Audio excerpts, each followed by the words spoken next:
Welcome back on in, my tired friends. Tonight we're slipping into a year when summer forgot how to behave. The sky stayed dim, the air turned strangely cold, crops struggled, and people looked upward wondering why the season they depended on suddenly felt more like a long grey warning. This is what it was like to live through the summer of darkness in 1816, when ordinary routines were reshaped by severe weather, uncertainty, and the quiet work of simply getting through another day. Before we begin, get comfortable and let me know how your day treated you or what has been sitting on your mind.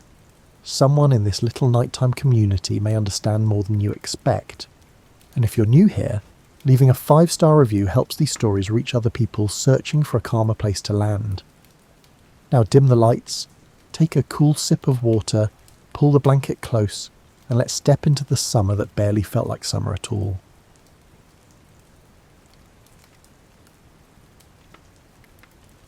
Something quietly extraordinary happened to the global climate in 1816, and almost nobody alive at the time understood why or where it had begun. Across New England, Europe, and parts of Asia, the summer arrived cold and sullen. The harvest faltered beneath skies nobody could explain, and ordinary people found themselves improvising solutions to problems they had never faced before. Tonight you're going to live through that year alongside them, breathing in the wood smoke, tasting the thin bread, and watching those extraordinary impossible sunsets that no one yet had language to describe. We begin very far from the cold New England kitchens and flooded European grain fields where most of this story will unfold. Begin on a volcanic island in the Indonesian archipelago, a place called Sumbawa. The date is the 10th of April in the year 1815. A mountain called Tambora had stood on the northern peninsula of Sumbawa for a very long time. It was tall, roughly 14,000 feet at its peak, and it had been dormant long enough that the people living on its slopes had stopped thinking of it as anything threatening. They had built villages, tended kitchen gardens, and woven their daily lives into the land around it the way people do when a mountain has been quiet for their entire lifetime, and their parents' lifetimes before that. European traders visiting Sumbawa before 1815 described the mountain as an imposing but peaceable feature of a beautifully cultivated coastline, a landmark, a backdrop. On the 10th of April 1815, the mountain was neither peaceful nor quiet. What happened that evening was one of the largest volcanic eruptions in the last 10,000 years of recorded and estimated geological history. The explosion sent material into the atmosphere with a force that researchers have since estimated at roughly 170 times the energy released by Mount St. Helens in 1980. The peak of Tambora lost around 4,000 feet of its upper elevation in a matter of hours. Pyroclastic flows swept across the inhabited lower slopes with a speed and heat that left no possibility of outrunning them. Entire communities on the mountain's flanks were erased beneath volcanic material before most of their residents would have had any clear sense of what was happening. The sound of the eruption reached the island of Sumatra, more than 1,000 miles to the northwest. On Sumatra and on Java, residents who heard it had no way of knowing its origin. What arrived at their ears was a series of enormous concussive booms, the kind of sound that shakes the chest from the inside. The Lieutenant Governor of Java, a man named Sir Thomas Stamford Raffles, received reports of the booming and immediately concluded it was cannon fire from a naval engagement somewhere offshore. He sent troops toward the coast to investigate what he was certain must be a battle in progress. The troops found nothing. What had reached them was simply the sound of a mountain dismantling itself across the Flores Sea, a sound so large that distance had done almost nothing to diminish it. The ash cloud that rose from Tambora reached an altitude of roughly 28 miles, well into the stratosphere. Darkness fell across the surrounding region, not the way evening arrives, gradually and gently but all at once, as though a vast curtain had been drawn. Ships navigating the Flores Sea found themselves unable to see more than a few yards ahead. Ash fell like grey snow across an enormous area, covering the surfaces of vessels, choking river mouths, and settling over crops and gardens in a thick layer that killed by weight and by blockage of the light. the immediate death toll from the eruption and its local consequences, including the pyroclastic flows, the resulting coastal wave, and the famine that followed in the weeks after on Sumbawa and neighbouring islands, has been estimated by historians and geologists at between 70,000 and 100,000 people. It remains among the deadliest volcanic events in recorded history. But the eruption that killed so many on and near Sumbawa also did something that its victims could not have known about and would not have cared about in the immediate terror of the moment. It sent enormous quantities of sulfur dioxide into the stratosphere. Sulfur dioxide in the stratosphere is not inert. In the presence of water vapour and ultraviolet light, it reacts to form tiny droplets of sulfuric acid. Those droplets are extraordinarily fine enough to remain suspended in the stratosphere for months or even years rather than falling back to the surface the way ordinary precipitation does. Once suspended, they drift. Stratospheric winds carry them, and over the months that followed the eruption of April 1815, Tambura's sulfate aerosols spread across the upper atmosphere of both hemispheres. The effects were more pronounced in the northern hemisphere, where the majority of the world's agricultural land lay. The aerosols did not block sunlight the way a curtain blocks a view. They scattered it. Scattered sunlight is light that has been redirected, that has had some of its energy dispersed in directions that did not reach the ground. The result was that less solar energy arrived at the Earth's surface than would normally have done. Temperatures began to drop, not overnight, not dramatically, gradually and persistently over the months that followed, as the aerosol veil thickened and spread. The people of Europe and North America did not know any of this was happening. News of the Tambora eruption did eventually reach Western newspapers, arriving months after the fact as small items about distant and somewhat alarming natural events in the East Indies. A reader in New England or in England picking up a newspaper in late 1815 might have encountered a brief account of a large volcanic event on a remote Indonesian island, read it with the mild interest one extends to news from very far away, and turned the page to something more immediately relevant to their own circumstances. No one reading those brief accounts thought, "This explains the summer we are about to have." That connection would not be established scientifically until the early 20th century, and the full picture would not emerge until modern climate researchers began cross-referencing ice core data, tree ring records, coral reef samples, and historical weather archives in the second half of the 20th century. The people who lived through 1816 were not equipped with the conceptual tools to link an Indonesian volcano to a cold June in Vermont or a rain-soaked harvest in France. What they were equipped with was observation, patience, and the essentially human tendency to reach for an explanation when the world stops behaving the way it is supposed to. Before the cold even fully arrived, the sky began to change, and the changed sky was the first thing people across the northern hemisphere noticed. It is worth dwelling for a moment on just how slowly the aerosol veil completed its spread. The eruption happened in April of 1815. The sulfur dioxide began its chemical transformation into sulfate droplets almost immediately, but the dispersion of those droplets across the full breadth of the northern hemisphere took months. By late summer of 1815, certain weather observers in Europe were already noting unusual sky effects, though the significance of those observations was not yet apparent. By autumn of 1815, the veil had spread considerably. By the spring of 1816, it had reached the density at which its effect on surface temperatures became decisive. This slow timing matters because it meant the people of 1816 had no single dramatic moment to point to as the beginning of their trouble.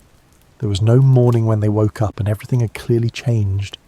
Instead, the cold accumulated, the sky stayed oddly bright at dusk, the spring ran a few weeks late, and by the time June arrived with frost on its breath, the question was not whether something unusual was happening, but how long it was going to last.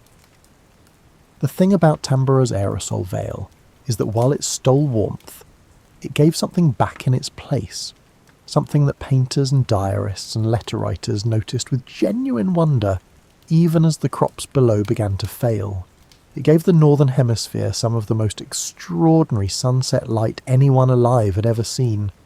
Scattered sunlight arriving at low angles in the late afternoon passed through more of that aerosol-rich upper atmosphere, and it split into colours that seemed to bleed across the horizon, long after the sun had gone below the hill line. Pinks became reds. Reds deepened into crimsons. Purples settled over the eastern sky while the west still blazed. People stood in their yards after supper and stared. Some of them wrote about what they saw. Some of them painted it. We will come back to those paintings.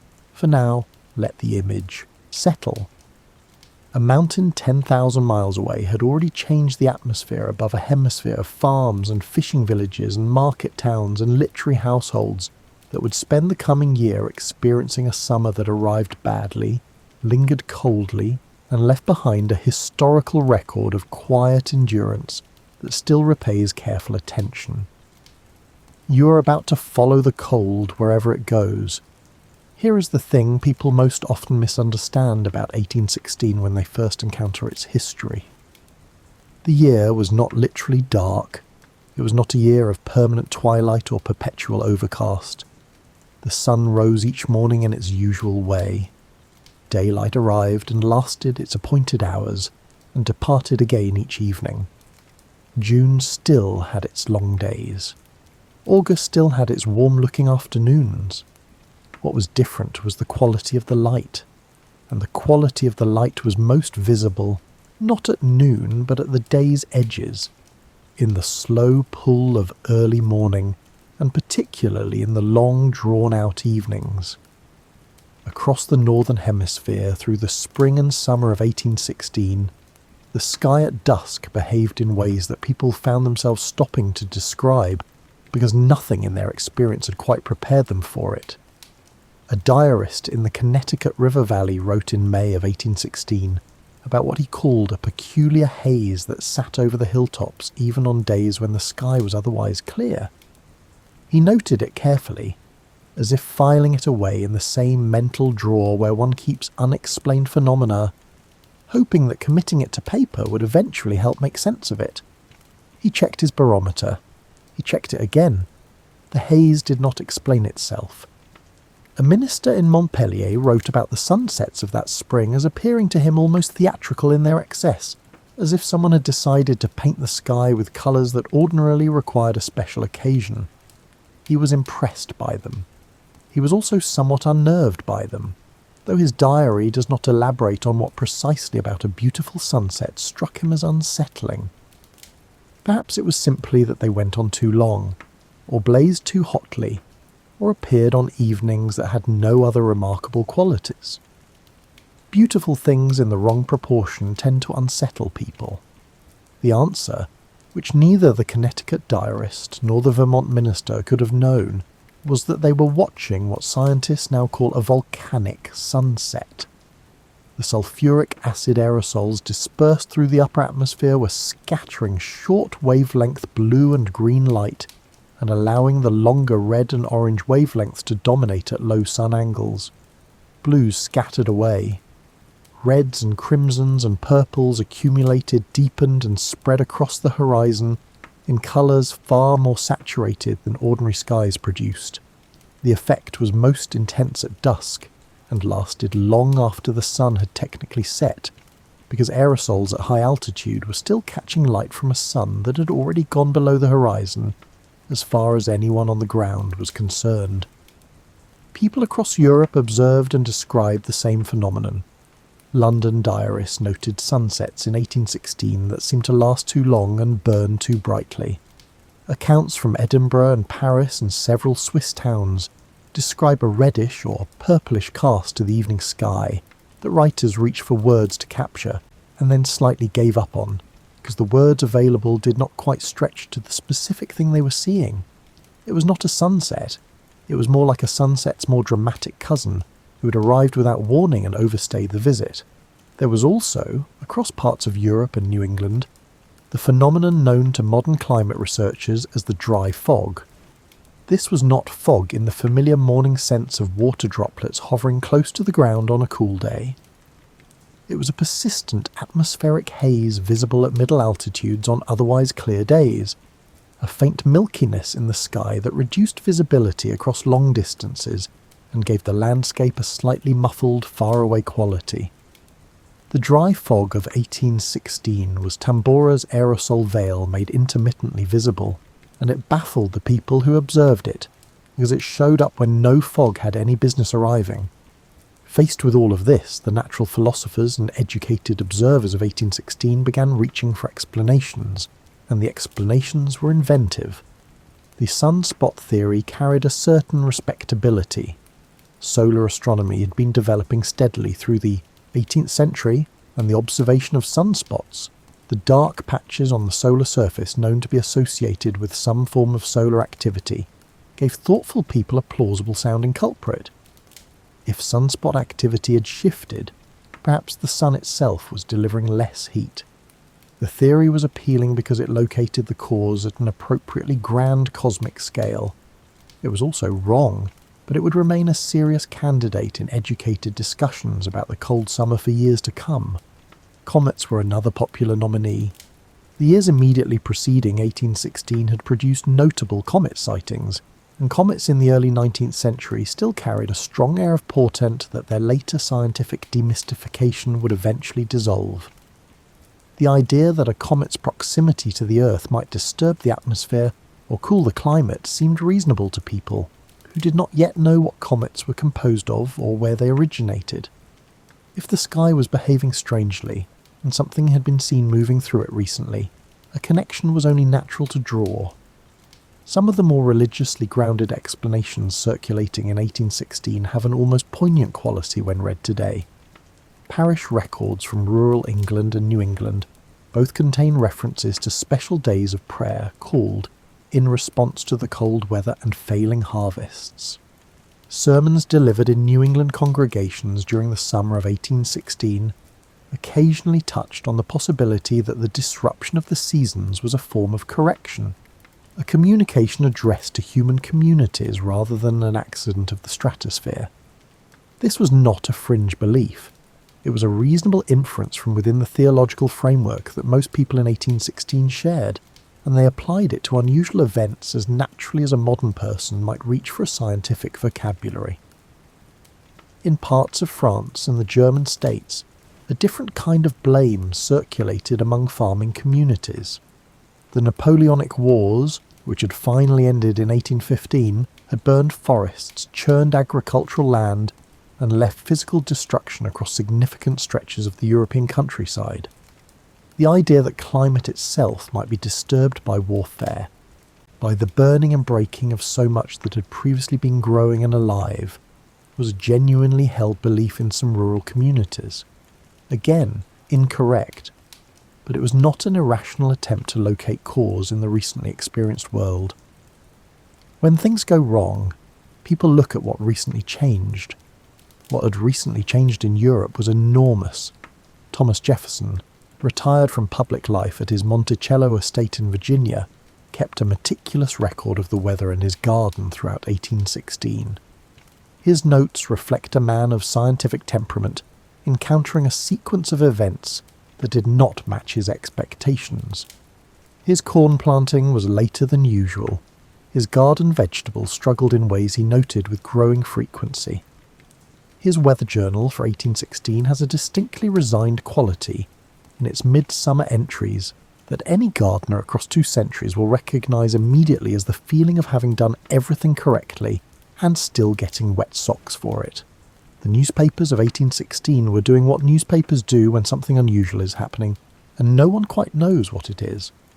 They were gathering, printing, and occasionally contradicting one another. New England papers ran increasingly regular weather and harvest reports as the summer wore on. The Vermont Mirror, the Connecticut Courant, and papers published in Massachusetts tracked temperature readings and crop conditions, with the careful attention of publications that sensed a significant story assembling itself, even if the full shape of that story was not yet visible from where they stood. What the newspapers could not do was connect their local reports to the reports being printed in European papers at the same time. The Atlantic was not merely a matter of distance in 1816. It was a barrier that slowed the exchange of information by weeks or months. The German farmer reading his local paper's account of a damaged harvest, and the Vermont farmer reading the Mirror's account of blackened corn were entirely invisible to each other. Their hardship had the same cause. They would have had no way of knowing that.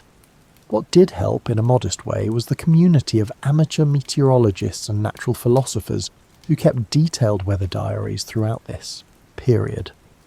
This was a serious intellectual pursuit in the early 19th century. Educated people across both sides of the Atlantic maintained daily records of temperature, wind direction, barometric pressure, and sky conditions. Some of them corresponded with one another about what they were observing, but even the best weather diary in the world could only tell you what the weather was doing at that one location on that one day. It could not tell you that the same thing was happening to a farmer in France, a merchant in Edinburgh, a household in Quebec, and a fishing family in Massachusetts at the same time. The global picture was invisible to anyone living inside it. That invisibility is one of the strangest qualities of 1816 as a historical moment. The people living through it were experiencing one of the most significant climate events in modern history, and most of them went to their graves without ever learning what had caused the summer to fail. Stand at the edge of a field in Vermont in the second week of June 1816.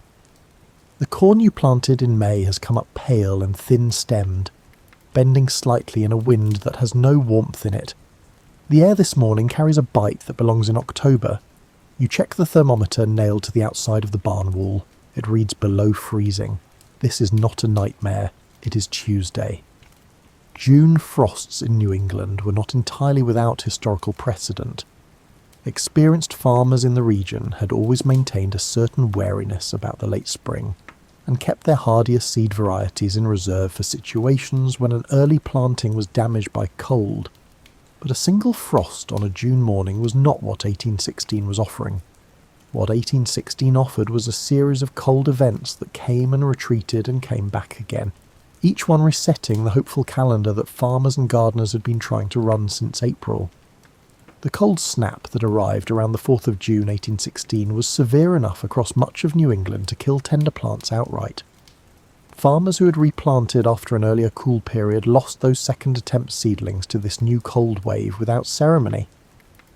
A correspondent writing to the Vermont Mirror described walking through his cornfield on the morning of June 5th and finding the plants blackened at the tips, with the kind of frost damage that is not merely cosmetic but structural. The living tissue had frozen, and frozen tissue in a corn plant does not recover.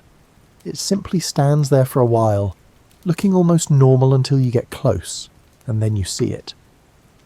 The 6th and 7th of June brought temperatures in parts of Vermont and New Hampshire down into the mid-20s Fahrenheit. Snow fell in the higher elevations, several inches of genuine June snow that settled into the furrows between garden rows, rested on the broad leaves of bean plants, and draped itself across fence posts with the complete indifference of weather to the inconvenience it is causing.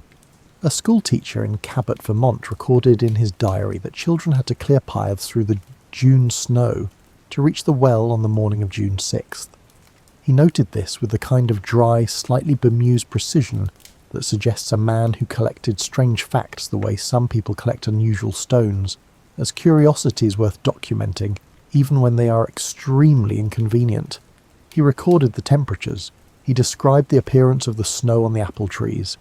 He then moved on to the next entry without evident personal distress, which is either admirable self-possession or a very effective diary style.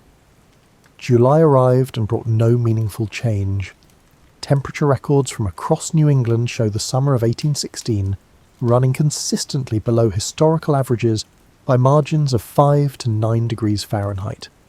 That range does not sound enormous, but for corn, which requires a reliable number of growing days above a specific temperature threshold to reach maturity, those missing degrees represented the difference between a full harvest and a field of short, unfilled ears that would carry a family through perhaps half a winter. The corn calendar was the fundamental anxiety of 1816 in New England. Corn required consistent warmth through July and August to tassel, to pollinate, to set ears, and to fill them before the first autumn frost shut everything down. In 1816, the July warmth that was supposed to drive that process arrived in brief, unconvincing bursts rather than as a sustained season. The corn grew slowly. It tasseled late. In the coldest locations and the worst conditions, it simply did not fill properly at all. Farm journals from across New England through the summer of 1816 track this slow-motion difficulty with the patience of people who had invested everything they had in what the field would produce. Early entries note the cold without significant alarm. Middle entries become shorter, more clipped.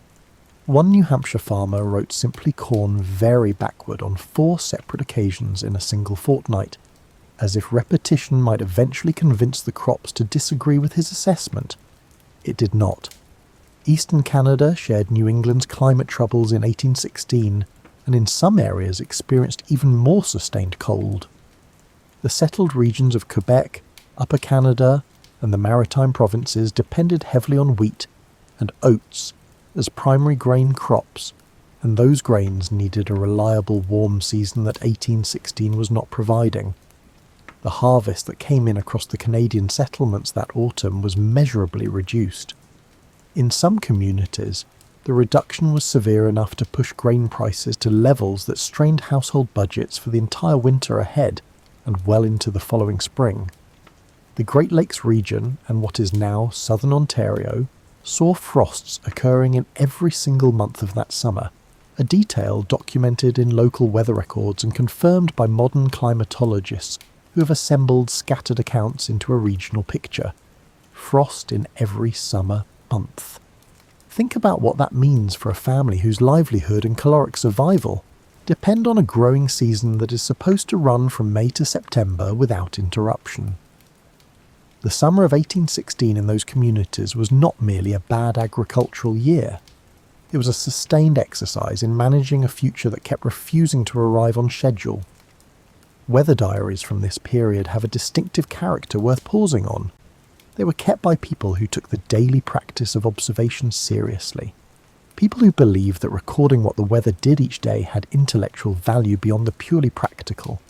Many of those diarists were ministers, physicians, school teachers, and educated farmers, people who maintained the habit of regular writing as part of a broader engagement with the world around them. Reading their entries now, with the full picture that modern research provides, is a peculiar experience.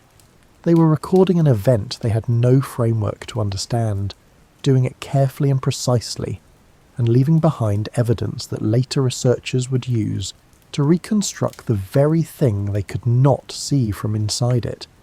The mackerel harvest along the New England coast deserves attention here, because it was one of 1816's genuine and somewhat unexpected compensations. The ocean, unlike the land, was not significantly cooled by Tambora's aerosol veil. Sea temperatures along the New England coast in 1816 ran at roughly normal levels, while the land above that sea remained far colder than it had any right to be. And whatever combination of water temperature, coastal wind patterns and fish movement produced the effect, the mackerel schools ran close to shore in unusual numbers that summer. Fishing communities in Massachusetts and Maine noticed this emphatically. Accounts from coastal towns through the summer of 1816 described nets coming in full on mornings when the sky was pewter-coloured and the air cold enough to warrant a coat in July. A fisherman from Gloucester who kept a careful record of his catches wrote that the mackerel were running in greater numbers that year than he had seen in at least a decade.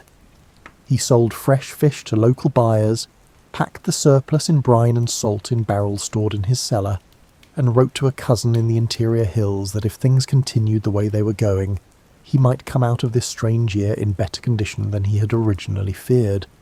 Those cousins in the interior hills were watching their cornfields with a specific kind of quiet anxiety, the kind that develops when the crop you depend on is clearly not doing what it needs to do, and you cannot make the weather change no matter how well you tend the soil. Fish, dried and salted, became an important supplement in household larders across the New England coast that year. You ate what was there. You preserved what you could.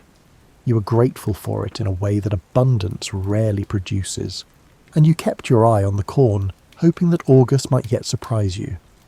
The psychological texture of 1816 in New England is something the farm journals capture in the gaps between their entries as much as in the entries themselves. There is a quality in the writing of people who have replanted a field twice and are considering whether to replant it a third time, a quality that is not quite despair and not quite determination, but something that sits in the narrow space between the two. They kept going because stopping was not a practical option. They replanted because the alternative was not planting, which solved nothing.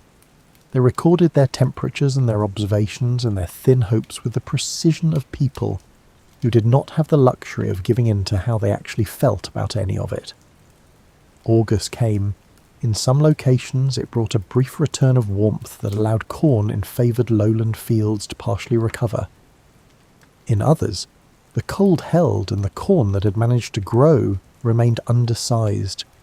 The ears not fully developed, the kernels not filled the way they needed to be to carry a family through to the next planting season. Harvest in those fields was a muted affair. You took what was there, you stored it carefully, you began the arithmetic of winter before winter had properly begun. It did not in most places. The road west from New England had been filling with travellers for years before 1816 arrived.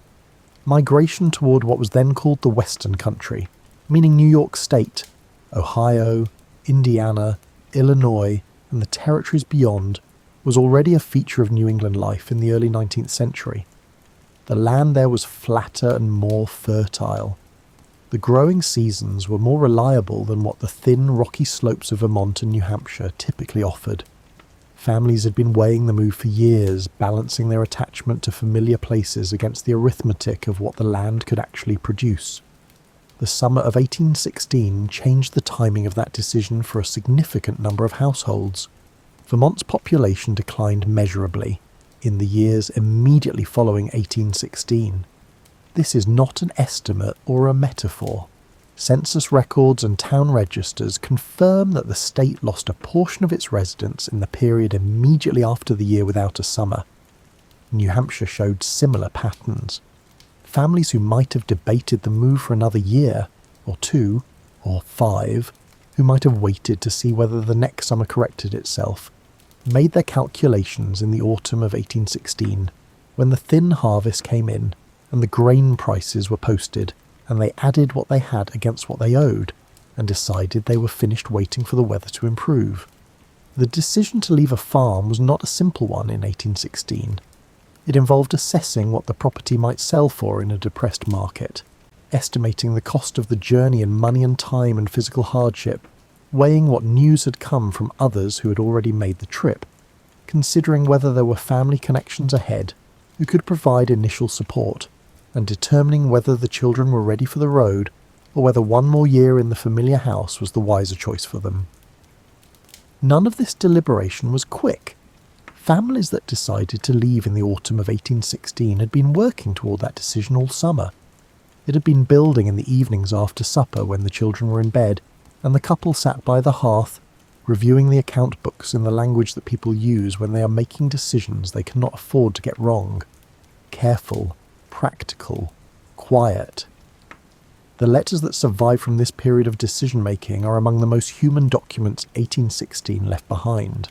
Some were written with a controlled matter-of-factness that tells you everything about the emotional discipline of the people writing them. A woman writing to her sister in the autumn of 1816 described the harvest situation in her township with measured clarity, noted that several neighbouring families had already departed for Ohio, mentioned what the Harmon farm had sold for, and asked how things were in her sister's town, with a kind of careful curiosity that was really asking a simpler, harder question. Should we go too? Other letters were less controlled. A Vermont farmer writing to his brother in Massachusetts described the summer of 1816 in a way that left no ambiguity about how exhausted and discouraged he had become over the preceding months. He had replanted his corn twice. He had lost 2 calves to the cold. His hay was short. His corn would not fill. He closed the letter with the somewhat startling sentence that Ohio was beginning to sound reasonable. That sentence, if you read it knowing what he had been through since May, tells you that the decision was already made. He was just getting used to saying it aloud. Communities mobilised to support their own in the ways available to them. Town records from several Vermont and New Hampshire settlements show informal distributions of grain and provisions to families most visibly at risk. These were not formal institutional programs. They were arrangements made between neighbours who knew each other's circumstances, sometimes recorded in a town meeting minute, and far more often not recorded anywhere at all. A barrel of cornmeal left without comment on a porch. A load of firewood delivered before dawn. The practical kindness that does not enter the historical record, but that made the difference between a survivable winter and one that was not. When migration happened, it was often a community affair rather than a solitary departure. Extended families left together when they left at all. Neighbours from the same township sometimes travelled in loose company, sharing road knowledge and provisions and the quieter comfort of moving through an unfamiliar landscape with faces you recognised alongside you. The road from Vermont to Ohio in 1816 was not paved or reliably marked. It required fording rivers, navigating through stretches of dense forest, and finding shelter in a landscape that was not yet densely settled.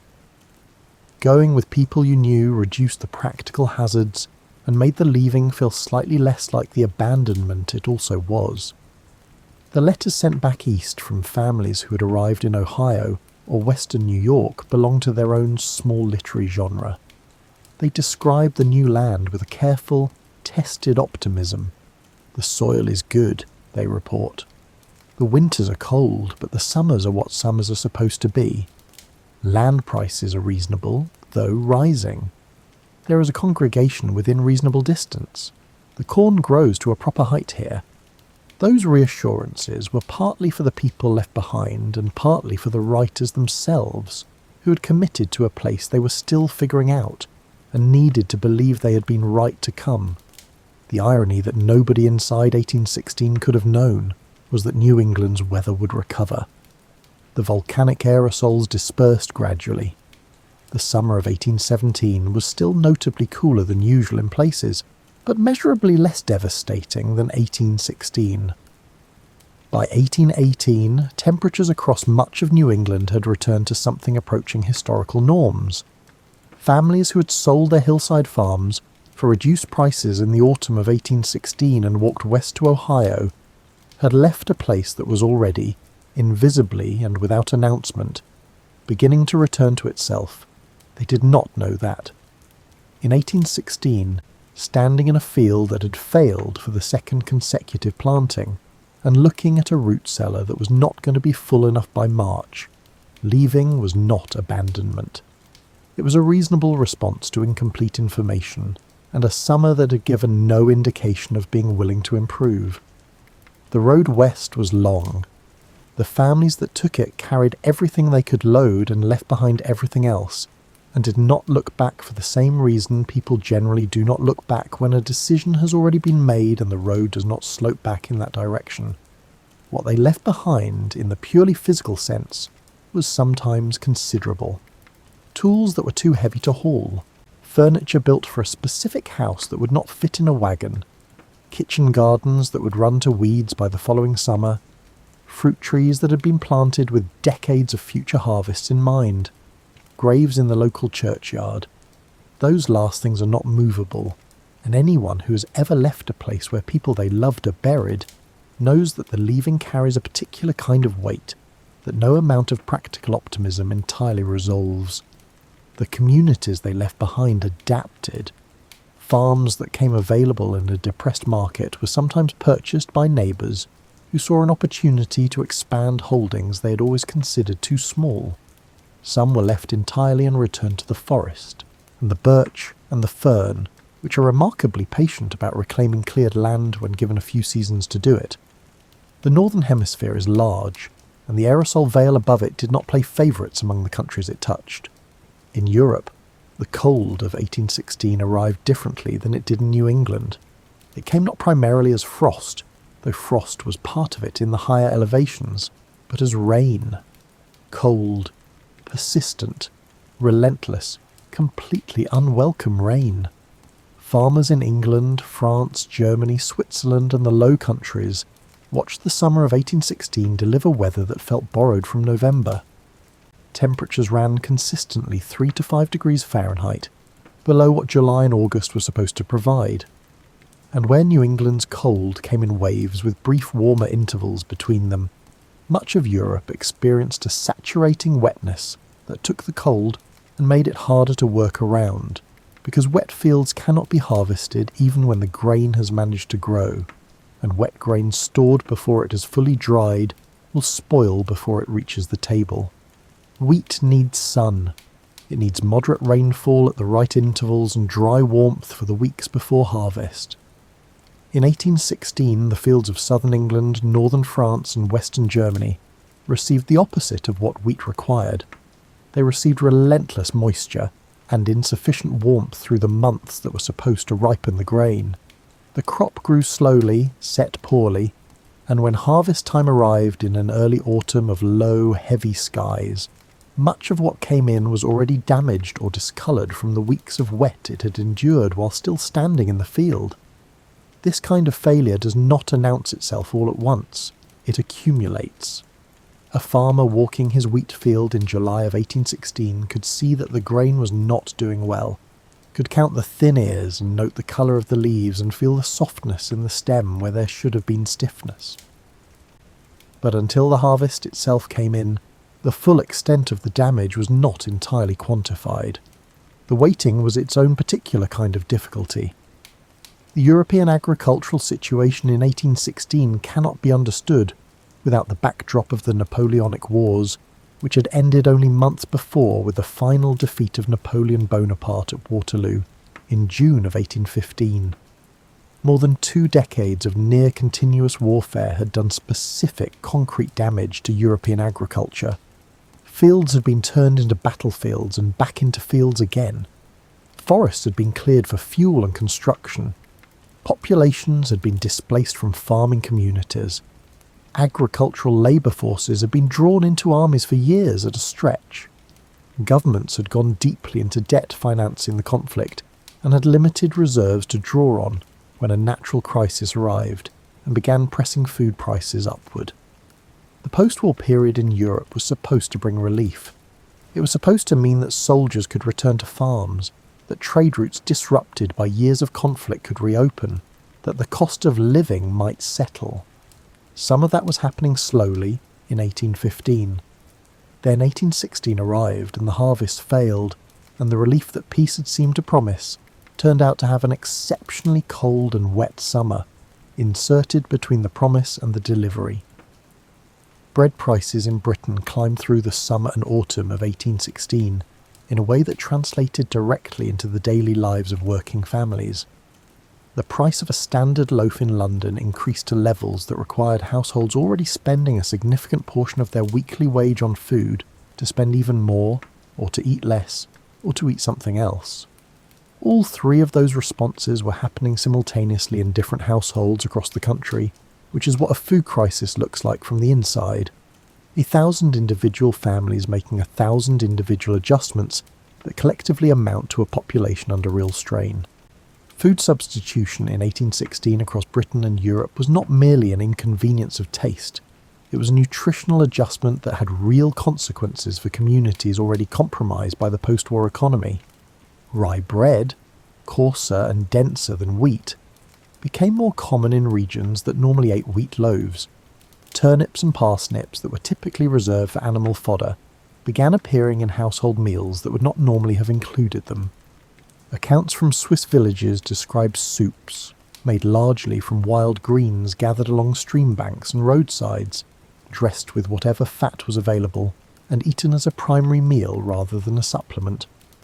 Almanacs and newspapers of the period offered recipe suggestions that reflected a practical willingness to redefine what a meal was supposed to be, in order to keep enough on the table.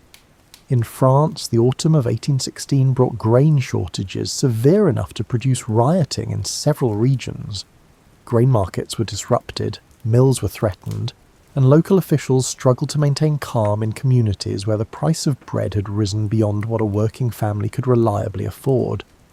These events followed a pattern well established in French agricultural history, the pattern of the subsistence crisis, the periodic failure of harvest, producing the specific kind of social anger that has always been most clearly expressed in the vicinity of a bakery.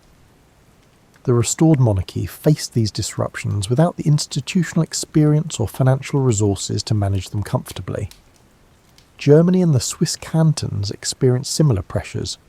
Parish records from rural German communities in 1816 show measurably increased entries for poor relief, emergency food distributions, and pastoral support extended to families in genuine hardship. These records are dry and formal in their language, as parish records tend to be.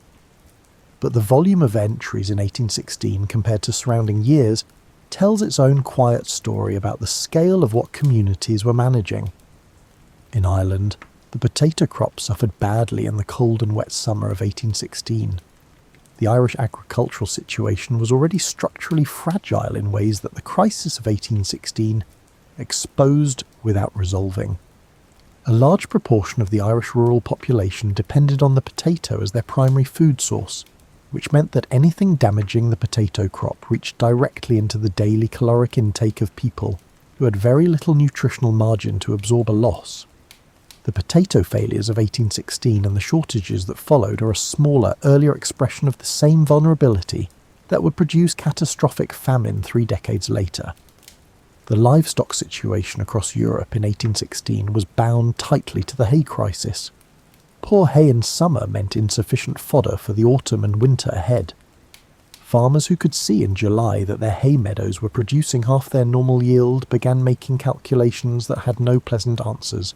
Which animals might survive the winter on reduced rations, which would need to be sold at whatever a depressed market would offer, which would need to be slaughtered before winter took them on its own terms. The cattle and sheep markets in England in the autumn of 1816 were flooded with animals being sold early by farmers who had no fodder for them. That oversupply pushed prices down. Farmers selling early received less money than their animals were worth in a normal year, at the same moment that they were paying more for the grain they needed to feed their families. The arithmetic of this was genuinely punishing, and its effects extended for 2 to 3 agricultural years past 1816 itself, because animals sold in a panic are animals not available for breeding and working in the seasons that follow. In some European communities, the response to the harvest failure took organised form. Municipal authorities in several Swiss cantons arranged emergency purchases of grain from outside the region and distributed it at subsidised prices to prevent the poorest households from going entirely without. The Quaker community in England mobilised relief efforts for families affected by the disruptions, as it had done during earlier periods of agricultural hardship. In Germany, local nobles and landed gentry in some regions opened their granaries to neighbouring communities. Not entirely from altruism, but also from an awareness that hungry communities in close proximity were a more immediate problem than a depleted reserve. These responses were variable, imperfect, and nowhere near sufficient to address the full scale of what 1816 was asking of European communities.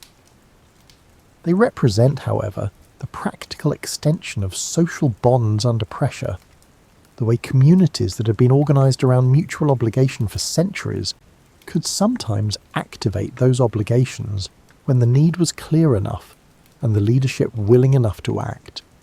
Through all of this, the daily texture of European village and town life maintained its ordinary surface. Markets opened, church bells rang, children learned their letters.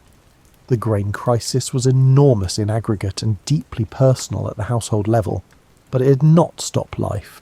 It strained it, and in some cases broke it. The great majority of people who lived through 1816 in Europe survived it, eating what they could find, working at whatever the season offered, and waiting for a harvest year that would eventually grudgingly be better. Not everyone enduring the cold and rain of 1816 was doing so while trying to grow enough food to last the winter.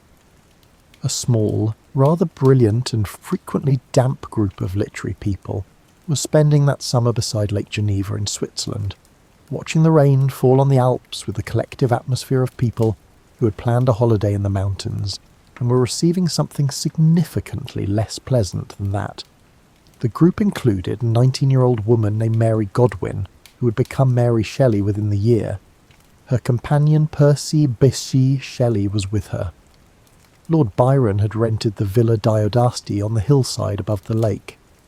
And there was Byron's personal physician, a young man named John William Polidori, who kept a careful diary of the summer, and whose primary relationship with Byron appears to have been one of mutual exasperation expressed with considerable wit on both sides. Polidori noted Byron's moods. Byron noted that Polidori was irritating. Both observations were probably accurate. The weather at Lake Geneva in the summer of 1816 was genuinely miserable by any standard. Contemporary accounts describe week after week of cold rain and unsettled wind.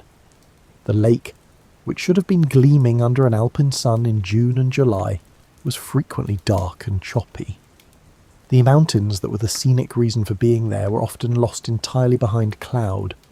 The assembled literary company found themselves spending far more time indoors than any of them had intended. Byron, who was not a person inclined toward tedium, proposed that each member of the gathering write a ghost story to fill the evenings.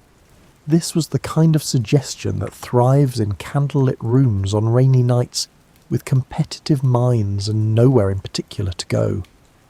Byron's own contribution drew on Eastern European vampire folklore and eventually fed, through Polidori's reworking of it, into a tradition of Gothic horror literature that outlasted both of them considerably.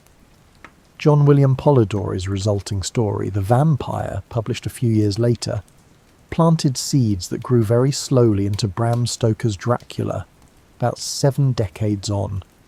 Not a bad outcome for a rainy evening.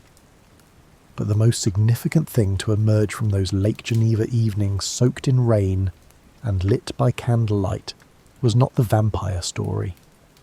It was a narrative that Mary Godwin began developing in her imagination during the summer of 1816 and published in January of 1818 under the title Frankenstein, or the Modern Prometheus.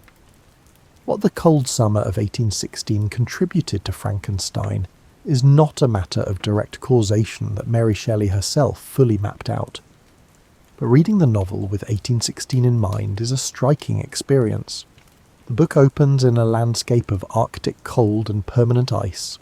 Its central emotional engine is the idea of creative ambition running badly, of an attempt to generate life that ends in punishment and grief. The atmosphere throughout the novel is saturated with the sense of something having gone wrong with the natural order, of weather and darkness pressing on human beings who have overreached. The cold that pressed against the windows of that Swiss-rented house in June and July seems to have worked its way into the fabric of the story the way dampness works into stone, slowly and without announcement. The scientific conversations that fed Mary Shelley's imagination were real conversations happening in real drawing rooms and lecture halls of the era.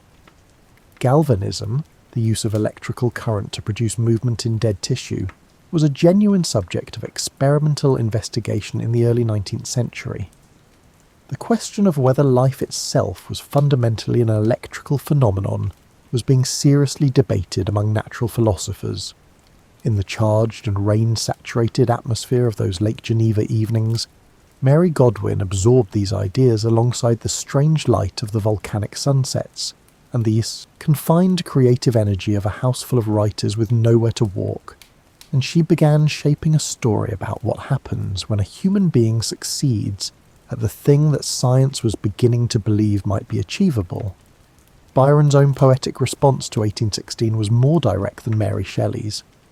He wrote a poem that summer simply called Darkness, which imagined a world in which the sun had extinguished itself entirely.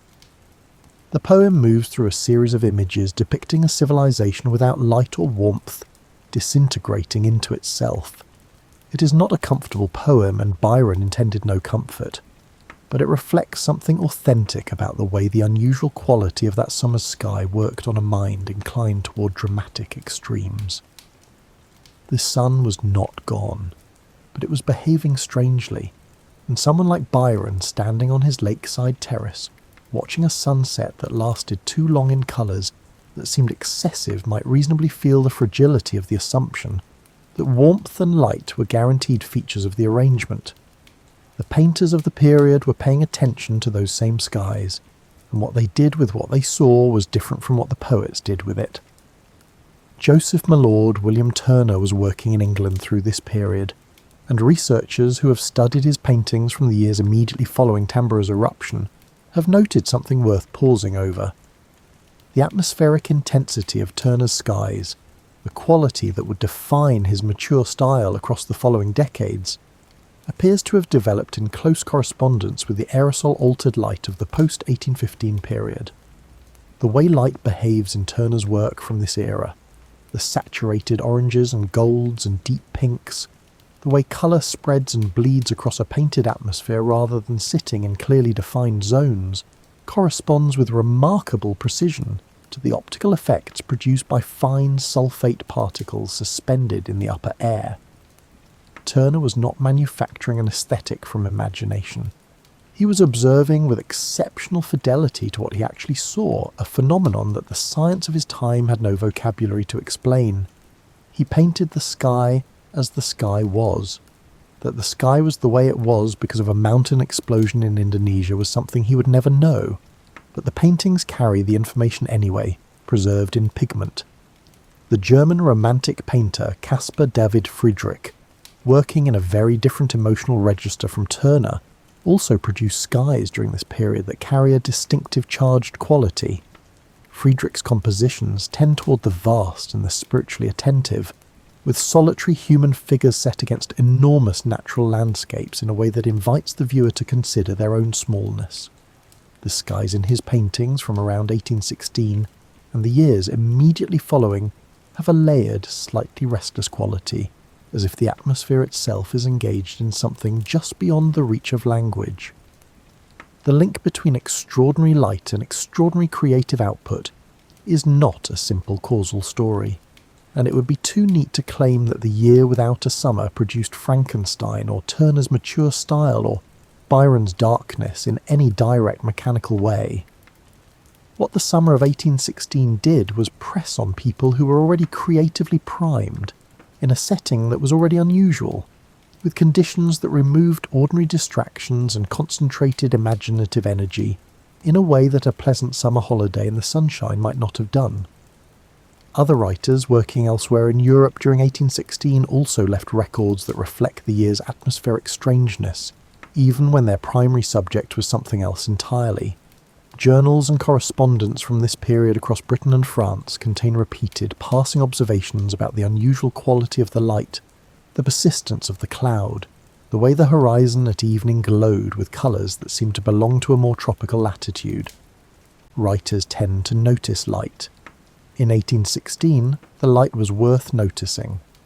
Samuel Taylor Coleridge, who was a meticulous observer of the natural world even during the difficult personal years of his later life, left notes from 1816 that describe the English summer sky with the precision of someone paying real attention to what the air itself was doing. He did not know what he was seeing in any scientific sense, but he noticed it, noted it carefully, and filed it in the same careful way he had always filed his observations of clouds and weather and the behaviour of light through water. His notebooks from this period are a small, precise archive of a phenomenon that would not be explained for another century. The cold lake kept its own counsel through the summer, reflecting back the extraordinary sunsets of 1816 without knowing they were extraordinary. Indifferent to the creative work happening in the houses along its shores, it kept its depths at whatever temperature it chose. It carried its boats. It absorbed the rain that fell into it day after day and made no complaint, which is a form of competence that bodies of water have always possessed in greater measure than the literary people who write beside them. Spend the last part of this evening's journey in the places where most of 1816 was actually lived, not at lakeside villas or in newspaper offices or in the rooms where natural philosophers debated the cause of the unusual cold. In the kitchens, the barns, the smokehouses, the vegetable gardens, and the root cellars where ordinary people worked their way through the year one task at a time, without the luxury of finding it historically significant. The household labour of 1816 was not structurally different from the household labour of the years before it or after it. The individual tasks were the same. Fire needed fuel, water needed fetching, bread needed baking, animals needed tending, clothing needed mending, children needed feeding and watching, and occasional extracting from situations they had arrived at through initiative and poor judgment, as children consistently do in all historical periods, without apparent regard for the wider climate situation. What changed in 1816 was the arithmetic behind every single one of those tasks. Baking bread in an ordinary New England household was already a serious undertaking, involving grinding, mixing, rising and monitoring the fire's temperature, with the attentiveness of someone who understood from experience precisely what a ruined loaf cost a family. In 1816, that baking carried an additional calculation. The flour supply was being drawn down faster than it was being replenished. Corn to grind was in shorter supply. The decision of how much flour to use for today's loaf required a prediction about what the bin would contain in February. And February was a long way away, and the harvest had been thin, and the winter was going to be full length regardless of what the harvest had produced. Women managing household provisions in New England in the autumn of 1816 were engaged in a constant, quiet, largely undocumented calculation that reveals itself in the details of account books and pantry records and the cautious domestic letters of the period. They were stretching what they had. They were substituting coarser grains when wheat or fine cornmeal was priced beyond the week's margin. They were putting up more saltfish than usual because the coastal catch had been unusually good, and they had the wit to recognise an opportunity for preservation when one arrived. They were preserving everything that could be preserved with the specific care of people who understood that the margin between enough and not enough was smaller than it had been, and that the margin was going to narrow further before spring came. Root cellars are deeply underappreciated in the history of human endurance. A properly built root cellar in a New England farmhouse was a cool, dark, slightly damp space in the earth beneath the house or adjacent to it, designed to keep vegetables cold without allowing them to freeze. Carrots, parsnips, turnips, cabbages, apples and potatoes could be stored there through the long northern winter and retrieved as needed. In a good year, a well-stocked root cellar was a family's insurance against the worst of winter's demands. In 1816, the root cellar was stocked more carefully and drawn down more anxiously than usual, because the harvest that was supposed to fill it had come in thin. European kitchens were working through equivalent calculations with locally different materials. The English working-class diet of the period was not lavish, even in the best of times, and 1816 was not making any argument for being the best of times. Market accounts from provincial English towns set the prices of basic foodstuffs against the wages paid for common labour, and the gap between what things cost and what people earned was closing in an uncomfortable direction through the autumn months. The arithmetic did not improve by being done more carefully. It simply remained the same arithmetic which was the problem. The fuel situation across many European households in 1816 was also more strained than usual. A cold summer meant that heating fires were being lit and maintained in months when they would normally have been left cold. A grey, damp June in an English stone cottage with no fire is not comfortable in the way that a December without fire is dangerous, but it is cold enough in the evenings that people reach for wood they had intended to save for winter. Fuel used in summer months was fuel unavailable when December arrived, and required it absolutely.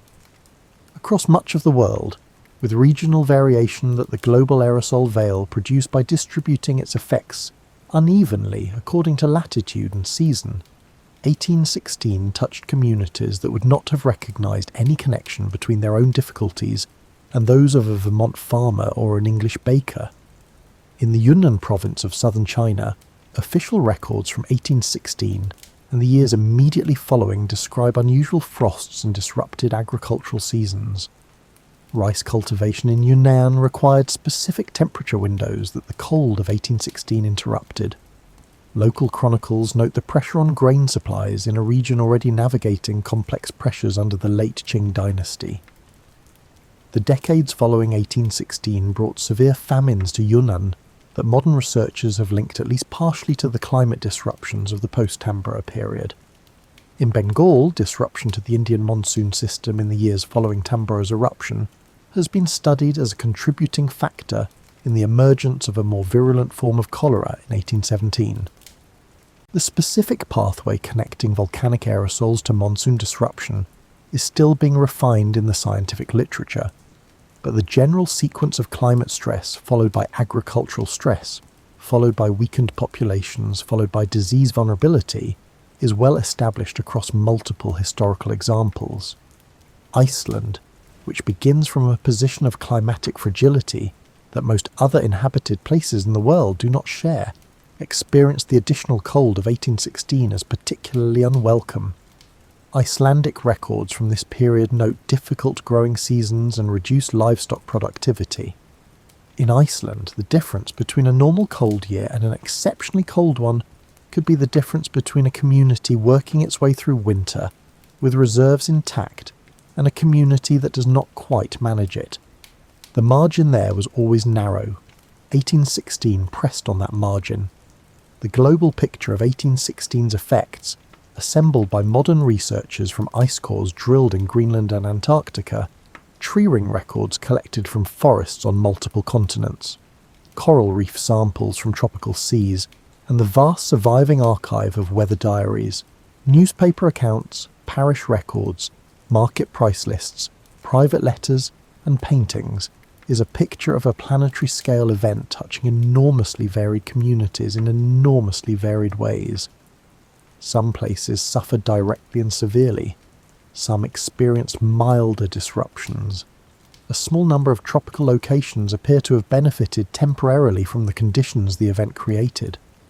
The volcano did not distribute its effects with any regard for national boundaries, agricultural systems, or human need. What distributed itself with at least some regard for human need, in the small and imperfect ways that communities have always managed such things, was the ordinary mutual support of neighbours and families and parish networks doing what they could for the people within reach. The aerosols from Tambora's eruption were not permanent. Nothing in the atmosphere is permanent in the way that seems relevant in the moment of experiencing it. They dispersed gradually through the stratosphere, thinning over months and then years, their effect on incoming solar energy diminishing with their concentration. The summer of 1817 was still notably cooler than historical averages across much of the northern hemisphere, but it was less severe than 1816 had been. Grain prices that had peaked in late 1816 began to moderate, slowly, as the harvest of 1817 came in somewhat improved. Livestock markets stabilised. Families who had sold animals early and below value began the long process of rebuilding what they had lost. New, England farms that had been left behind by families migrating west were slowly taken up by new settlers, or returned to scrubland, or absorbed into neighbouring properties.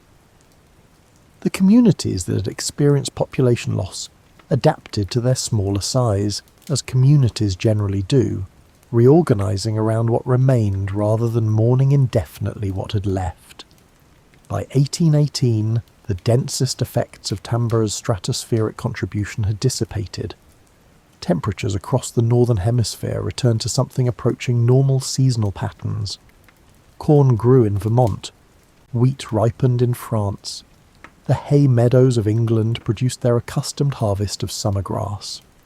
Root cellars were filled to their intended capacity. The mackerel, presumably, continue to do whatever mackerel do when no one is paying particular attention to them. The people who had worked their way through 1816 did not hold a formal celebration when normal weather returned, as far as any surviving record shows. The return of a reliable summer was probably experienced the way most good news is experienced after a prolonged difficulty, as a relief that arrives quietly and is appreciated in proportion to the hardship that preceded it, without fanfare, without ceremony. with perhaps a longer pause than usual before going back inside.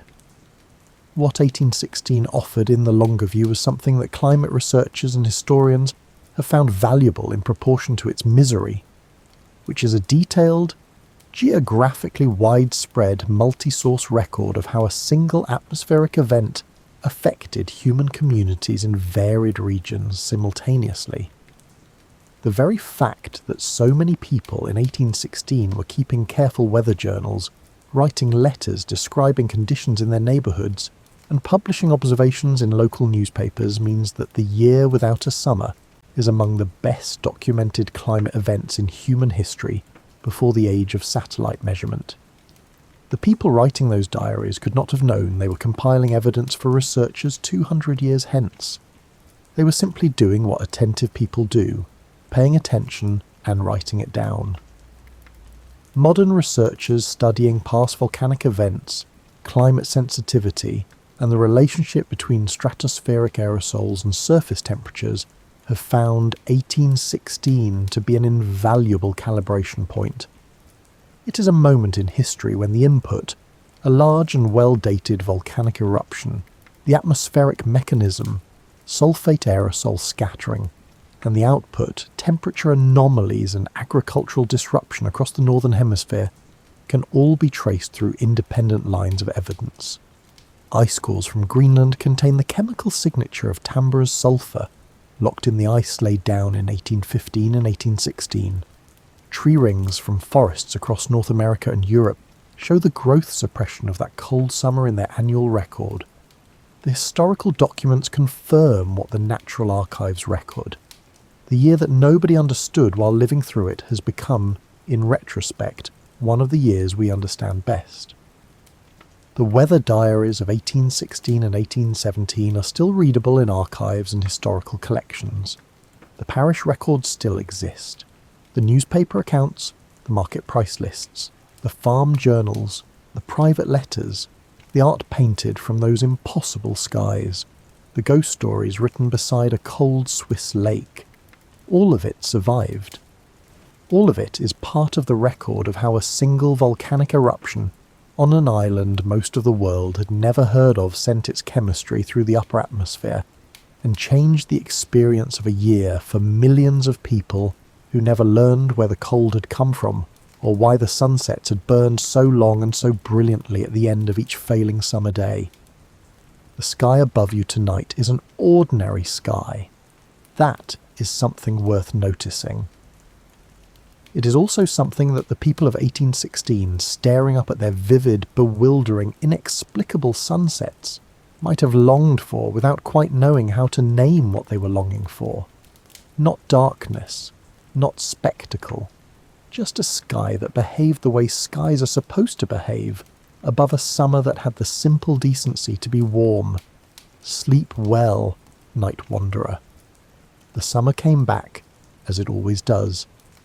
And somewhere in a Vermont root cellar in the autumn of 1818, a very relieved family was finally, gratefully filling it all the way to the top. Imagine nothing, not darkness. Darkness requires something to be dark, not silence. Silence requires space for sound to not fill. Just nothing. And then, approximately 4.6 billion years ago, in a rather ordinary corner of an unremarkable galaxy, a cloud of dust and gas decided to do something interesting. This wasn't a dramatic moment with cosmic fireworks and celestial fanfare. It was more like watching cream slowly swirl into coffee, except the coffee was hydrogen and helium. The cream was various elements forged in the bellies of dead stars, and the whole thing was happening in the absolute zero of space.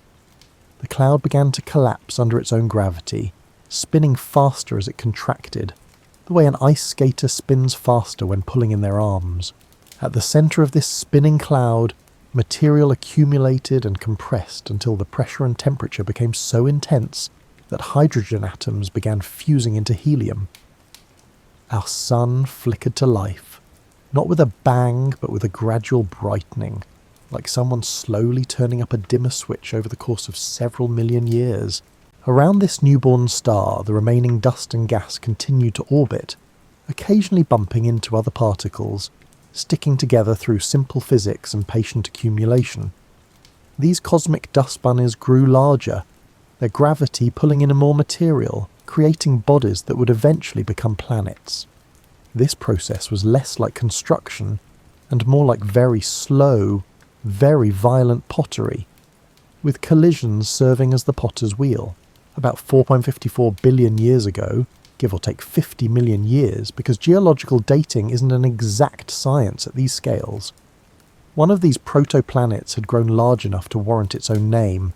We call it Earth, though it bore absolutely no resemblance to the planet you're sitting on right now. Imagine taking everything lovely about Earth, the blue oceans, green forests and breathable atmosphere, and replacing it with a ball of molten rock spinning through the void like an angry ember. The young Earth was hot. Not summer afternoon hot, not even surface of the sun hot, but hot enough to melt rock, which is saying something. The surface was covered in magma oceans, vast expanses of liquid rock that glowed red and orange like some hellish lava lamp stretching from horizon to horizon. The atmosphere, such as it was, consisted primarily of vaporized rock, some hydrogen, and various gases that would have been immediately fatal to any living thing, had any living things existed to be killed by them. This was a period of intense bombardment, when asteroids and comets pelted the young planet with the regularity of rain. Each impact added mass, heat, and occasionally interesting new chemical compounds. The larger impacts were spectacular events that would have vaporized entire oceans if oceans had existed. Fortunately, no one was around to worry about property values.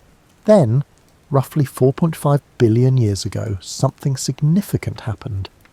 Another protoplanet about the size of Mars was travelling on an orbital path that intersected with Earth's. The collision that followed was, by any measure, the most important traffic accident in planetary history. The impact was so catastrophic that it vaporized the impactor and ejected enormous amounts of material from both bodies into orbit around Earth. This debris ring, spinning around the traumatized planet, gradually coalesced into our moon. Over millions of years, countless particles came together through the same patient gravitational processes that had formed Earth itself, creating a companion that would profoundly influence life on Earth in ways neither body could have anticipated. The moon's formation had another crucial effect. It stabilized Earth's rotation. Without this celestial companion, Earth would wobble chaotically on its axis like a spinning top losing momentum, making consistent climate patterns nearly impossible. The moon, through its gravitational influence, gave Earth the steady rotation that would eventually allow for predictable seasons, though it would be billions of years before anything existed to appreciate spring or autumn. As the bombardment gradually decreased and the surface began to cool, the character of Earth started to change. Instead of a uniform sphere of molten rock, differentiation began to occur. Heavier elements like iron and nickel sank toward the centre, creating Earth's dense core. Lighter materials rose toward the surface, forming the beginnings of what would eventually become the crust. It was like watching a cosmic separation, similar to oil and vinegar settling in salad dressing, except on a planetary scale and over millions of years. The cooling continued, though cooling is relative when discussing something that starts as molten rock. The surface temperature dropped below the melting point of various minerals, allowing the first solid crust to form. This crust was thin, unstable, and constantly recycled by the convection currents in the mantle below, but it represented something genuinely new, solid ground. Yet the planet remained profoundly inhospitable.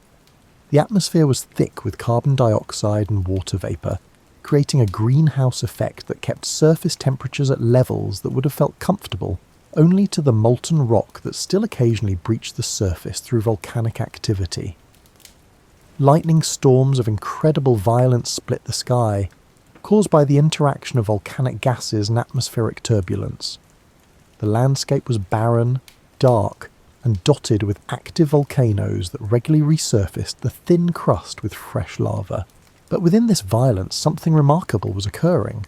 The volcanic activity that made the surface so hostile was also releasing water vapour that had been locked in the planet's interior.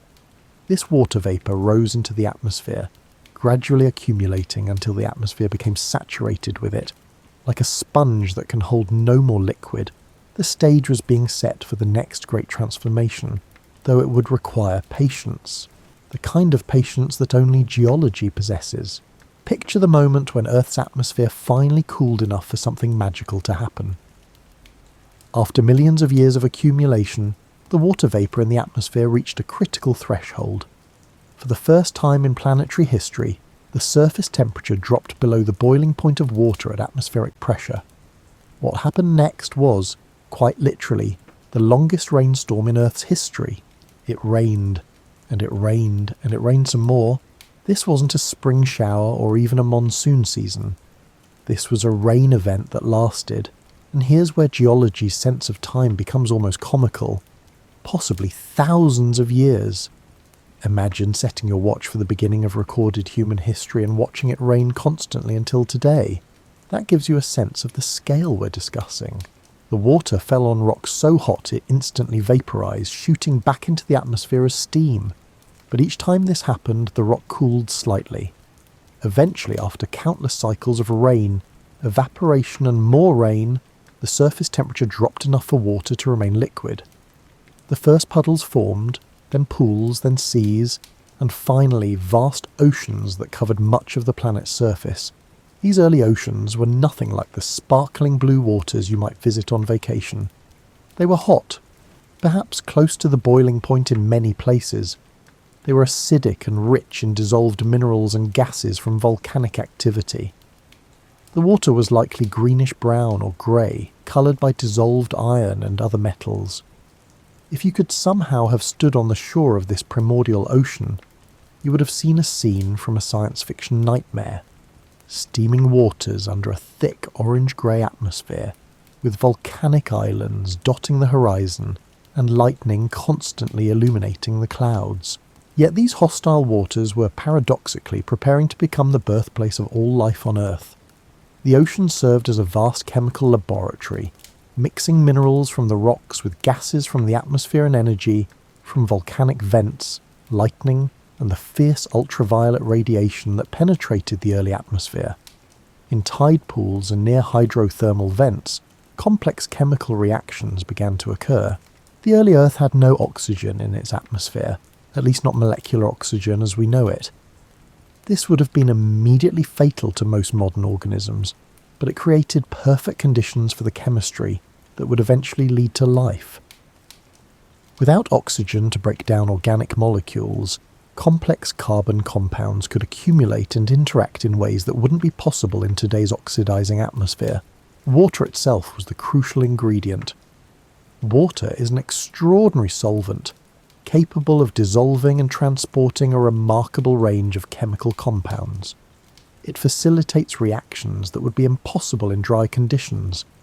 Its unique properties, expanding when frozen, having high surface tension, being most dense at 4 degrees Celsius rather than at its freezing point, would prove essential for life. Though this wouldn't become apparent for hundreds of millions of years, the formation of stable oceans marked another crucial development: the water cycle. Water evaporated from the oceans, formed clouds, fell as rain on the continents, and flowed back to the seas through rivers and streams. This cycle would eventually become one of Earth's most important processes for distributing heat, shaping the landscape, and creating diverse environments where life could thrive. But the early Earth's surface was still dramatically different from today.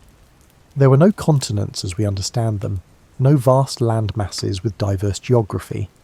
Instead, volcanic islands and small proto-continents rose above the ocean surface, constantly being reshaped by ongoing volcanic activity and the earliest forms of plate tectonics.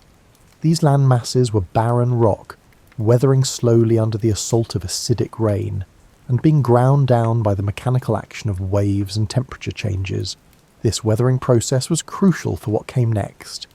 As rocks broke down, they released minerals into the oceans, enriching the chemical soup that filled Earth's seas.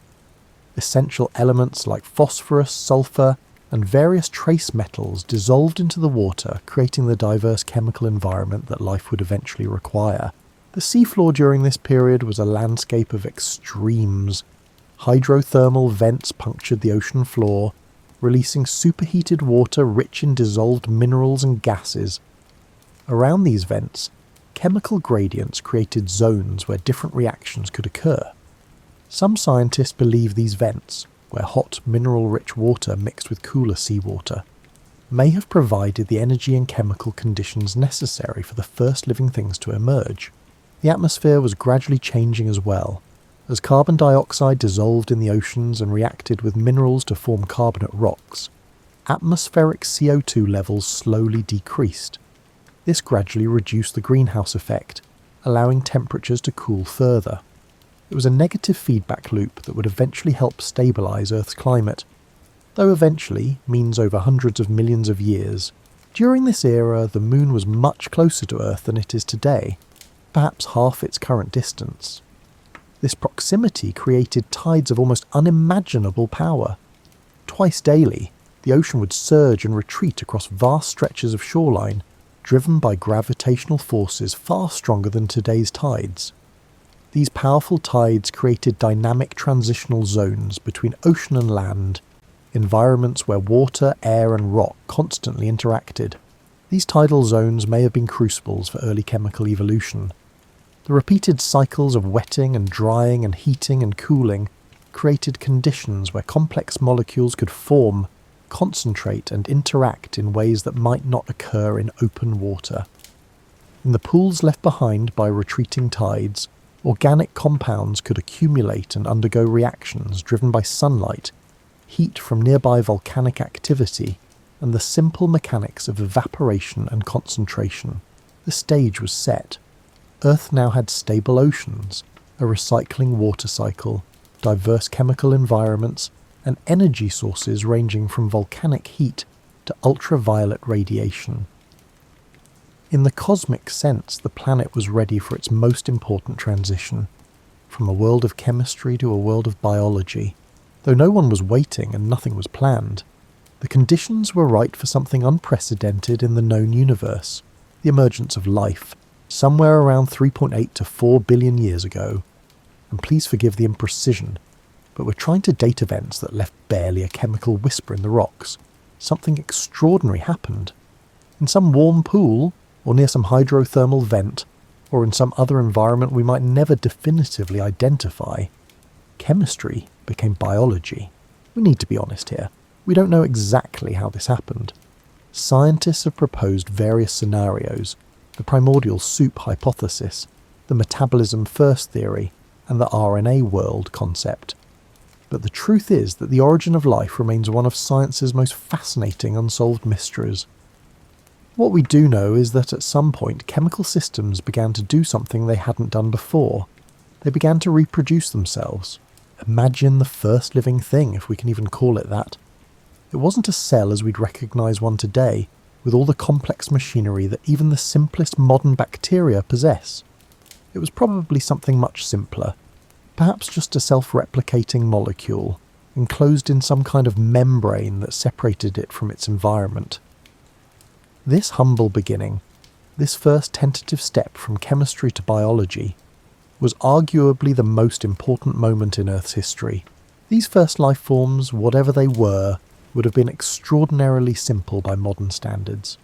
They didn't photosynthesize, didn't respirate oxygen, which didn't exist in the atmosphere anyway, and probably didn't do much of anything except the bare minimum required to maintain their existence and occasionally reproduce.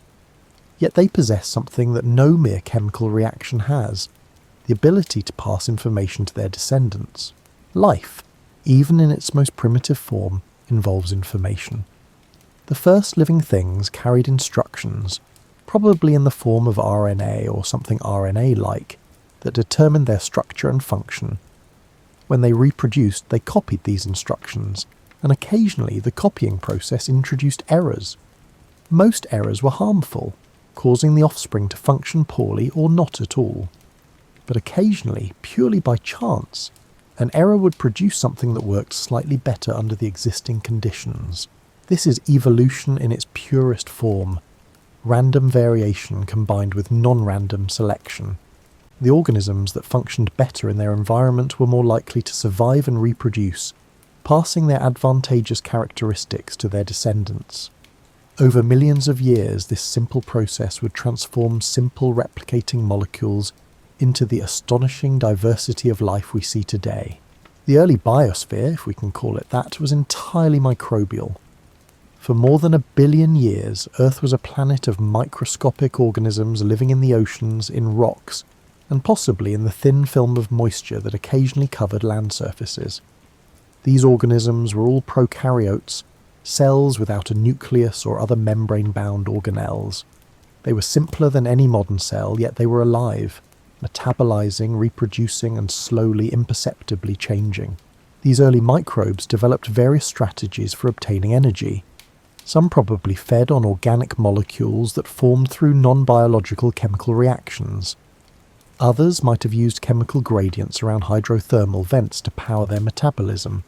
Still others developed the ability to use sunlight to drive chemical reactions, though these early forms of photosynthesis were quite different from the oxygen-producing version we're familiar with today. The ocean during this era would have looked alien to modern eyes.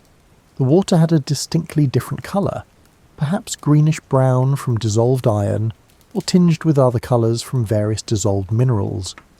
The atmosphere above was still dominated by carbon dioxide, nitrogen and water vapour, with little or no oxygen. Ultraviolet radiation from the sun beat down on the surface with an intensity that would be lethal to most modern organisms, since there was no ozone layer to filter it out. Yet life persisted and gradually became more sophisticated. Somewhere around 3.5 billion years ago, microbes began building structures called stromatolites, layered mounds of sediment and microbial mats that we can still see fossilized in rocks of appropriate age. These stromatolites are among our best evidence for early life, preserved communities of microorganisms that grew, died, and were covered by sediment, only to be colonized by new generations of microbes that repeated the process. If you'd visited a stromatolite-covered shore 3.5 billion years ago, you might have seen low, rounded mounds rising from the shallow water, their surfaces covered with a greenish or brownish slime. Mats of microbes living in communities, each species occupying its preferred depth based on its tolerance for light, oxygen, and various chemical compounds. These were Earth's first ecosystems, communities of organisms interacting with each other and their environment in ways that transformed both. The development of photosynthesis was a crucial milestone, though it happened gradually and in stages. Early photosynthetic organisms used hydrogen sulfide or other compounds as an electron source rather than water. They produced sulfur or other byproducts rather than oxygen. These organisms could harvest energy from sunlight, using it to convert carbon dioxide into organic compounds. It was a neat trick that gave photosynthetic organisms a significant advantage over those that relied on chemical energy sources.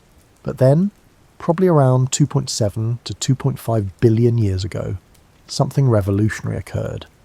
Some microbes, probably ancestors of modern cyanobacteria, evolved the ability to use water as an electron source for photosynthesis. This was a genuine innovation because water is abundant, unlike hydrogen sulfide, which is limited to specific environments like hydrothermal vents. There was just one small problem with this new form of photosynthesis. It produced oxygen as a waste product. Oxygen is wonderful stuff if you're an organism that has evolved to use it. It's extraordinarily reactive, which makes it perfect for extracting energy from food molecules efficiently. Aerobic metabolism, respiration using oxygen, yields far more energy per glucose molecule than any form of anaerobic metabolism. It's the difference between getting 15 miles per gallon and getting 50. But oxygen is terrible stuff if you're an organism that evolved in an oxygen-free world. The same reactivity that makes oxygen useful for energy production also makes it dangerous. Oxygen attacks organic molecules, breaking them down, causing what we'd now recognise as oxidative stress. To the microbes that had lived for billions of years in an oxygen-free world, the appearance of oxygen in their environment was something between a catastrophe and an apocalypse. As oxygen-producing cyanobacteria spread across the oceans, they began pumping oxygen into the water. Initially, this oxygen reacted with dissolved iron, forming rust that precipitated out of the water and sank to the ocean floor. Today, we mine these ancient deposits as banded iron formations, alternating layers of iron oxide and other sediments that record the gradually increasing oxygen levels in Earth's oceans. They're basically fossil rust, and they represent one of the largest ore deposits on the planet.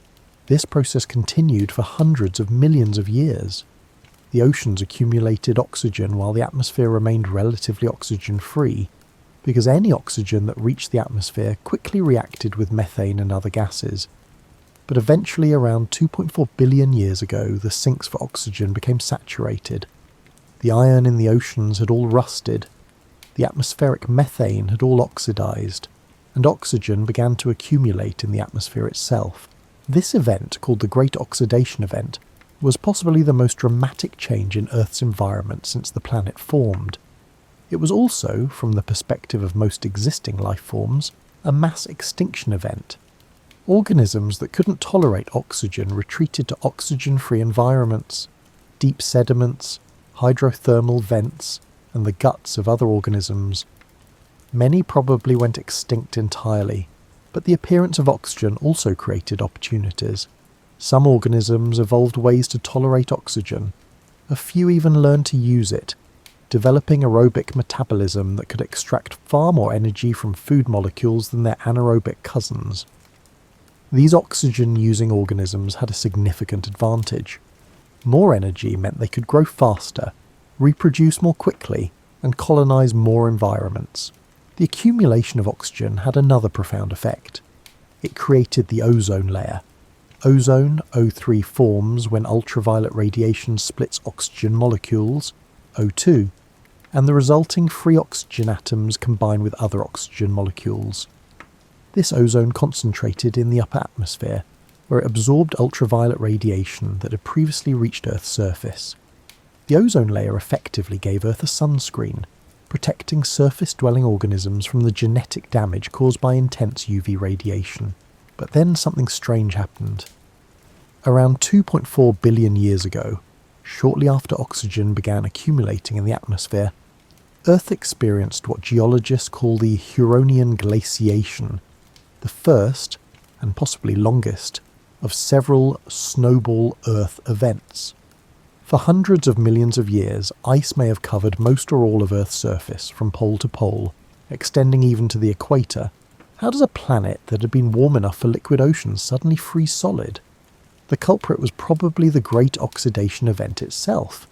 Remember all that methane in the atmosphere? Methane is a powerful greenhouse gas. When oxygen reacted with and removed atmospheric methane, it dramatically reduced the greenhouse effect. Without methane trapping heat, Earth's temperature plummeted.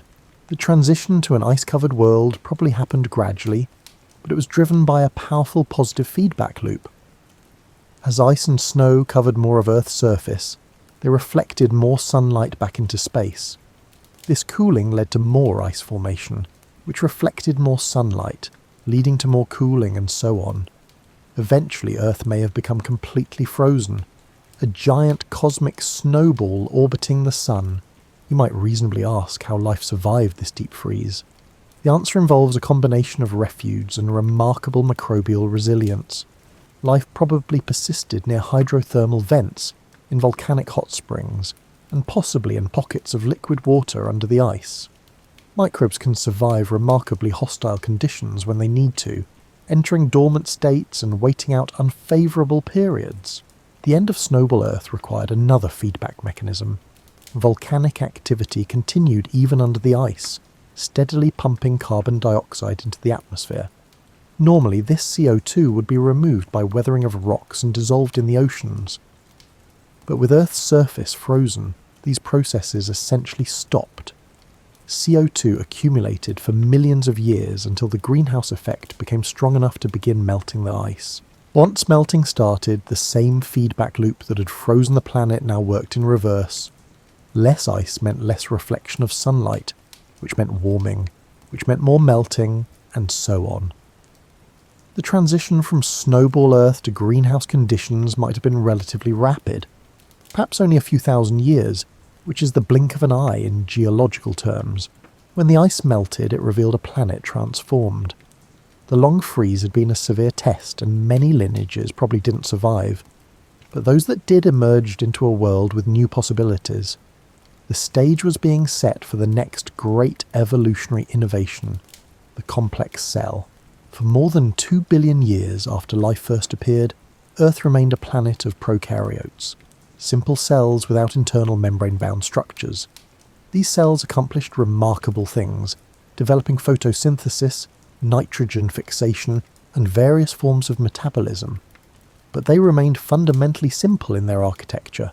Then, somewhere around 2 billion years ago, something unprecedented happened. A larger prokaryote engulfed a smaller one, perhaps intending to digest it for food. But instead of being digested, the smaller cell survived inside the larger one. The two cells began a partnership that would transform life on Earth. This process, called endosymbiosis, created the first eukaryotic cells, cells with a nucleus and other membrane-bound organelles. The engulfed cell became the mitochondrion, the powerhouse of the cell, responsible for aerobic respiration. This partnership was spectacularly successful because it combined the larger cell's ability to move and acquire resources with the smaller cell's efficient, oxygen-based metabolism. Later, some of these early eukaryotes engulfed photosynthetic cyanobacteria, which became chloroplasts. This second endosymbiotic event created the first algae and eventually led to all photosynthetic eukaryotes, including the plants that would eventually colonize land. The eukaryotic cell was like upgrading from a studio apartment to a mansion with multiple specialized rooms. Mitochondria handled energy production. The nucleus protected genetic material and controlled gene expression. Various other organelles specialized in protein synthesis, waste processing, and other functions. This specialization allowed eukaryotes to become much more complex than their prokaryotic ancestors. With this new complexity came new possibilities. Eukaryotic cells could be larger, sometimes much larger, than prokaryotes. They could develop new structures and capabilities, and crucially, they could eventually do something prokaryotes couldn't. They could aggregate into multicellular organisms where different cells specialized in different functions. The first multicellular eukaryotes probably appeared around 1.5 to 2 billion years ago, though the exact timing is debated. These early multicellular forms were simple, perhaps just clusters of similar cells that offered advantages like increased size and some protection from predators. But they represented a new strategy for life, one that would eventually lead to all the complex organisms we see today. For a long time, possibly 1 billion years or more, these early multicellular organisms remained relatively simple. Life during this era, sometimes called the boring billion, proceeded without dramatic changes. Stromatolites still dominated coastal environments. The oceans contained various prokaryotes and simple eukaryotes. Life existed, evolved, and diversified, but nothing particularly revolutionary was happening. Then, around 720 to 635 million years ago, Earth experienced another series of snowball Earth events, the Sturtian and Marinoan glaciations. Once again, ice may have covered most or all of the planet's surface. These freezes were severe enough that geologists find evidence of glacial deposits at tropical latitudes, suggesting ice existed even at the equator. These dramatic climate swings may have driven evolutionary innovation by creating extreme selective pressure. Organisms that could survive rapid environmental changes, that had flexible metabolisms, or that could enter dormant states had better survival odds. When the ice finally melted, as it always did thanks to the build-up of volcanic CO2, life rebounded into a world of new opportunities. And then, almost immediately after the last snowball Earth event, something remarkable appeared in the fossil record, the Ediacaran biota. Named after the Ediacara Hills in Australia, where they were first discovered, these organisms were Earth's first large, complex, multicellular creatures. The Ediacaran organisms were strange by modern standards. Many resembled quilted air mattresses, with bodies divided into repeated segments. Some looked like fronds, others like discs, and still others like three-sided frisbees.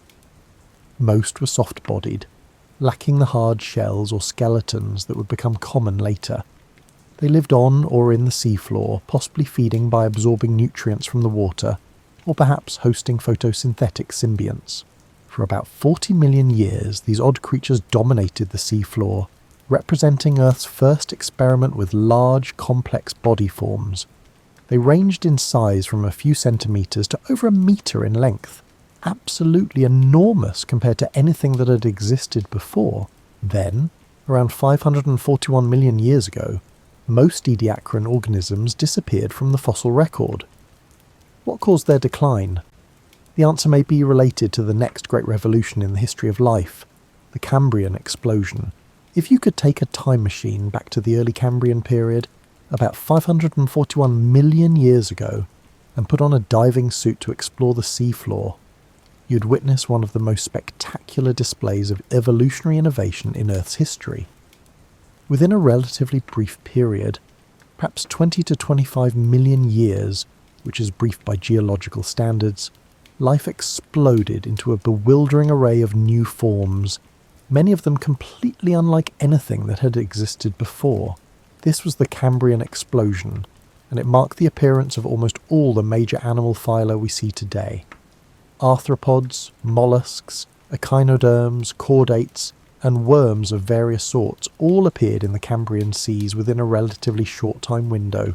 It was as if life had been experimenting for billions of years and suddenly decided to try every possible body plan all at once. What triggered this explosion of diversity? The answer probably involves multiple factors coming together. Oxygen levels had risen to the point where active, mobile animals could be supported. The evolution of predation created an evolutionary arms race, where prey animals evolved defences and predators evolved ways to overcome those defences.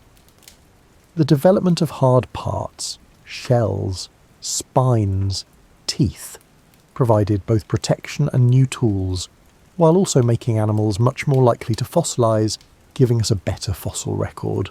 The Cambrian seas were dominated by arthropods, particularly trilobites. These creatures, distant relatives of modern insects and crustaceans, had segmented bodies, jointed legs, and hard exoskeletons. They could walk along the seafloor, swim in the water column, and filter feed or hunt for food.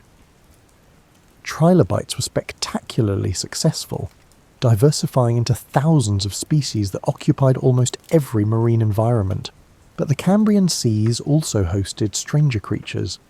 Anomalocaris, whose name means abnormal shrimp, was one of the Cambrian's top predators, with grasping appendages for catching prey and a circular mouth lined with plates. Opabinia had 5 eyes and a proboscis with a grasping tip that it used to catch smaller animals. Hallucigenia was so bizarre when first discovered that paleontologists couldn't tell which end was the head or which side was up. It had spines on one side and legs on the other. These weird Cambrian creatures lived in a world that was alien by modern standards. The continents were barren rock. Not a single plant or animal lived on land yet. The oceans were rich with life, but different from today's oceans. There were no fish yet, no sharks, no whales. The largest predators were arthropods and odd creatures like Anomalocaris, but among the many strange creatures of the Cambrian, one group would prove particularly significant: the chordates, animals with a stiffening rod, notochord, running down their backs. Early chordates like Picasso and Iquichthys were small, fish-like creatures that swam through the Cambrian seas. They weren't impressive compared to the armoured trilobites or the grasping anomalocaridids, yet they carried within their body plan the basic architecture that would eventually give rise to fish, amphibians, reptiles, birds, mammals, and eventually you. The Cambrian period established patterns that would shape life for the next 500 million years. Predator-prey relationships drove evolutionary innovation. Hard parts became the norm, providing protection and structure. Animals developed increasingly sophisticated sensory systems. Eyes became common, allowing creatures to see their prey or spot predators from a distance. The basic body plans of modern animals were established, creating templates that would be modified and adapted for countless different environments. As the Cambrian gave way to the Ordovician period, around 485 million years ago, life continued to diversify. The first true fish appeared, jawless creatures that filtered food from the water or scraped it off rocks. Cephalopods, relatives of modern squid and octopuses, evolved into efficient predators, some with straight shells meters long. Reefs built by various organisms began to dominate shallow seas, creating complex habitats that supported diverse communities, but life remained entirely aquatic. The land was still barren, waiting for the organisms that would eventually colonize it. That transition was coming, but it would require some of the most dramatic adaptations in the history of life. Stand on a Silurian seashore around 440 million years ago, and you'd see a stark contrast between two worlds. Behind you, the ocean teemed with life: fish, arthropods, mollusks and echinoderms, all going about their business in the water. Before you stretched the land, rocky, barren, lifeless. The most advanced terrestrial ecosystem consisted of microbial mats in wet areas, and possibly some lichens beginning to colonize the rocks. There were no trees, no grass, no flowers, no insects, no birds, and no mammals. Just bare rock weathering under the sun. But in the shallow waters and tidal zones, something revolutionary was beginning. Plants, descended from green algae, were starting to venture onto land. This wasn't a sudden conquest, but a gradual process that probably took millions of years. The first land plants were tiny, perhaps only a few centimetres tall, and they required very moist conditions. They had no true roots, leaves, or stems as we'd recognise them today, just simple structures that barely qualified as plants. The challenge of living on land was immense. In the water, organisms are supported by buoyancy, surrounded by moisture, and protected from temperature extremes. On land, gravity pulls harder, the air is dry, temperatures fluctuate wildly, and UV radiation is more intense. To survive on land, organisms needed to solve all these problems simultaneously. Early land plants developed several crucial innovations. They evolved a waxy coating called a cuticle to prevent water loss. They developed simple conducting tissues to transport water from the ground to their growing tips. They formed associations with fungi that helped them extract nutrients from the thin soils developing on weathered rock. These plant-fungal partnerships, called mycorrhizae, were so successful that they persist in most modern plants today. By the Devonian period, around 420 million years ago, land plants had diversified dramatically. Some developed true roots that could penetrate deeper into the soil, anchoring larger plants and accessing more water. Others evolved vascular tissue, specialized cells for conducting water and nutrients that allowed them to grow taller. The race for sunlight had begun, and plants responded by reaching upward. The first forests appeared during the Middle Devonian, though they would have looked alien to modern eyes. They were dominated by tree-sized club mosses, horsetails and ferns, groups that today are mostly small plants. These early trees could reach heights of over 30 metres, creating the first complex terrestrial ecosystems. Their roots broke up rock, accelerating weathering and soil formation. When they died and fell, they created habitats for other organisms. Life was transforming the landscape, but plants didn't colonise land alone. They were followed, or perhaps accompanied, by animals. The first terrestrial animals were probably arthropods, millipedes and centipedes, and possibly early arachnids. These creatures likely began as coastal or semi-aquatic organisms that gradually adapted to terrestrial life. They had advantages for land living. Their exoskeletons provided structural support and protection from drying, and their jointed legs worked well for walking on irregular surfaces. By the late Devonian, around 375 million years ago, insects had appeared and were beginning to diversify. Some evolved wings, becoming the first animals capable of powered flight. This innovation opened new dimensions of terrestrial space, allowing insects to disperse widely, escape predators, and eventually pollinate plants. But the most dramatic transition to land was being made by a group of fish. In the shallow waters and swamps of the Devonian, some fish had evolved muscular, lobed fins that could support their weight and lungs that could extract oxygen from air. These lobe-finned fish could haul themselves out of the water and move across land, possibly to reach new water bodies or escape predators. Creatures like Tiktaalik represented an intermediate stage between fish and tetrapods, four-legged vertebrates. They had fins with bones that corresponded to our upper arm, forearm, and something resembling a wrist. They had lungs and gills, a flat head that could support the weight when out of water, and a flexible neck. Tiktaalik could do push-ups with its front fins, lifting its head above water to breathe air or look around. Over millions of years, these fish-like creatures gave rise to true tetrapods, animals with four limbs rather than fins. Early tetrapods, like Acanthostiga, still spent most of their time in water, but they had digits, fingers and toes, rather than fin rays. They represented a commitment to the new lifestyle that land offered, even though they weren't yet fully terrestrial. By the Carboniferous period, around 350 million years ago, tetrapods had fully transitioned to land. Amphibians diversified into numerous forms, from small salamander-like creatures to massive beasts several meters long. These early amphibians still required water for reproduction. Their eggs had no shell and would dry out in air, but they could live entirely on land as adults. The Carboniferous world would have been a strange place to visit. The forests were dominated by enormous club mosses and horsetails, creating swampy environments where dead plant material accumulated faster than it could decay. This plant material would eventually become the coal deposits that gave the Carboniferous its name, and powered the Industrial Revolution hundreds of millions of years later.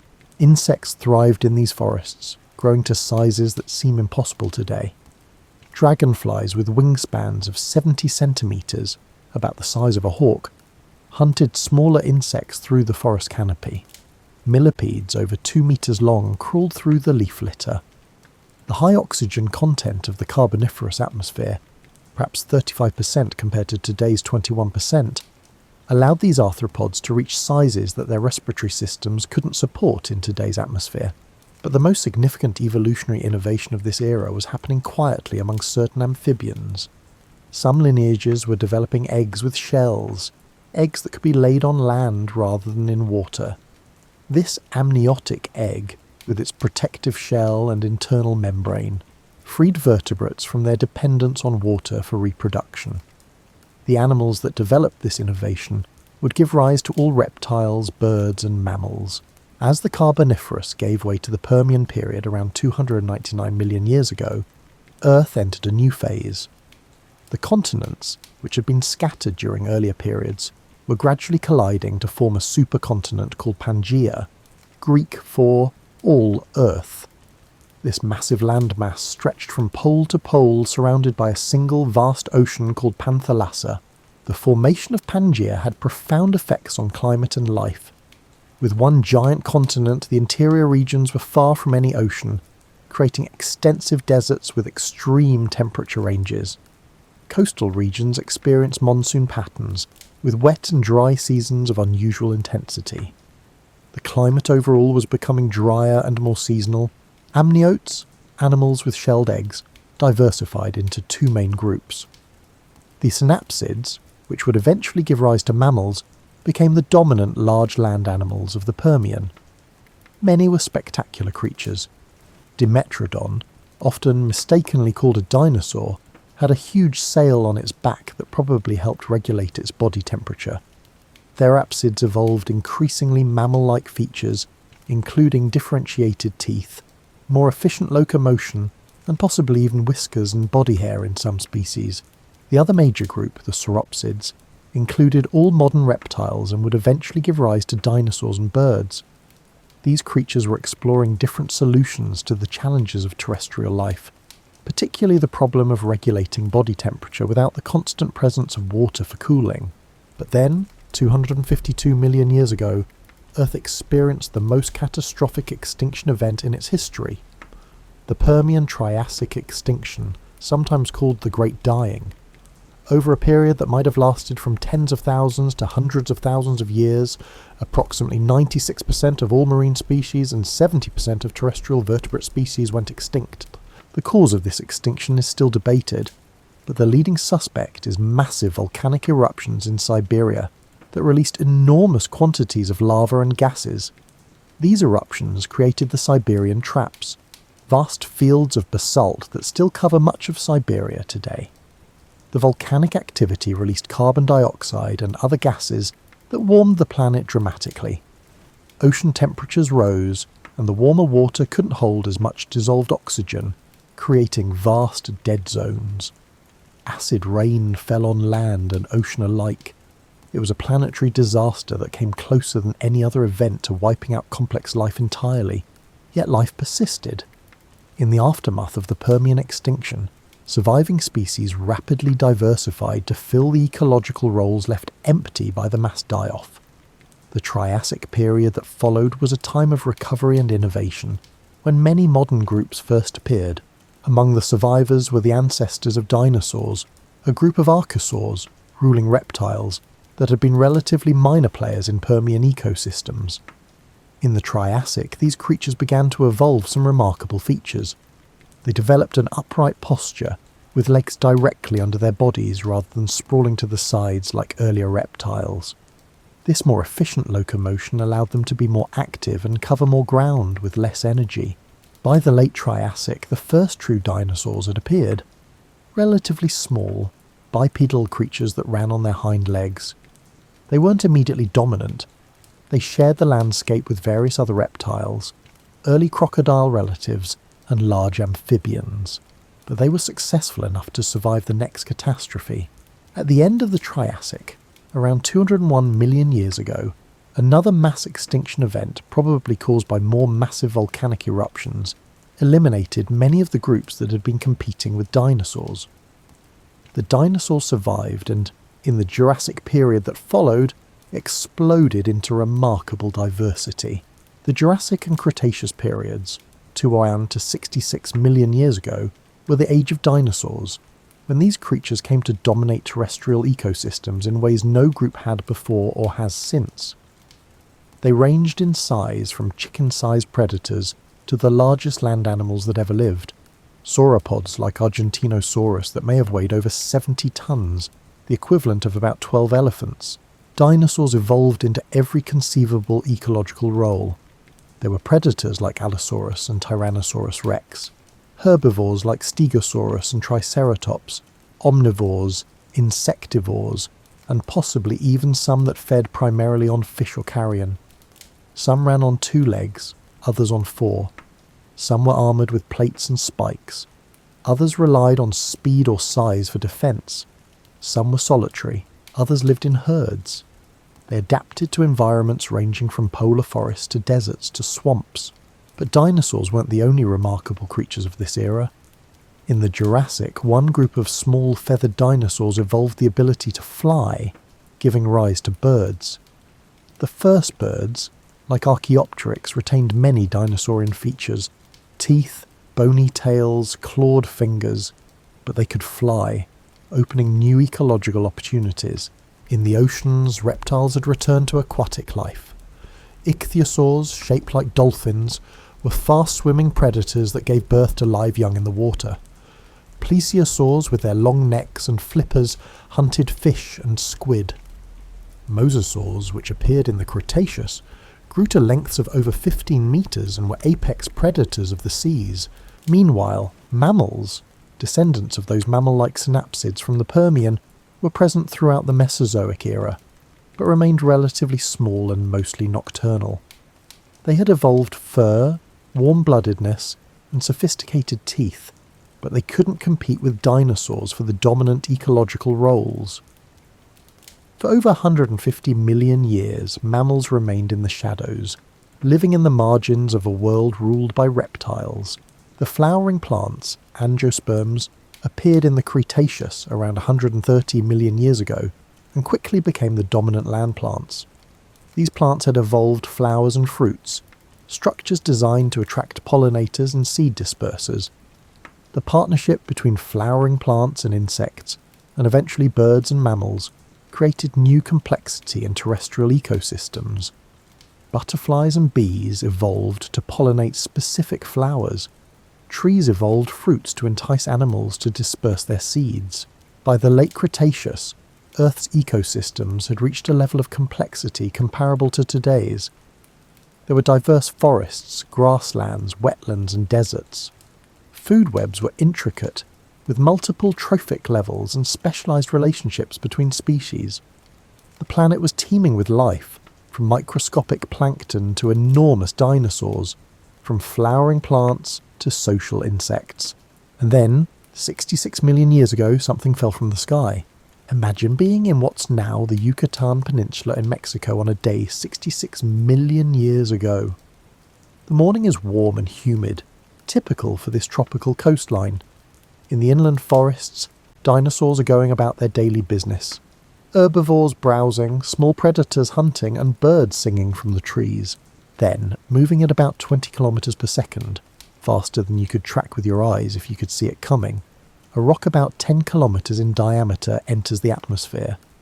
The air in front of it can't get out of the way fast enough, so it compresses and heats to temperatures hotter than the surface of the sun. The asteroid, technically it might have been a comet, but we'll call it an asteroid, is briefly surrounded by a bubble of superheated gas that radiates enough thermal energy to ignite forests hundreds of kilometers away. The impact itself releases energy equivalent to about 10 billion Hiroshima bombs. The asteroid vaporizes instantly, along with a vast amount of the Earth's crust. A crater, 150 kilometers in diameter, forms in seconds. Rock liquefied by the impact splashes upward in a ring, creating mountains in minutes. Shock waves race through the Earth's crust like ripples in a pond, except these ripples are earthquakes of magnitude 11 or higher, far beyond anything in recorded human history. The debris from the impact, vaporized rock, bits of asteroid, fragments of crust, shoots upward into the atmosphere and beyond. Some material reaches escape velocity and actually leaves Earth entirely. Other material falls back, re-entering the atmosphere all over the planet. As this material re-enters at hypersonic speeds, it heats the atmosphere to oven-like temperatures. Forests across the planet burst into flame. Animals without shelter are literally baked alive. Within minutes of the impact, huge tsunamis race across the oceans, some perhaps hundreds of meters high, obliterating coastal ecosystems around the Gulf of Mexico and beyond. Soot from the burning forests mixes with dust from the impact, creating a thick shroud that blocks sunlight. Temperatures plummet as the planet is plunged into an impact winter that could last months or years. Photosynthesis essentially stops. Plants die from lack of sunlight. Herbivores die from lack of plants. Carnivores die from lack of prey. The food chains supporting complex ecosystems collapse like dominoes. In the oceans, plankton, the base of marine food webs, die in massive numbers, causing cascading extinctions up the food chain. The extinction event that followed was the fifth major mass extinction in Earth's history, and the one that finally ended the age of dinosaurs. Non-avian dinosaurs, which had ruled terrestrial ecosystems for over 150 million years, completely disappeared. So did pterosaurs, the flying reptiles that had dominated the skies. Marine reptiles like mosasaurs and plesiosaurs vanished from the oceans. In total, about 75% of all species went extinct, but some creatures survived. Birds, technically flying dinosaurs, made it through, though many lineages were lost. Mammals survived, probably because they were small, ate diverse foods, and many lived in burrows that provided shelter from the immediate effects of the impact. Crocodiles and turtles survived, possibly because they could go long periods without food. Snakes survived. Many groups of fish made it through. In the aftermath, the planet was a devastated place. The forests were gone, replaced by vast expanses of dead trees and ash. The oceans were depleted of life. The survivors found themselves in a world with empty ecological niches and reduced competition. Evolution, as it always does, began to fill the gaps. Mammals, which had spent 150 million years as small nocturnal creatures, suddenly had opportunities they'd never had before. Within a few million years, a blink of an eye in geological time, they had diversified into hundreds of new forms. Some remained small, but others grew larger, filling the ecological roles previously occupied by dinosaurs. By 50 million years ago, mammals had become the dominant large animals on land. There were massive herbivores, fearsome predators, and creatures adapted for every environment from deserts to forests to oceans. Some mammals even returned to the sea, giving rise to whales and dolphins. Others took to the air, evolving into bats. The age of mammals had begun. As mammals diversified throughout the Cenozoic era, one particular group, the primates, was evolving in ways that would eventually change the planet as profoundly as the evolution of photosynthesis or the colonization of land. Early primates were small, tree-dwelling creatures that appeared around 55 million years ago. They had grasping hands and feet, forward-facing eyes for depth perception, and relatively large brains for their body size. These features helped them navigate the three-dimensional environment of the forest canopy. Over millions of years, primates diversified into lemurs, monkeys, and apes.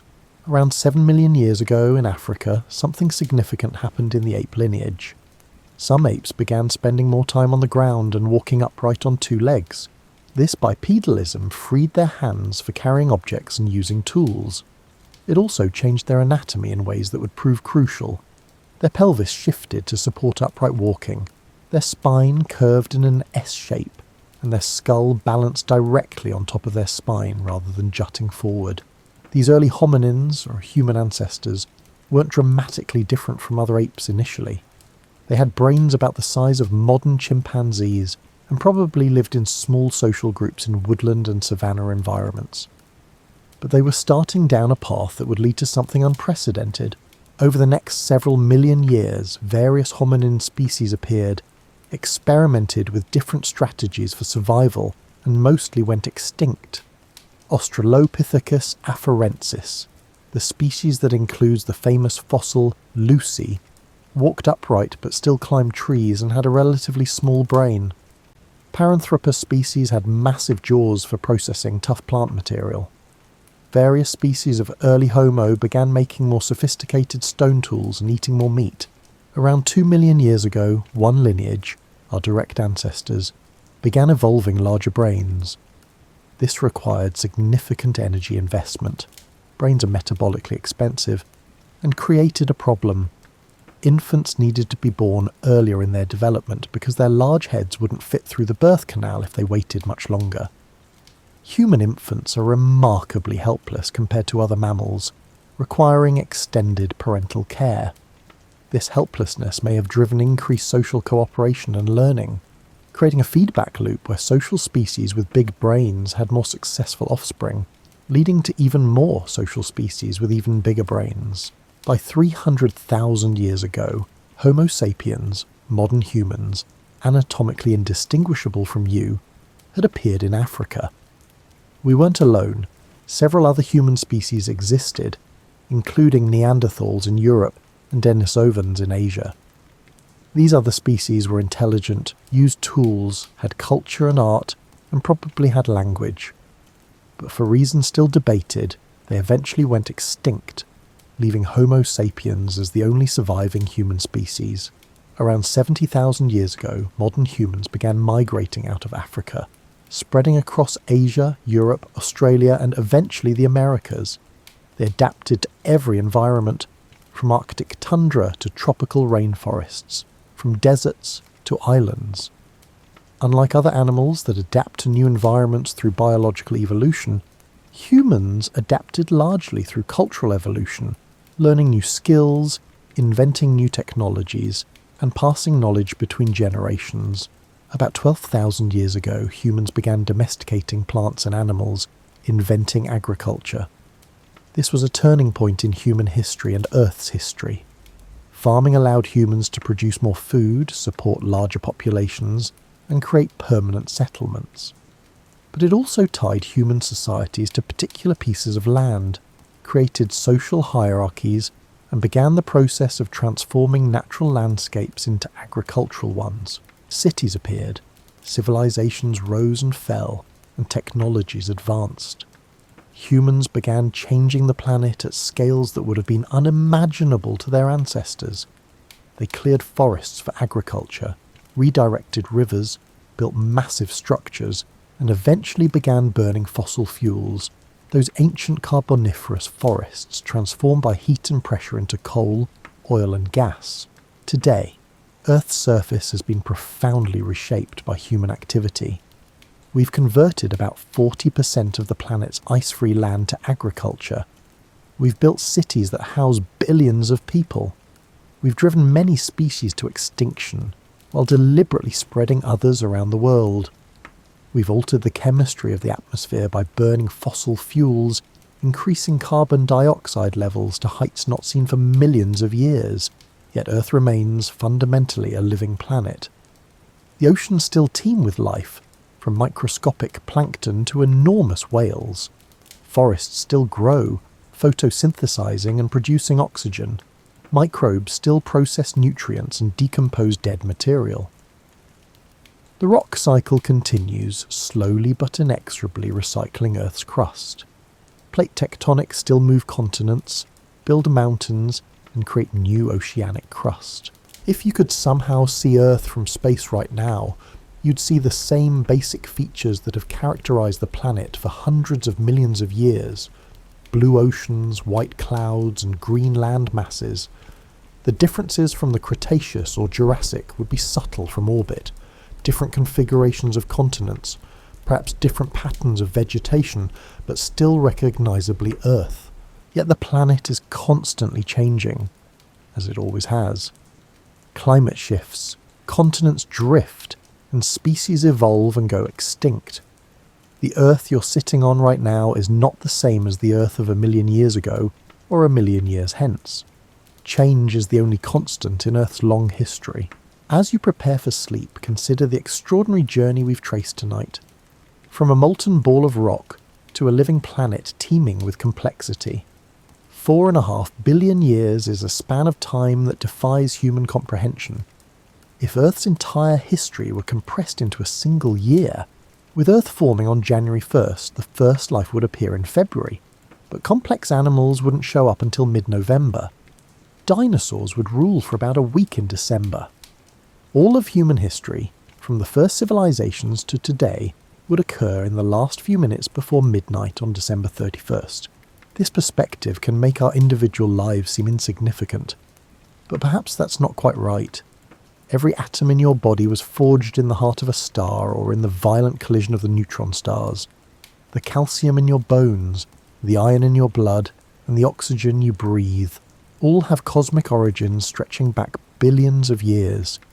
You're quite literally made of stardust, assembled through processes that have taken the entire age of the universe to unfold. The water you drank today might have fallen as rain on Jurassic dinosaurs, flowed through carboniferous forests, or existed in the first oceans that formed when Earth's surface cooled. Water cycles through Earth's systems, evaporating, condensing and flowing, being recycled endlessly. Every glass of water contains molecules that have been part of countless living things throughout Earth's history.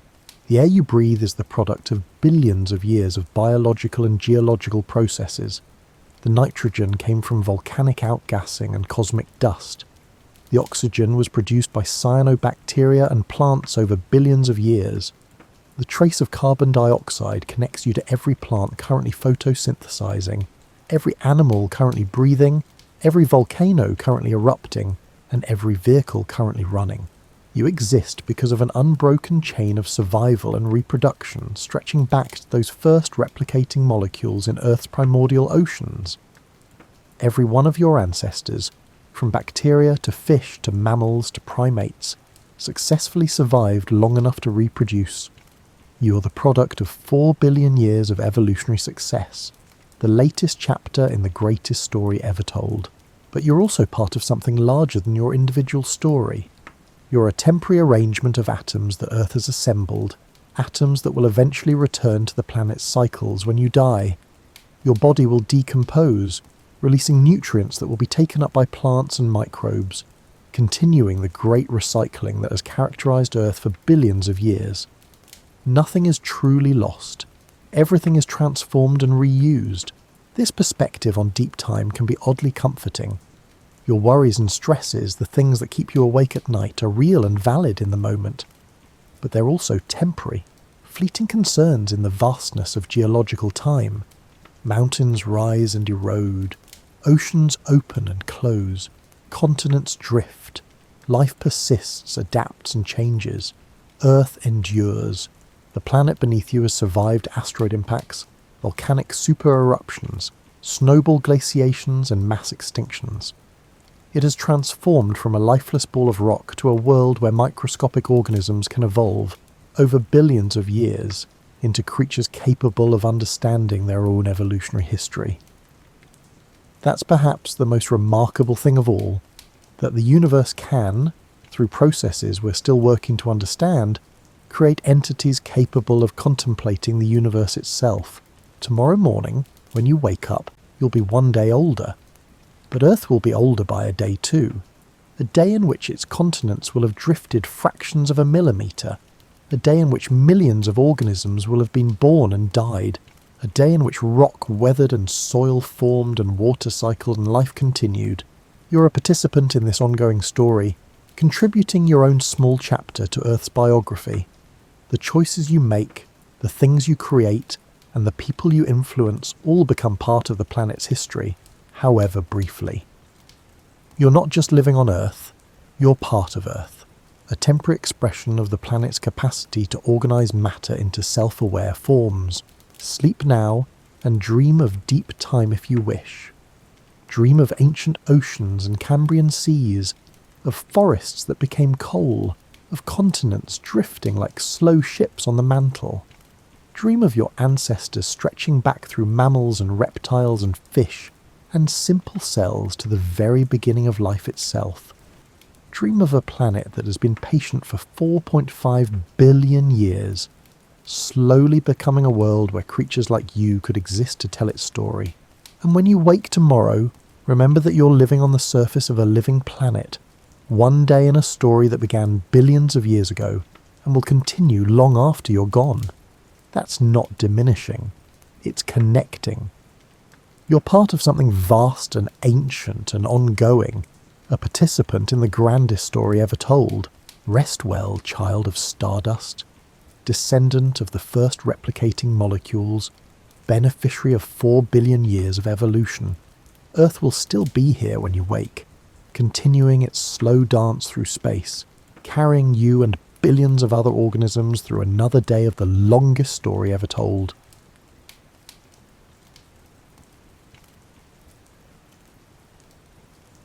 Close your eyes and imagine the night sky over ancient China, sometime around the 7th century. There are no streetlights, no neon signs, and no glow from smartphones or television screens filtering through curtains. The darkness here is complete in a way that most of us have never experienced, broken only by oil lamps flickering in windows and the vast sweep of stars overhead. So many stars that the Milky Way looks like spilled rice across black silk. In this world, night meant something different than it does for you now. When the sun set over the tiled roofs and winding rivers, most people simply stopped their work. Farmers returned to their homes, markets closed. The rhythm of life followed the sun because working after dark was difficult, expensive, and frankly exhausting when your only light source required constant feeding with oil or tallow. But in certain workshops scattered throughout the empire, lights still burned long after sunset. These were the spaces of alchemists, not the magical wizards you might picture from fantasy novels, but something closer to the chemists and pharmacists of their time, though they would have been puzzled by those modern terms. These practitioners mixed substances, heated materials, ground minerals into powders, and recorded their observations with the kind of meticulous care that would make a modern scientist nod in approval. The alchemists worked by lamplight, their faces illuminated by small flames that cast dancing shadows on walls covered with shelves. These shelves held ceramic jars and bamboo containers, each carefully labelled in elegant characters that describe their contents: sulphur from volcanic regions, saltpeter gathered from cave walls, and charcoal ground from specific types of wood.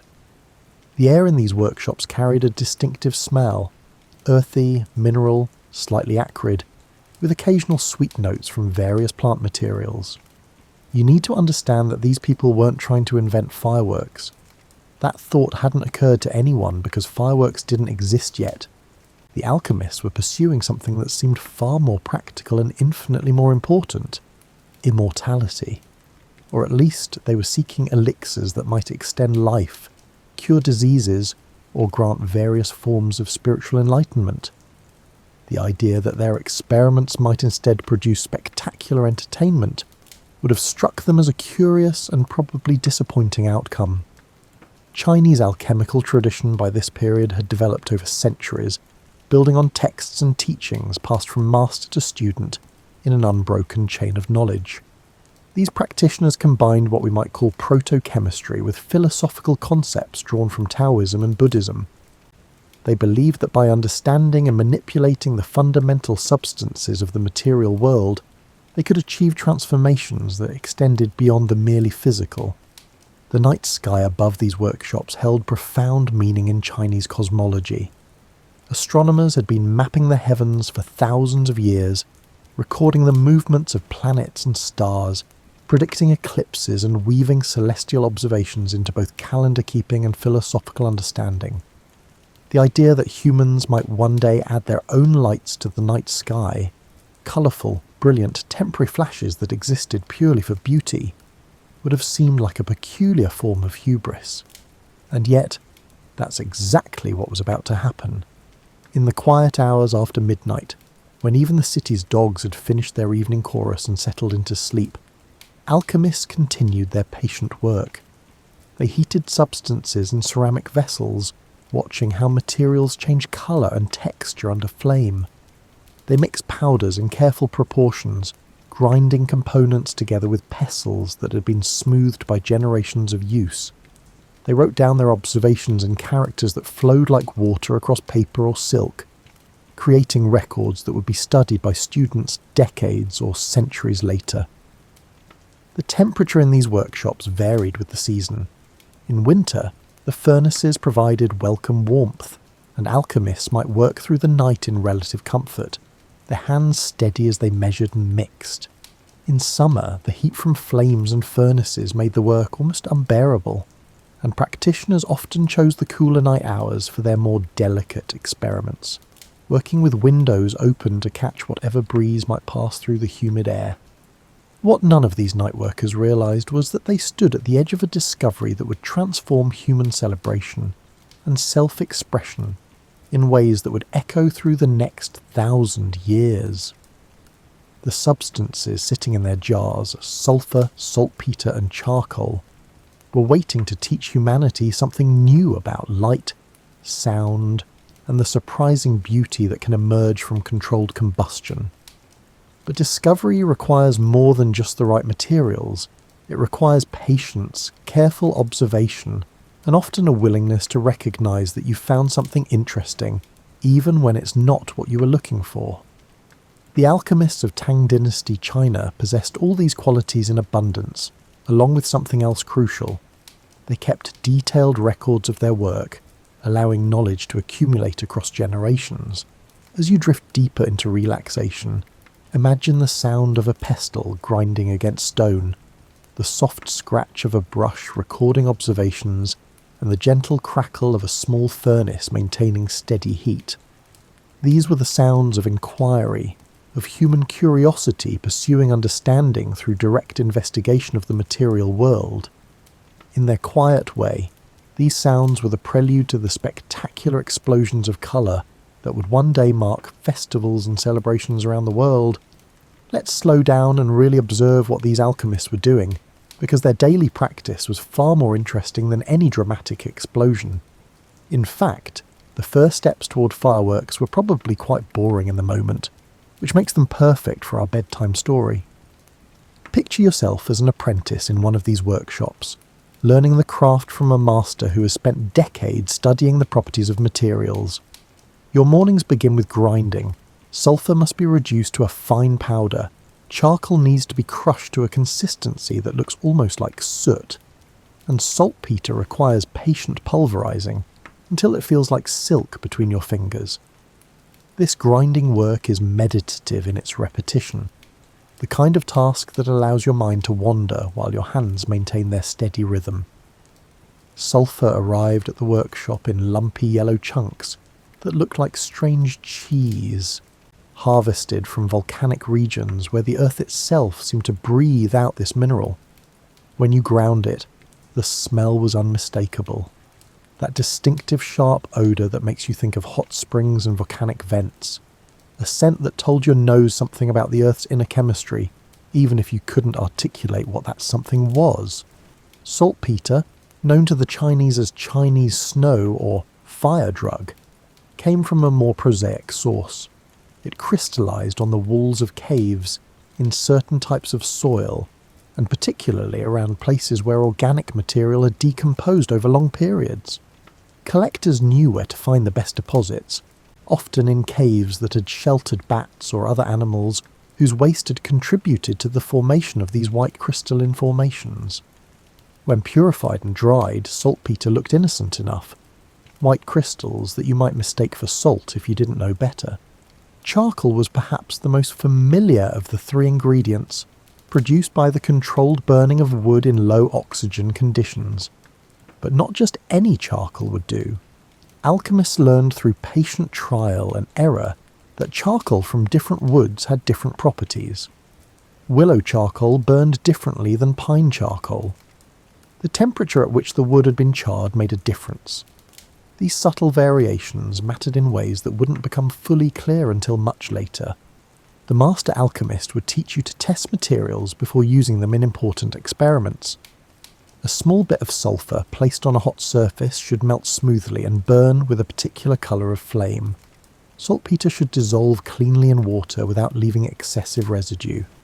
Charcoal should be light, pure, and free from unburned wood. These quality checks were part of the daily rhythm, small acts of verification that ensured you were working with known substances rather than impure mixtures. The alchemical texts that guided this work were sometimes frustratingly vague by modern standards. Instructions might read something like, "Take the essence of fire," or "Combine the earthly and heavenly elements in balance," leaving considerable room for interpretation. Apprentices learned that these poetic descriptions often encoded specific procedures that made more sense once you understood the underlying principles through direct experience. When alchemists began experimenting with combinations of sulphur, saltpeter, and charcoal, they were following a logical path in their search for transformative substances. Sulphur was associated with fire and transformation. Saltpeter had remarkable properties. It could preserve food, it affected the way things burned, and it seemed to possess a kind of inherent power that alchemists found fascinating.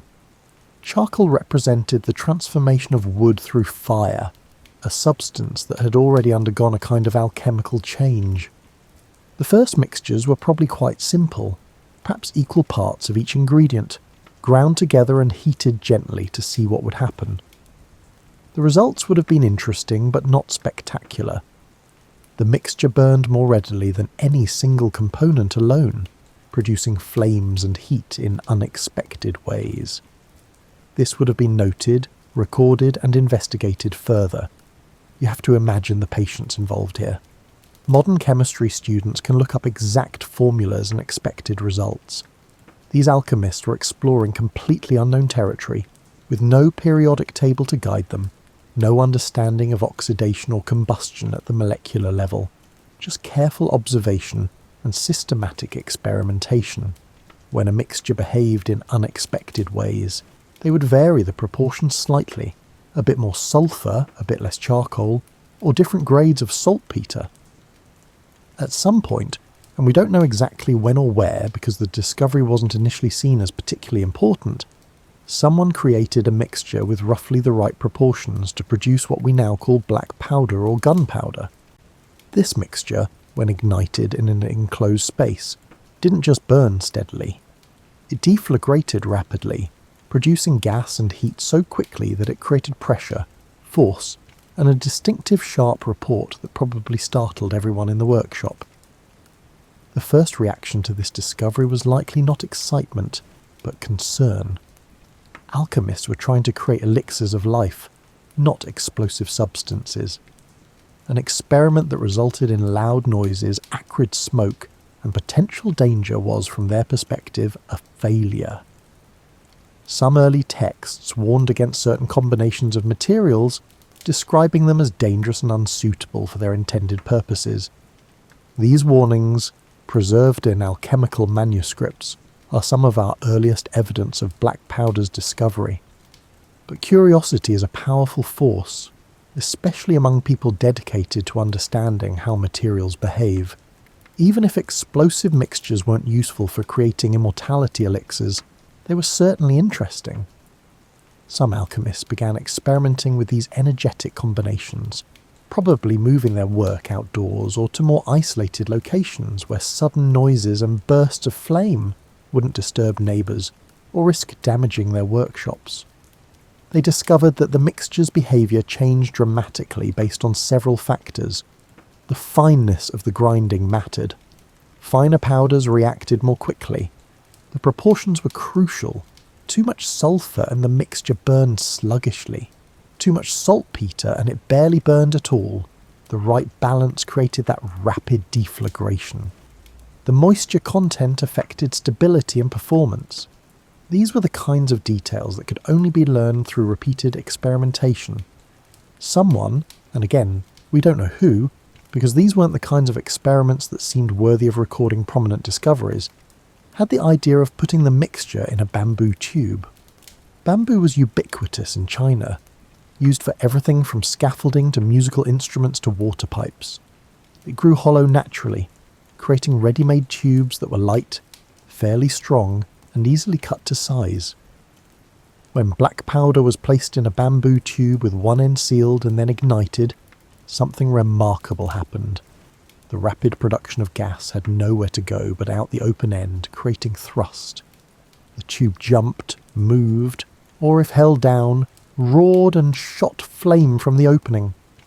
The noise was considerable, a sharp crack or bang that echoed across courtyards and probably provoked complaints from neighbours trying to sleep. If the bamboo tube was closed at both ends with just a small hole in the sealed portions, the pressure would build until the bamboo split or ruptured with an even louder report. This created something new in human experience, an intentional loud noise not produced by hitting things together, not created by voice or horn, but generated by chemical reaction. The sound was sharp, distinctive, and attention-getting in a way that must have seemed almost magical. And here's where the story takes its turn towards celebration rather than alchemy. Because someone, watching these bamboo tubes split and rupture with their sharp bangs, had a thought that changed everything. What if that's actually useful? Not for making medicine or pursuing immortality, but for something else entirely. For driving away evil spirits, for marking important moments, and for adding drama and excitement to celebrations. Now we reach one of those moments in history where practical use diverges from original intent, and something created for one purpose finds its true calling in something entirely different. The journey from alchemist's mishap to festival entertainment required a shift in perspective. Someone had to look at a loud, smoky, sometimes dangerous chemical reaction and think, let's do that on purpose, for fun. Chinese culture had a long tradition of using noise to drive away evil spirits and negative forces. During New Year celebrations, people would bang drums, clang cymbals, and create as much commotion as possible to scare away any malevolent entities that might want to linger into the new year. The louder the better, because evil spirits were apparently quite timid and easily startled. So when someone observed that bamboo tubes filled with black powder produced remarkably loud bangs, it wasn't a huge leap to think, we could use this for New Year. The first firecrackers, and they were literally crackers of fire, bamboo crackling from internal pressure, were probably used this way, as noisemakers for festivals and celebrations. Imagine the first New Year festival where these devices were used. Families would light traditional firecrackers made from regular bamboo. These produced pops and cracks as air pockets in the bamboo exploded from heat. But then someone would bring out the special bamboo tubes, the ones filled with the alchemist's powder, and the resulting bangs would be so much louder, so much more impressive, that everyone would jump and laugh and feel certain that no evil spirit would dare linger after that kind of announcement. The transition from medicinal research to entertainment might seem strange, but it follows a pattern you can observe throughout history. Plenty of substances and technologies discovered for serious purposes found their calling in pleasure and celebration. The ancient Chinese weren't unique in repurposing their discoveries, they were just particularly creative about it.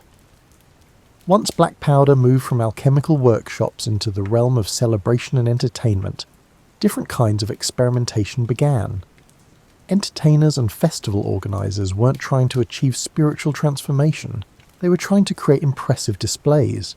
This changed what questions people asked and what kinds of innovations they pursued. Someone discovered that if you pack the powder less tightly in a bamboo tube with a small opening, it would shoot sparks and flames rather than just explode. This created a fountain effect, streams of fire and bright sparks shooting upward in a display that was beautiful in addition to being loud. For the first time, black powder was producing light effects, not just sound. The discovery that different materials added to the black powder mixture could produce different colours came gradually. Copper compounds created blue-green tints. Iron filings added golden sparks. Different types of charcoal burned with subtly different hues. These discoveries were probably accidental at first. Someone used charcoal from a particular wood or powder that had been stored in a copper container and noticed that the flames looked different. These early fireworks, if we can call them that, though they were still quite primitive, were probably used at important occasions beyond just New Year celebrations. Weddings might feature special bamboo crackers to bless the union and frighten away any spirits that might bring bad luck. Religious festivals could include fire displays as offerings or ceremonies. Important visitors might be greeted with impressive noises and flames as a sign of honour and celebration. The aesthetic that developed around these early displays was distinctly Chinese, emphasising certain qualities over others. Loud noises were good. They fulfilled the practical purpose of spirit scaring, and also demonstrated the power and effectiveness of the display. Bright sparks and flames were desirable, creating visual interest and beauty. But the displays remained relatively close to the ground, shooting up from tubes planted in the earth or held by brave individuals who understood the timing. The social aspects of these celebrations mattered as much as the pyrotechnics themselves. Festivals were communal events where families gathered, special foods were prepared, and the normal routines of daily life were set aside for collective celebration. The fire displays became one element in a rich tapestry of activities, but an increasingly important element, because they offered something unique that couldn't be replicated through any other means. As these practices spread from one region to another, local variations developed. Different areas had access to different materials, leading to regional styles of firecracker construction and firing. Some regions became known for particularly loud crackers, others for especially bright sparks, and still others for innovative designs and effects. This diversity meant that the art of fire displays was constantly evolving, with techniques and innovations spreading through networks of merchants, travellers and festival organisers. The manufacture of these devices began to shift from alchemists to specialised craftspeople who focused specifically on creating items for celebration rather than pursuing any medicinal or spiritual goals. These early pyrotechnicians learned through apprenticeship, mastering the art of grinding powders to the right consistency, mixing proportions that would burn correctly, and packing bamboo tubes in ways that produced desired effects without being too dangerous. Safety was, of course, a concern, though perhaps not emphasised as much as modern safety. Professionals might prefer. Accidents happened, bamboo tubes exploded prematurely, Sparks ignited nearby materials, and enthusiastic celebrations sometimes resulted in burns or injuries. But the benefits, the joy, the spectacle, the sense of driving away evil and welcoming good fortune, seemed to outweigh these risks in the minds of most participants. The timing of displays became ritualized. Certain moments in festivals would be marked by particularly impressive crackers or fire fountains. The New Year transition, for instance, might feature sustained sequences of explosions, creating a wall of sound that marked the boundary between the old year and the new.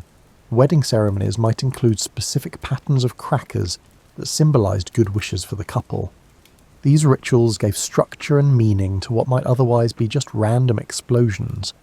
Children, of course, were fascinated by these fire devices, though probably not allowed to handle them directly given the obvious dangers.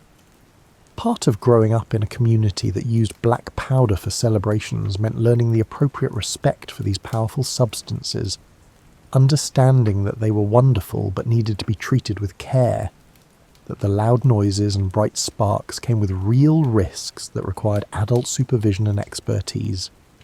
The psychology of these displays is worth considering as you settle deeper into relaxation. Why do humans enjoy loud noises and bright lights, especially in celebration? There's something primal about our attraction to fire, to light in darkness, and to sounds that command attention and announce importance. The Chinese pyrotechnicians had tapped into something fundamental about human perception and emotion, creating experiences that engaged multiple senses simultaneously and marked moments as special and significant. As we move forward through Chinese history into the Tang dynasty, 618 to 907 CE, and especially the Song dynasty, 960 to 1279 CE, the use of fireworks in festivals became increasingly sophisticated and culturally important.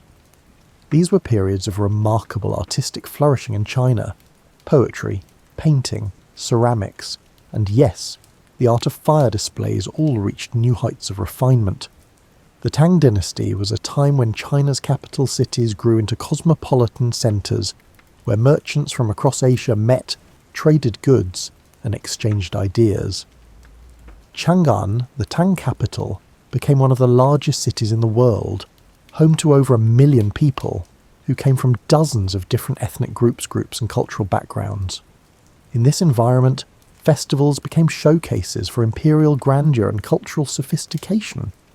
Imperial festivals during the Tang period were spectacular affairs that lasted for days and featured every form of entertainment imaginable.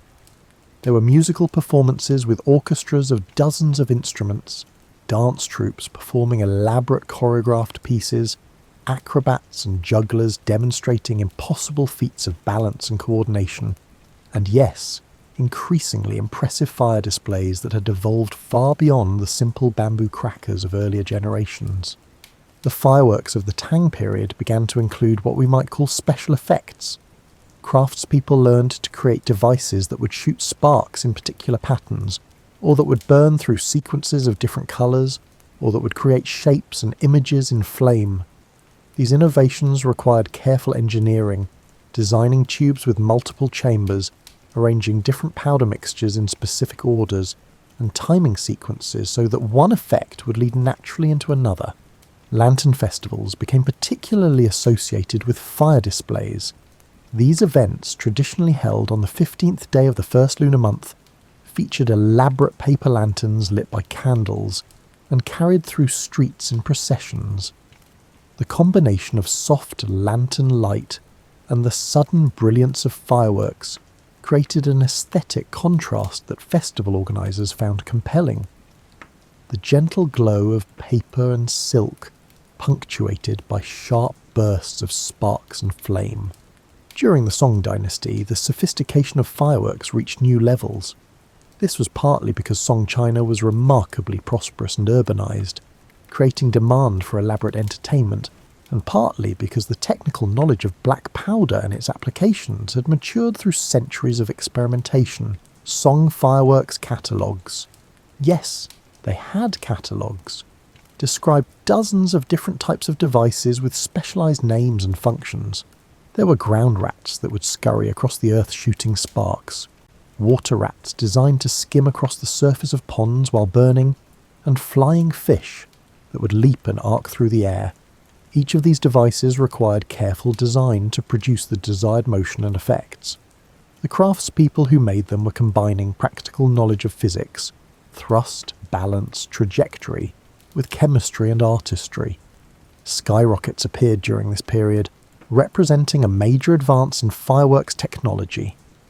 By carefully designing the tube and powder load, pyrotechnicians could create devices that would shoot high into the air before exploding or releasing sparks.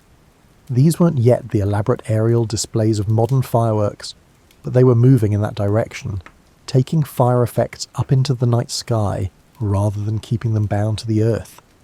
The social organisation of fireworks displays also became more sophisticated.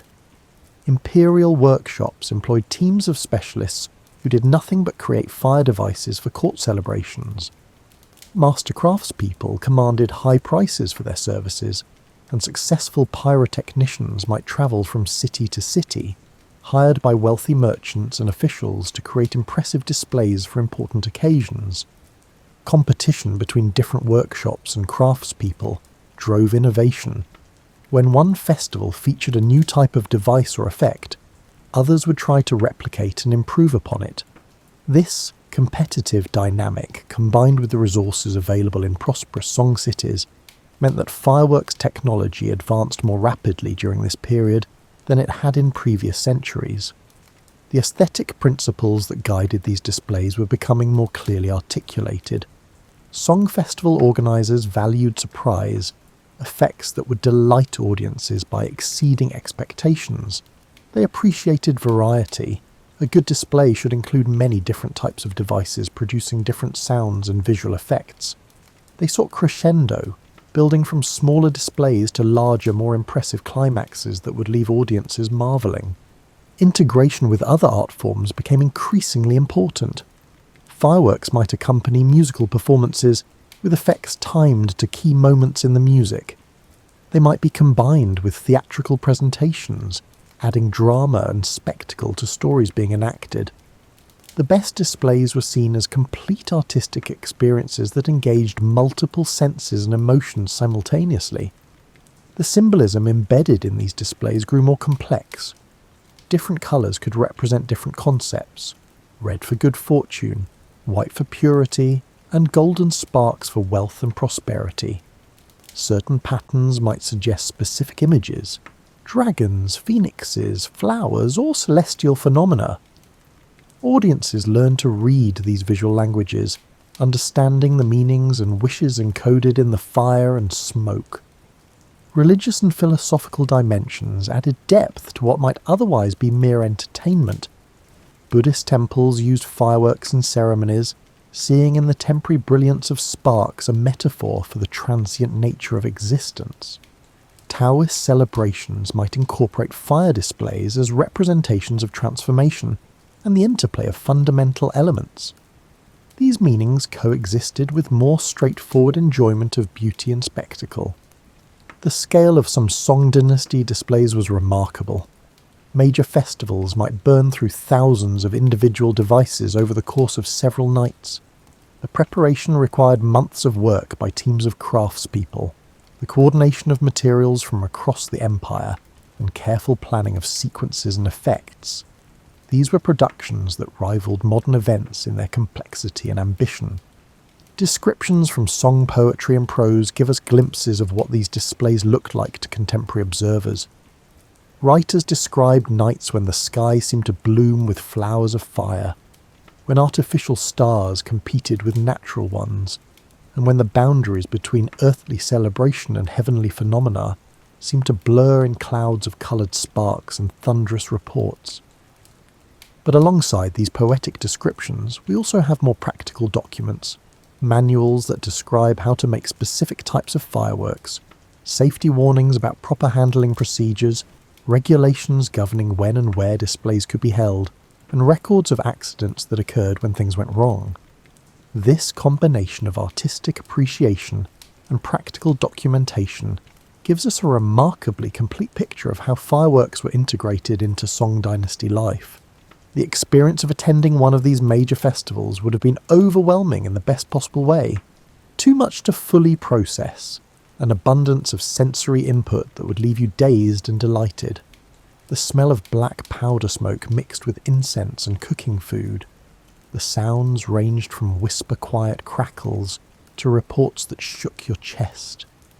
The visual experience shifted from darkness to brilliant illumination and back again, leaving after images floating across your vision. And through it all, there was the social experience of being part of a crowd, sharing amazement and delight with thousands of other people, and feeling connected to tradition and community through participation in these ancient yet ever-new celebrations. The fireworks weren't just entertainment, they were threads in the fabric of social life, markers of time and season, and expressions of hope and joy. Now we follow the knowledge of black powder and fireworks as it spreads beyond China's borders, carried by merchants, travellers and invaders, along the trade routes that connected ancient civilizations. This dispersal took centuries and happened through many different channels, each adding their own cultural interpretations to the basic technology. The Silk Road, actually a network of routes rather than a single road, served as the primary conduit for many Chinese innovations travelling westward. Merchants carrying silk, porcelain and tea also carried knowledge, sometimes intentionally and sometimes accidentally. The formula for black powder, initially treated as a valuable secret, gradually leaked out through these commercial networks. Arab traders were among the first non-Chinese peoples to encounter fireworks, probably sometime during the late Tang or early Song period. These merchants, who maintained extensive trading networks stretching from China to the Mediterranean, recognized the commercial and military potential of black powder technology.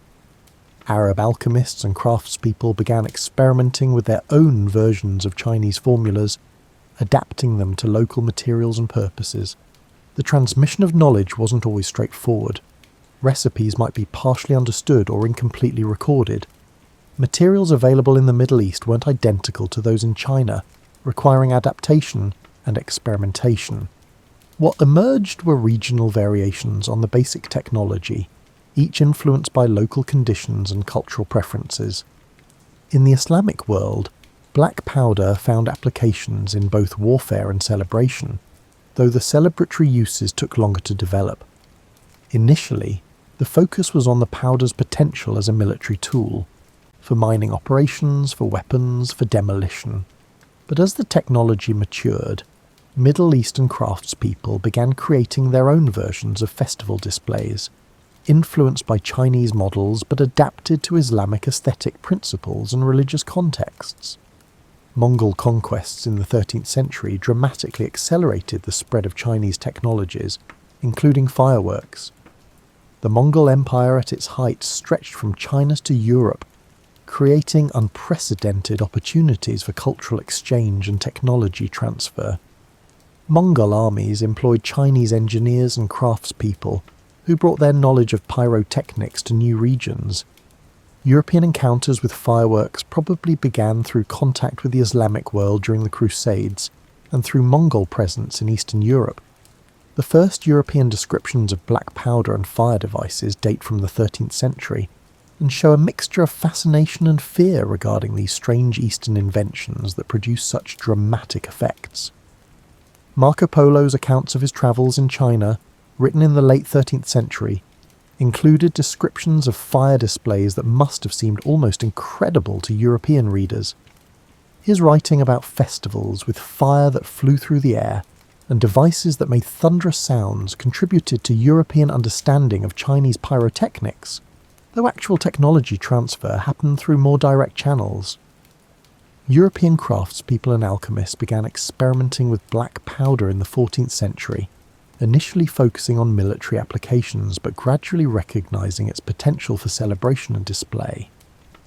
Italian city-states were particularly innovative in developing European styles of fireworks, creating devices and displays that combined Chinese technical knowledge with European artistic sensibilities.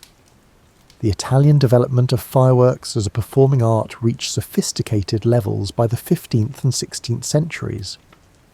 Pyrotechnicians in Florence, Rome, and Venice created elaborate displays for religious festivals, civic celebrations, and private events. These weren't simple copies of Chinese models, but represented genuine innovation, developing new types of devices and new approaches to choreographing displays. Italian pyrotechnicians introduced several important innovations. They developed more reliable ignition systems that allowed better timing of effects. They created shells, containers that could be launched into the air and would burst at altitude, releasing stars or other effects. They experimented with more complex chemical compositions that produced brighter colours and longer-lasting effects than earlier Chinese formulas. The aesthetic that emerged in European fireworks differed from Chinese traditions in interesting ways. European displays often emphasized geometric patterns and symmetrical designs, reflecting Renaissance artistic principles. They integrated fireworks into broader theatrical productions, using them as elements in allegorical pageants and narrative spectacles.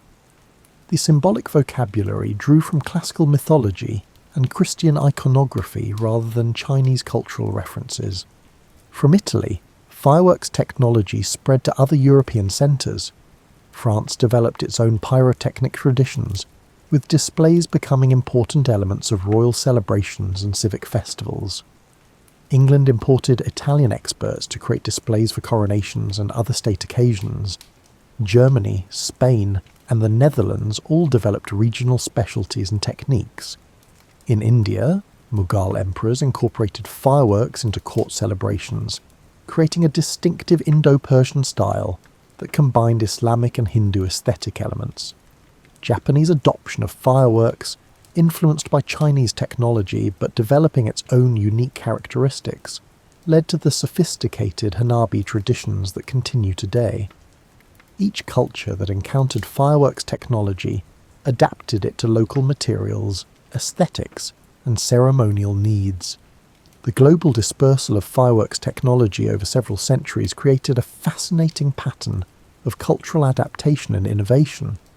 A technology invented by Chinese alchemists pursuing immortality became a global language of celebration, but one that was pronounced differently in each cultural context.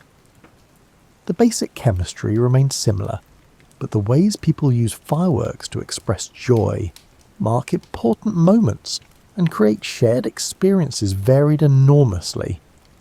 By the 17th and 18th centuries, fireworks had become established in most major cultures across Europe, Asia, and the Middle East. Each region had developed its own traditions, its own master craftspeople, and its own festival occasions when fire displays were expected and anticipated. The original Chinese innovations had sparked, if you'll pardon the expression, a worldwide tradition that continued to evolve and diversify. This global spread meant that fireworks became one of those rare technologies that transcended cultural boundaries while being adapted to countless local contexts. A celebration in Beijing, Baghdad, and Barcelona might all feature fireworks, but the specific forms those displays took, the occasions they marked, and the meanings they carried would differ significantly based on local culture and tradition. The transmission of pyrotechnic knowledge also created networks of practitioners who shared techniques and innovations across cultural boundaries. Master fireworks makers might travel to learn new methods or share discoveries through correspondence and published texts. Despite political conflicts and cultural differences, the community of people who understood how to create controlled explosions of light and sound maintained a kind of professional kinship based on shared expertise. Let's slow down now and really explore what it meant to be a master pyrotechnician, someone who had devoted their life to understanding how to paint with fire and speak with thunder. This isn't glamorous work, despite the spectacular results. It's patient, detailed, sometimes dangerous, and requires the kind of accumulated wisdom that can only come from years of careful practice. A master fireworks maker's workshop would be a carefully organised space, because organisation might mean the difference between beautiful displays and tragic accidents. Raw materials would be stored separately, kept dry and cool, each substance in its designated location. The workshop would likely be set apart from other buildings, a safety precaution that also provided the quiet needed for concentration during delicate work. The grinding of powder was an art in itself. Too coarse, and the mixture wouldn't burn properly, producing disappointing effects or failing to ignite at all. Too fine, and it became dangerously sensitive, prone to accidental ignition from friction or static. The right consistency felt specific in your hands, not quite like flour, not quite like sand, but something in between that could only be learned through touch and experience. Mixing required attention that bordered on meditation. The proportions had to be exact, but exact by feel and appearance rather than by precise measurement with calibrated instruments. A master could look at a mixture and know whether it needed more saltpeter or less sulphur. They could feel the texture between their fingers and sense whether the grinding had been sufficient. This knowledge wasn't written down in formulas, it lived in the hands and senses of practitioners. Creating effects required understanding the relationship between form and function. A tightly packed tube produced different results than a loosely packed one. The diameter of the opening determined how sparks would disperse. The length of the tube affected how long effects would last. The placement of different powder mixtures in layers or compartments created sequences of changing effects. All of these variables had to be considered and controlled. Colour effects, which had begun with simple observations about how different materials affected flames, gradually became more sophisticated. By the 17th and 18th centuries, European and Asian pyrotechnicians had developed extensive palettes of colours through experimentation with various mineral compounds. Strontium produced brilliant reds, barium gave greens, copper created blues, sodium generated intense yellows. The challenge was creating compounds that would burn at the right temperature, produce the desired colour, and remain stable during storage and handling. The timing of effects was perhaps the most challenging aspect of complex displays. Fuses had to be cut to specific lengths to create delays between different elements. Sequences needed to build logically from one effect to another. Simultaneous effects required careful synchronization. Master pyrotechnicians developed various techniques for controlling timing. Slow-burning fuses, quick match that would propagate flame rapidly, and elaborate firing systems that allowed complex sequences to unfold reliably. Safety awareness was crucial, but had to be balanced against the nature of the work. You were, after all, deliberately creating controlled explosions.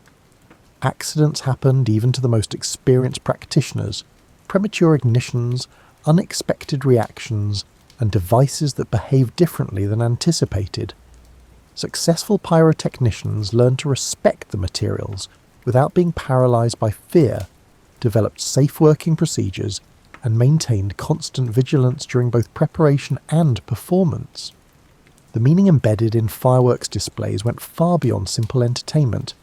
In Chinese culture, the loud noises continued to serve their original purpose of driving away negative spirits and forces, but they also came to symbolise the power of transformation itself. The way ordinary materials could become extraordinary through proper combination and treatment. Each burst of sparks represented possibility, the potential for sudden, brilliant change. In European contexts, fireworks became associated with power and authority. Royal displays demonstrated the wealth and sophistication of monarchs, who could afford to literally burn money in spectacular fashion. The ability to command such displays showed control over powerful forces, suggesting by extension the power of the ruler over their realm.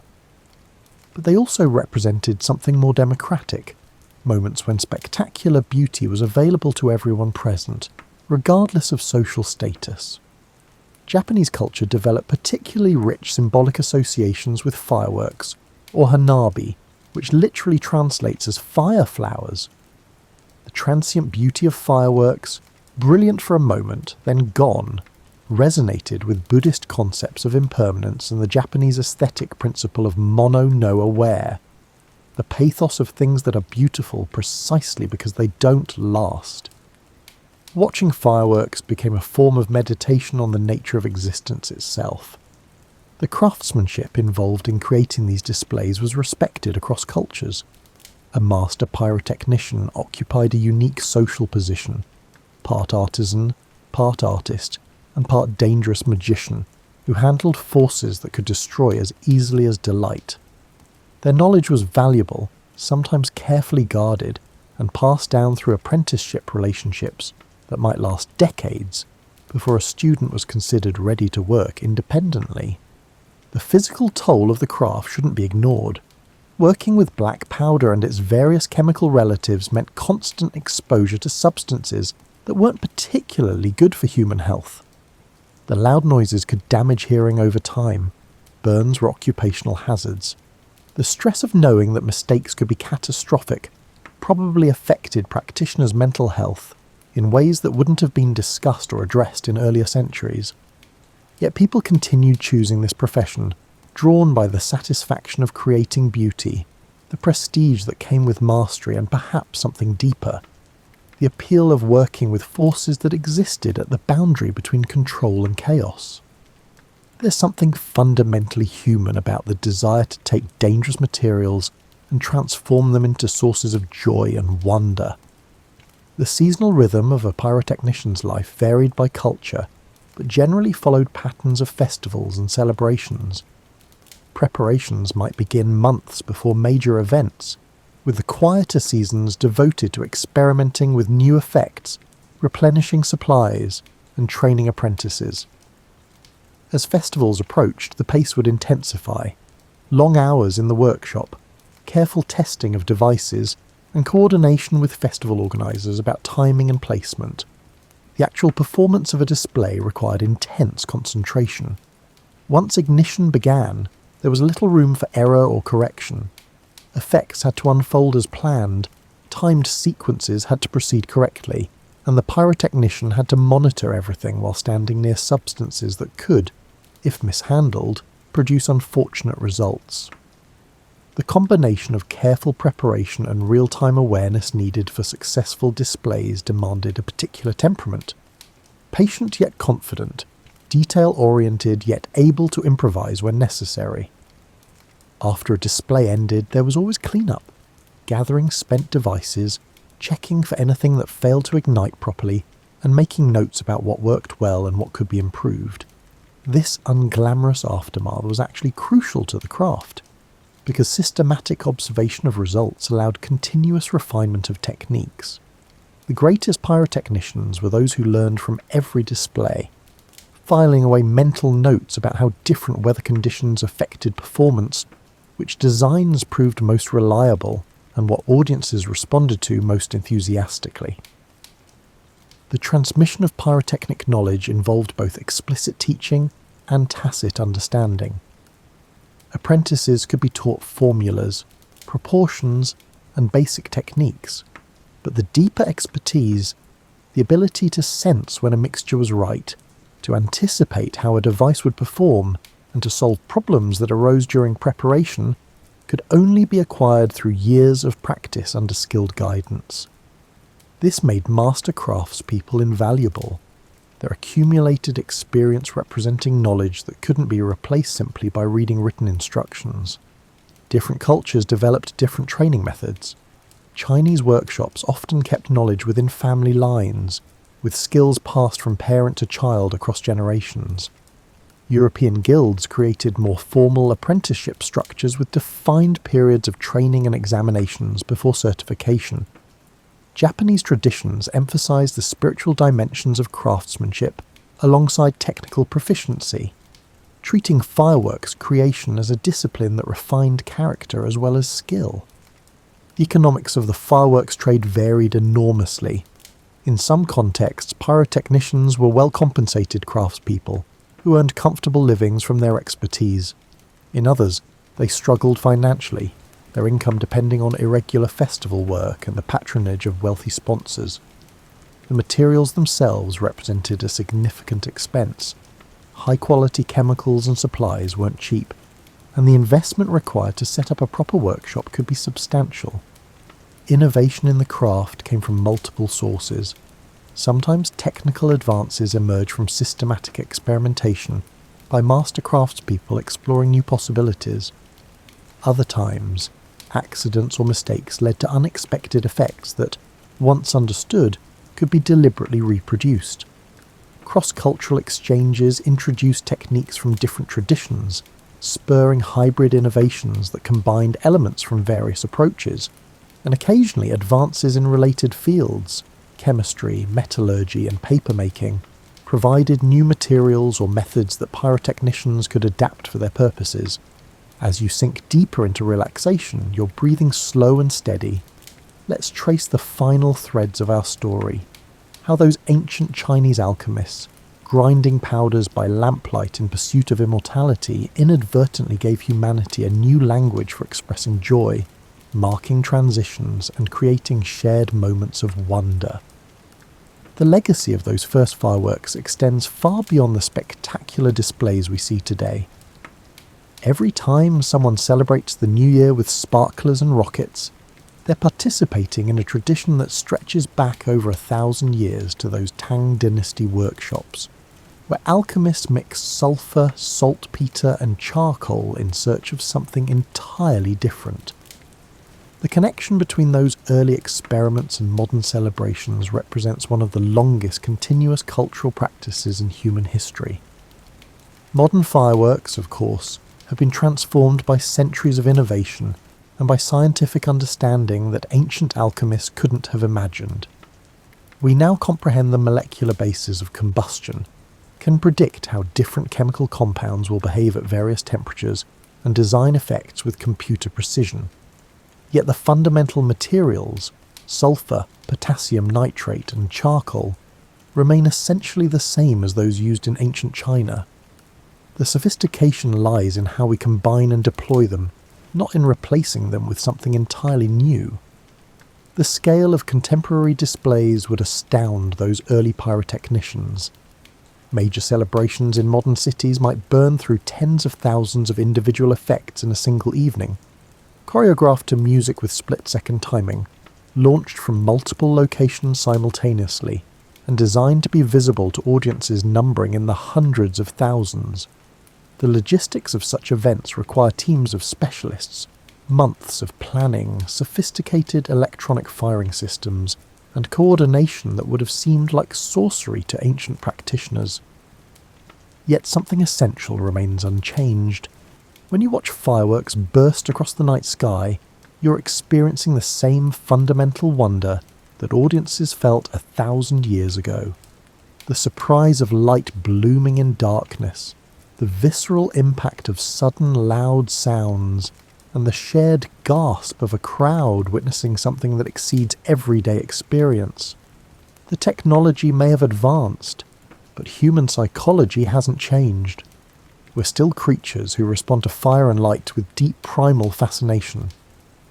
The safety standards surrounding modern fireworks represent dramatic improvements over historical practices. Contemporary pyrotechnicians undergo extensive training and certification, follow strict regulations about storage and handling, and employ safety equipment and procedures that minimize risks.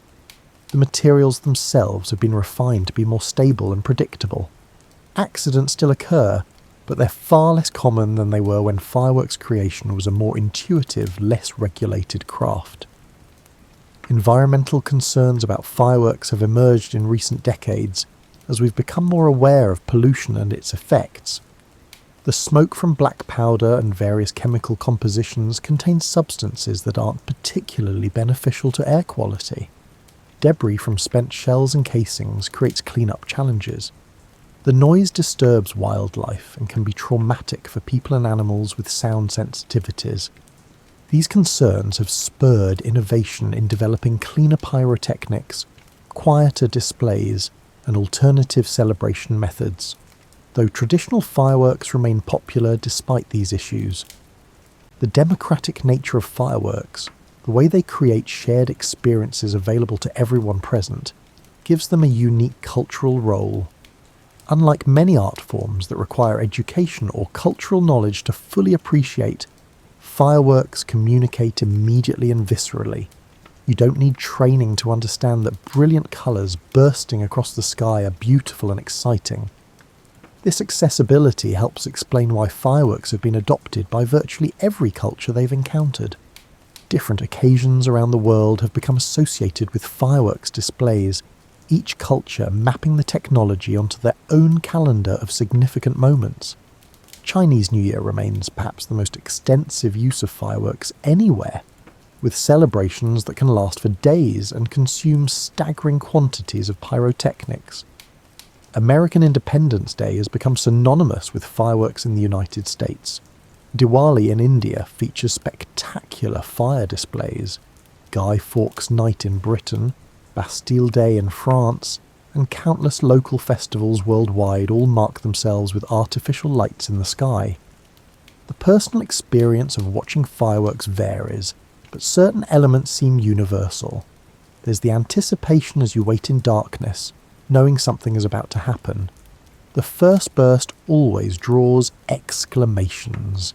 Even when you know it's coming, the sudden transition from darkness to brilliant light captures attention completely. As displays progress, you find yourself looking for patterns, comparing different effects, and perhaps developing favourites. The grand finale, with its overwhelming density of effects and sound, creates a kind of sensory saturation that borders on overwhelming. And then comes the silence after, with smoke drifting across your vision and the smell of powder hanging in the air. Children experiencing fireworks for the first time go through a fascinating progression. Initial fear of the loud noises often gives way to excitement once they realise the sounds won't hurt them. The visual spectacle captivates even very young children, who often try to reach up toward the lights as if they could somehow grab them from the sky. The association between fireworks and special occasions gets established early, creating memories that many people carry throughout their lives. Particular displays watched with family. That one time the weather was perfect, and the year when everything seemed especially magical. For adults, fireworks often carry nostalgic weight, connecting present moments to past celebrations. Watching displays might trigger memories of childhood festivals, or of significant personal moments that happen to coincide with fireworks, proposals, celebrations of achievements, and farewell gatherings. The recurring nature of fireworks on specific occasions creates markers in personal chronology, allowing people to measure the passage of time through remembered displays. The craft of creating fireworks continues to evolve. Professional pyrotechnicians today combine traditional expertise with modern technology, using computer software to choreograph displays, electronic firing systems for precise timing, and new chemical formulations for novel effects. Yet they still draw on knowledge accumulated over centuries, still must understand how weather conditions affect performance, and still need the judgment that comes only from experience. It remains a craft where human expertise matters enormously, even as technology provides new tools. Amateur and hobbyist fireworks communities exist in many countries, though they are subject to varying legal restrictions and safety regulations. These enthusiasts carry on traditions of experimentation and innovation, discovering new effects and techniques, and sharing knowledge through online forums and in-person gatherings. The democratization of information through the internet has made pyrotechnic knowledge more accessible than ever before, though this comes with concerns about safety and proper training. The question of what fireworks mean continues to evolve. For some, they remain primarily celebratory, pure expressions of joy without deeper significance beyond marking happy occasions. Others see in them metaphors for life itself, brilliant, brief, and beautiful, precisely because they cannot be held or preserved, only experienced in the moment. Still others appreciate them as technical achievements, marvelling at the engineering and chemistry required to produce specific effects. The future of fireworks likely involves continued innovation in several directions. Environmentally friendlier formulations that reduce pollution and noise are already being developed and deployed. Drone light shows offer alternatives that create spectacular aerial displays without combustion or debris. Augmented reality might eventually allow people to experience virtual fireworks customized to their preferences. Yet traditional pyrotechnics will likely endure because they offer something that technological alternatives cannot quite replicate: the real physical presence of fire and light, the authentic boom that you feel in your chest, and the shared experience of witnessing something that is genuinely happening in the moment, rather than being mediated through screens. The alchemists who first mixed sulphur, saltpeter and charcoal would probably be bemused to know their failed experiments at creating immortality elixirs instead created something that has brought joy to billions of people across countless generations. They were looking for a way to extend life indefinitely, but they inadvertently discovered something else. A way to mark life's important moments, to create shared experiences of wonder, and to add beauty and excitement to human celebration. In that sense, perhaps they succeeded after all, just not in the way they intended. They didn't create immortality for individuals, but they created something that has persisted across centuries and will likely continue for many more. A tradition that connects ancient Chinese workshops to modern celebrations worldwide, that links those first primitive bamboo crackers to the most sophisticated contemporary displays, and that transforms simple chemical reactions into experiences of beauty and joy. As we bring this journey to a close, imagine yourself standing under a night sky similar to the one that ancient alchemists saw from their workshops, back when they first noticed that certain mixtures of powder would burn with unexpected brilliance. The same stars look down, arranged in patterns that humans have been reading for thousands of years, finding meanings and stories in their arrangements. The darkness that surrounds you is comfortable now, not threatening or empty, but full of potential. The same potential that those early experimenters sensed when they worked through quiet hours, grinding powders and mixing substances, not knowing they were creating something that would outlast empires and span continents. You can almost smell that distinctive scent of black powder smoke, sharp and acrid but associated with joy and celebration. You can imagine the sound of the first bamboo cracker splitting from internal pressure, the surprised laughter that must have followed, and the realization that here was something new, a way to make darkness suddenly bright, to mark important moments with light and sound, and to share wonder with everyone within sight and earshot. The journey from medicinal research to global celebration is a reminder that human creativity often works in unexpected ways. We set out to achieve one goal and discovered something entirely different. We tried to solve one problem and create solutions to problems we hadn't even recognized. Those alchemists failed at their original purpose, but succeeded in creating something arguably more valuable. Not immortality for individuals, but a tradition that has brought joy across generations, a shared human language of light that requires no translation. As your breathing slows and your body settles into complete relaxation, let yourself feel connected to that long chain of human experience. From those first experimenters in Tang Dynasty workshops to modern pyrotechnicians preparing tomorrow's displays, from ancient festival goers gathering in Chinese courtyards to contemporary audiences watching synchronized displays set to music in cities around the world.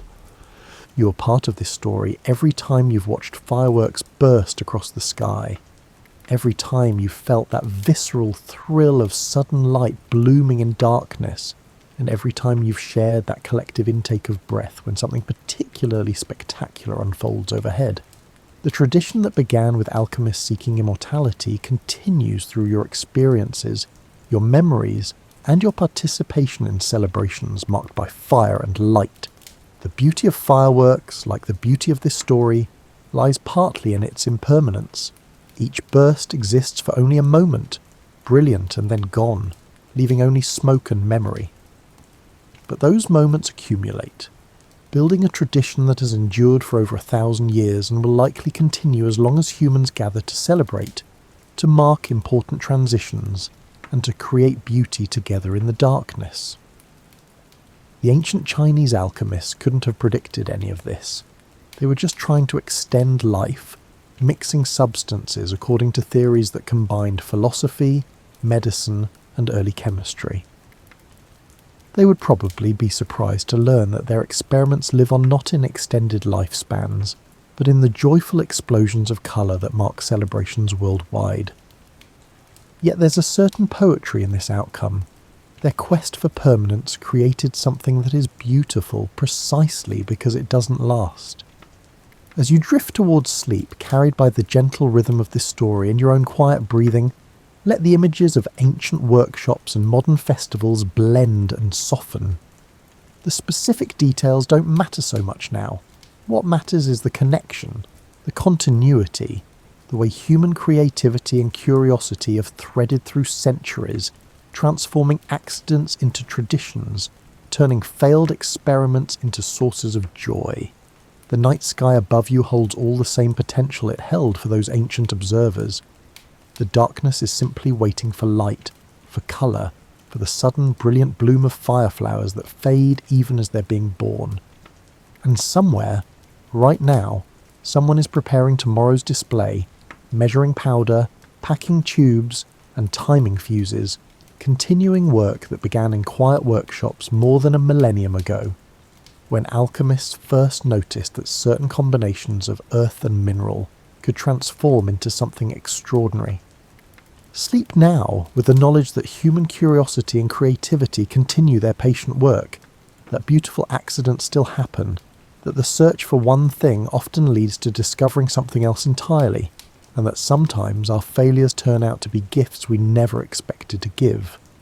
The story of fireworks is the story of transformation, of materials transformed by fire, of accidental discoveries transformed into intentional art, of individual experiences transformed into shared traditions.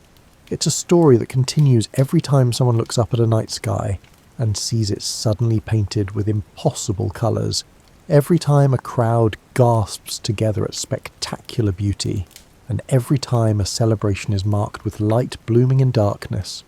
Rest easy in this knowledge, and let the gentle images of distant workshops and festival nights fade into the comfortable darkness behind your closed eyes. The alchemists are still at work somewhere in your imagination, grinding their powders by lamplight, not knowing what they're about to discover, and that's perfectly fine. Discovery doesn't require knowing the destination. It only requires curiosity, patience, and the willingness to notice when something unexpected happens. The ancient stars continue their slow wheel overhead. The night holds its secrets and its possibilities. And somewhere between sleeping and waking, you understand that some of humanity's greatest gifts came from people looking for something else entirely, and that this too is beautiful. This stumbling into wonder, this accidental creation of joy. Sleep well under the same sky that has watched over Chinese workshops and Roman festivals, over Tang dynasty celebrations and modern displays, over every human who ever looked up at darkness and imagined it bright with flowers of fire. The tradition continues, the craft endures, and the simple chemistry of sulphur, saltpeter, and charcoal still transforms into moments of beauty that connect us across centuries.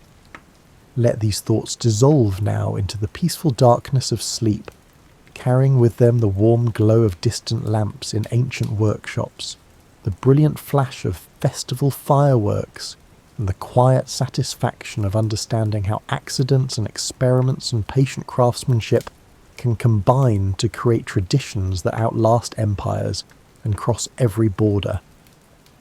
The story is complete, the night is quiet, and sleep is calling.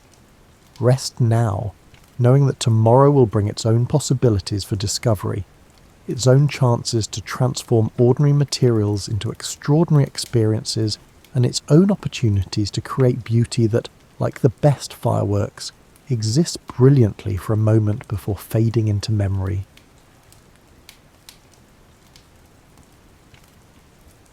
Imagine New England in late February 1717, back when Boston was still a collection of wooden buildings huddled around a harbour, and the entire population of Massachusetts numbered fewer people than a modern suburban shopping mall on a Saturday afternoon. You're living in a world lit by candles and warmed by fireplaces, where your entertainment options consist of reading the same books you've read 20 times, doing needlework until your fingers cramp, or staring out the window and wondering if spring will ever arrive. Colonial New Englanders had a complicated relationship with winter. On one hand, they'd chosen to live in a place where winter lasted roughly from October to May, so clearly they weren't entirely opposed to cold weather. On the other hand, their diaries and letters from this period read like extended complaints to a landlord who refuses to fix the heating. Winter was something you endured, prepared for obsessively, and then complained about with the satisfaction of someone who's earned the right to grumble. By late February 1717, most New Englanders thought they'd already survived the worst of winter. February in colonial times was what we'd call late winter. The snow was old and crusty, the firewood pile was getting concerningly low, and everyone was starting to think longingly about mud season, which tells you something about how tired they were of snow. Children had already had months of what passed for snow days, though in their case it meant more chores rather than sleeping in and hot chocolate. The typical colonial household in 1717 was preparing for early spring with the optimism of people who really should have known better. You'd be checking your seed stores, planning your garden, and perhaps doing some early maple sugaring if the weather cooperated. Your house, and let's be honest about colonial architecture, was essentially a wooden box with a fireplace, some small windows that let in drafts more effectively than light, and enough gaps in the walls that you could almost see your breath indoors on particularly cold mornings. Daily life revolved around staying warm and fed, which took approximately all your waking hours. Your morning began before dawn, when someone had to revive the banked fire from the night before, a process that involved poking at barely glowing coals and praying they'd cooperate. Water had to be fetched from the well, assuming it wasn't frozen solid. Breakfast needed cooking, animals needed tending, and all of this happened in the dark because the sun had the courtesy to arrive fashionably late in winter. Women spent their days in an endless cycle of cooking, spinning, weaving, sewing, and trying to keep children from either burning themselves on the fireplace or dying of boredom. Men worked outside when weather permitted, doing repairs, chopping wood, and checking on livestock that had the good sense to look miserable about the whole situation. Everyone, regardless of age or gender, spent a significant portion of their day simply trying to stay warm enough to function. The landscape itself in late February was what we might charitably call tired. Snow that had fallen in December was now grey and crusty, pockmarked with soot from chimneys and various other evidence of human habitation that we won't detail before bedtime. The forests were skeletal black lines against grey skies, and the ocean was a cold, dark presence that occasionally reminded everyone of its existence by freezing at the edges. But there was a rhythm to this life that modern people might find almost appealing in its simplicity. You knew what needed doing because it was the same thing that needed doing yesterday and would need doing tomorrow. Your neighbours were facing identical challenges, which created a sense of community born from shared suffering. When the sun set, which happened depressingly early, you gathered around the fire with your family and whoever else was staying the night, and you made the best of it. Late February weather in New England has always been unpredictable, a meteorological coin flip between maybe spring is coming and, surprise, here's more winter. Colonists watched the sky with the intensity of people whose lives depended on weather prediction, which they did. A storm could mean being trapped indoors for days, unable to work, unable to travel, and possibly running dangerously low on supplies. The barns and outbuildings were stocked with hay for the animals, though by late February those supplies were running low, and the hay that remained was probably not the highest quality. Cows, horses, oxen, pigs and chickens all depended on human care to survive the winter, and all complained about their circumstances in their own ways. The chickens probably had the most to complain about, actually, since they'd stopped laying eggs weeks ago and were just eating resources while providing nothing but the occasional egg that felt like winning the lottery. Your root cellar would be carefully organised with the remaining stores of preserved food, apples getting softer by the day, root vegetables beginning to sprout, barrels of salted meat, crocks of butter preserved under salt, and whatever else you'd managed to preserve from last year's harvest. Every meal required a calculation. Is this worth using now, or should we save it for later? How much later? What if spring doesn't come for another 6 weeks? The social fabric of colonial New England was tight-knit by necessity. Your nearest neighbour might be a quarter-mile away, but you knew their business almost as well as your own because survival often depended on cooperation. If someone's barn caught fire, everyone came to help. If a family ran short of food, neighbours shared what they could. If someone got sick or injured, the community rallied around them because there was no other option. Religious life provided structure and community in ways that modern people might find either comforting or suffocating, depending on their perspective.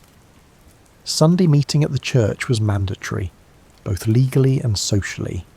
You sat in an unheated building for hours listening to sermons that were theologically complex and often focused on sin and redemption, with an intensity that made Game of Thrones seem light-hearted. But church was also where you saw everyone, heard news from other towns, and felt part of something larger than your individual struggle to stay alive through winter. Children in 1717 had childhoods that would seem impossibly harsh by modern standards. They worked from the time they could walk, learned to read using the Bible and whatever few books the family owned, and had responsibilities that included genuinely dangerous tasks like managing fires and handling large animals. But they were still children. They played when they could, created games from nothing, and found joy in simple pleasures like a successful sled ride or the discovery of icicles in interesting shapes. The elderly held a respected position in colonial society, partly because surviving to old age was an achievement in itself.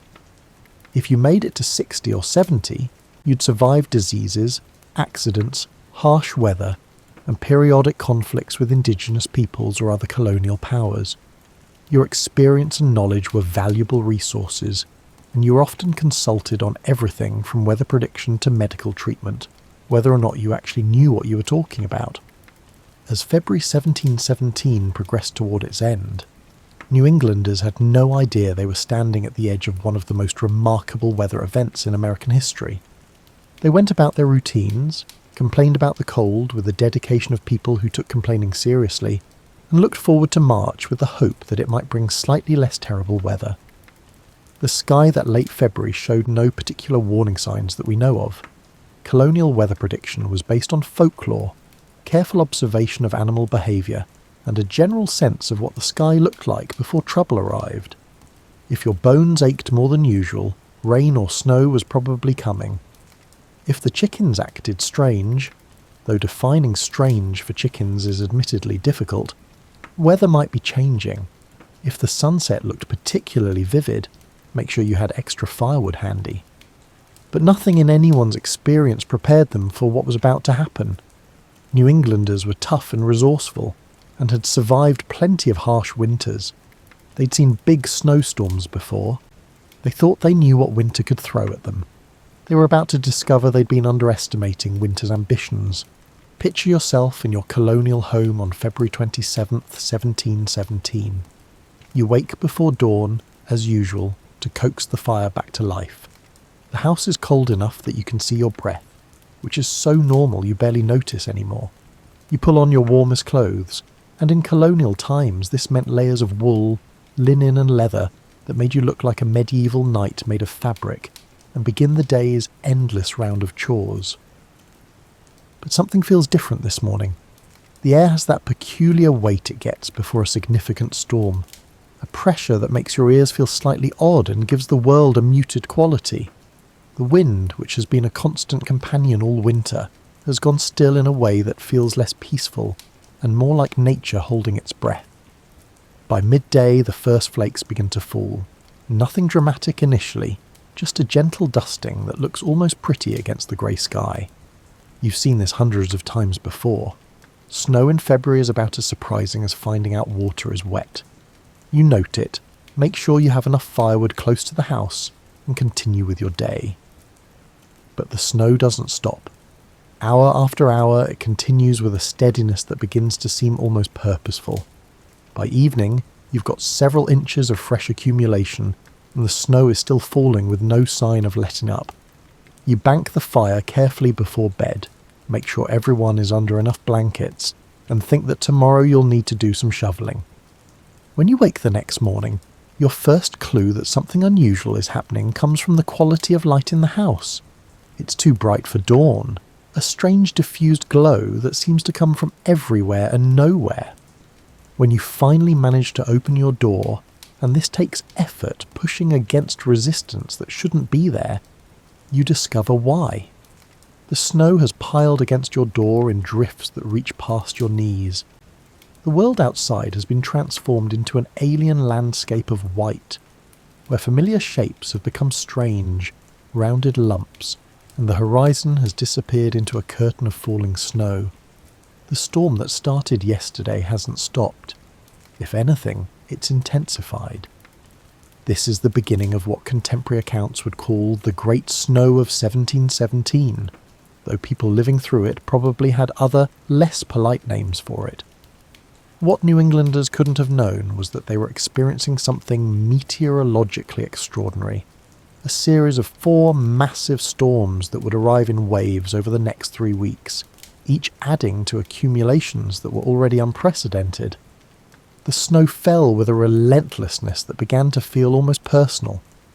Not in violent gusts and dramatic blizzard conditions, though there were certainly periods of that, but with a steady, implacable determination.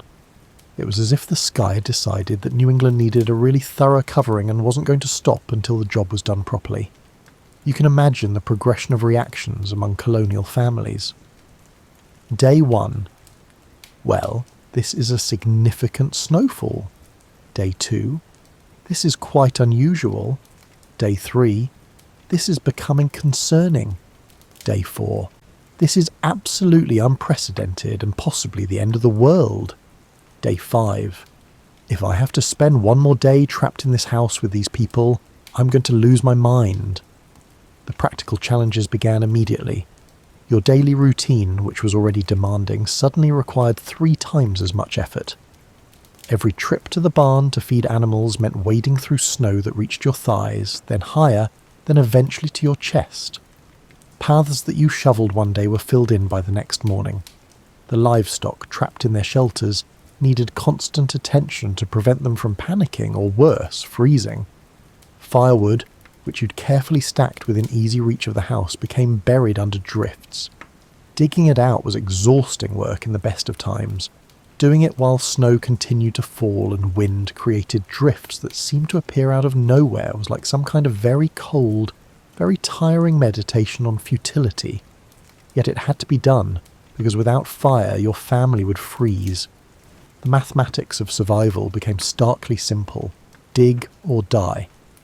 The psychological impact of being trapped indoors during an endless snowstorm is something modern people with heated homes, electricity and streaming services can barely imagine. You're confined to a space roughly the size of a modern living room and kitchen combined, with your entire family, with no entertainment beyond conversation, handwork and staring at the fire. The walls seem to close in. Small irritations become major grievances. That thing your spouse does when they chew, which you've tolerated for years, suddenly becomes unbearable.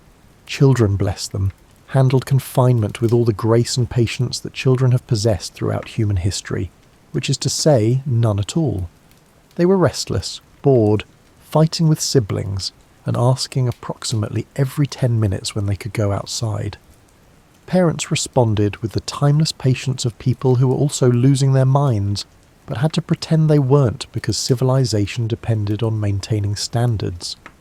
The storms came in waves, each separated by just enough time for people to think maybe it was over, only to watch the sky darken again and the snow resume. Contemporary accounts describe the snow as coming in 4 great storms over the course of about 3 weeks.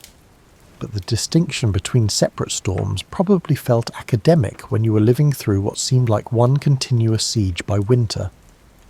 Between storms, the sun might break through, illuminating a transformed landscape. Everything familiar had been reshaped by snow into strange flowing forms. Fences disappeared entirely under drifts.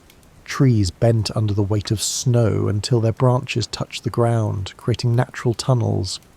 Houses all but vanished, with only their chimneys protruding above the white expanse like stone fingers reaching for the sky. The drifts were what made this snowfall truly extraordinary. Wind had sculpted the snow into formations that defied logic. 10 feet deep in some places, bare ground in others, and waves and curves that looked like a frozen ocean. You could walk across the top of some drifts while sinking to your armpits in others just a few feet away. The surface would sometimes support your weight and sometimes not, and there was no reliable way to tell which would happen until you tested it. Animals suffered terribly during these storms. Cows trapped in barns needed constant care to prevent them from overheating in their confined space, while simultaneously ensuring they didn't freeze. Chickens stopped laying entirely and seemed personally affronted by the weather, as if someone had promised them spring and then welched on the deal. Horses and oxen, usually stoic about weather, showed clear signs of distress at being confined for days on end. Wild animals fared even worse. Deer, trapped by snow too deep to navigate, either starved or became easy prey for wolves and other predators that could travel on top of the crusted snow. Birds that hadn't migrated found food scarce and shelter hard to come by. The forest went silent in a way that was eerie. No bird song, no rustling of small animals, just the whisper of falling snow and the occasional crack of a branch breaking under accumulated weight. The harbour in Boston froze solid, something that happened occasionally but always felt ominous. Ships were trapped in ice, their masts visible above the white expanse like a bare forest. The ice was thick enough to walk on, though only the foolhardy or desperate tried it.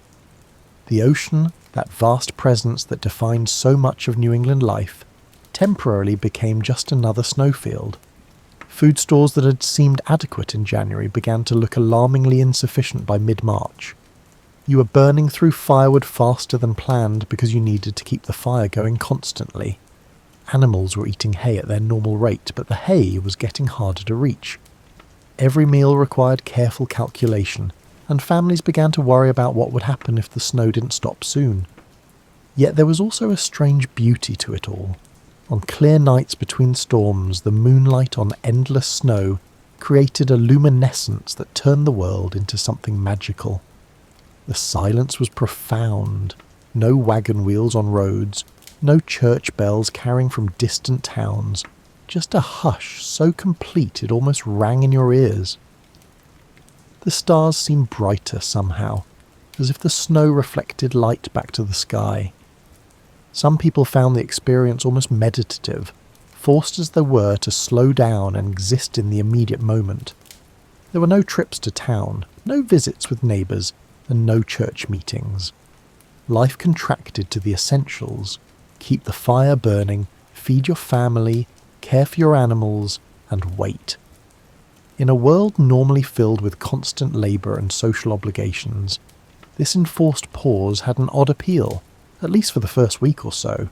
But as the snow continued, as drifts grew higher and supplies grew lower, as the novelty wore off and the reality of the situation set in, that initial sense of wonder gave way to something closer to anxiety.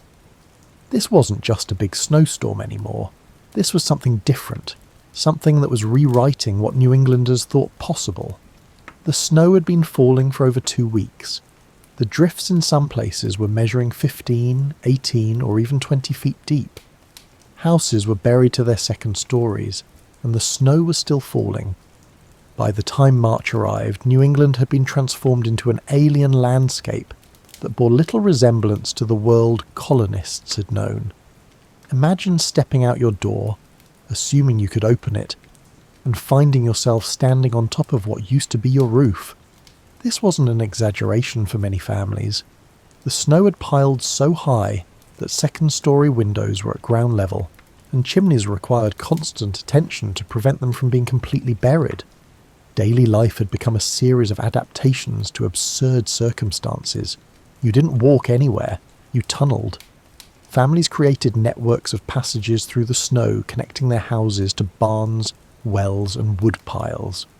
These tunnels were engineering projects worthy of miners, requiring constant maintenance as snow shifted and settled. Some colonists described their tunnels collapsing while they were in them, leading to panicked digging and a newfound appreciation for open spaces. The tunnels created a strange new architecture of necessity. You descend from your door into a passage whose walls were compressed snow, dimly lit by whatever sunlight penetrated from above. The tunnel would branch, one direction to the barn, another to the well, and a third to the woodpile. Walking through these passages felt like being a very cold mole, and the disorientation of being surrounded by snow on all sides took some getting used to. Feeding animals became an expedition.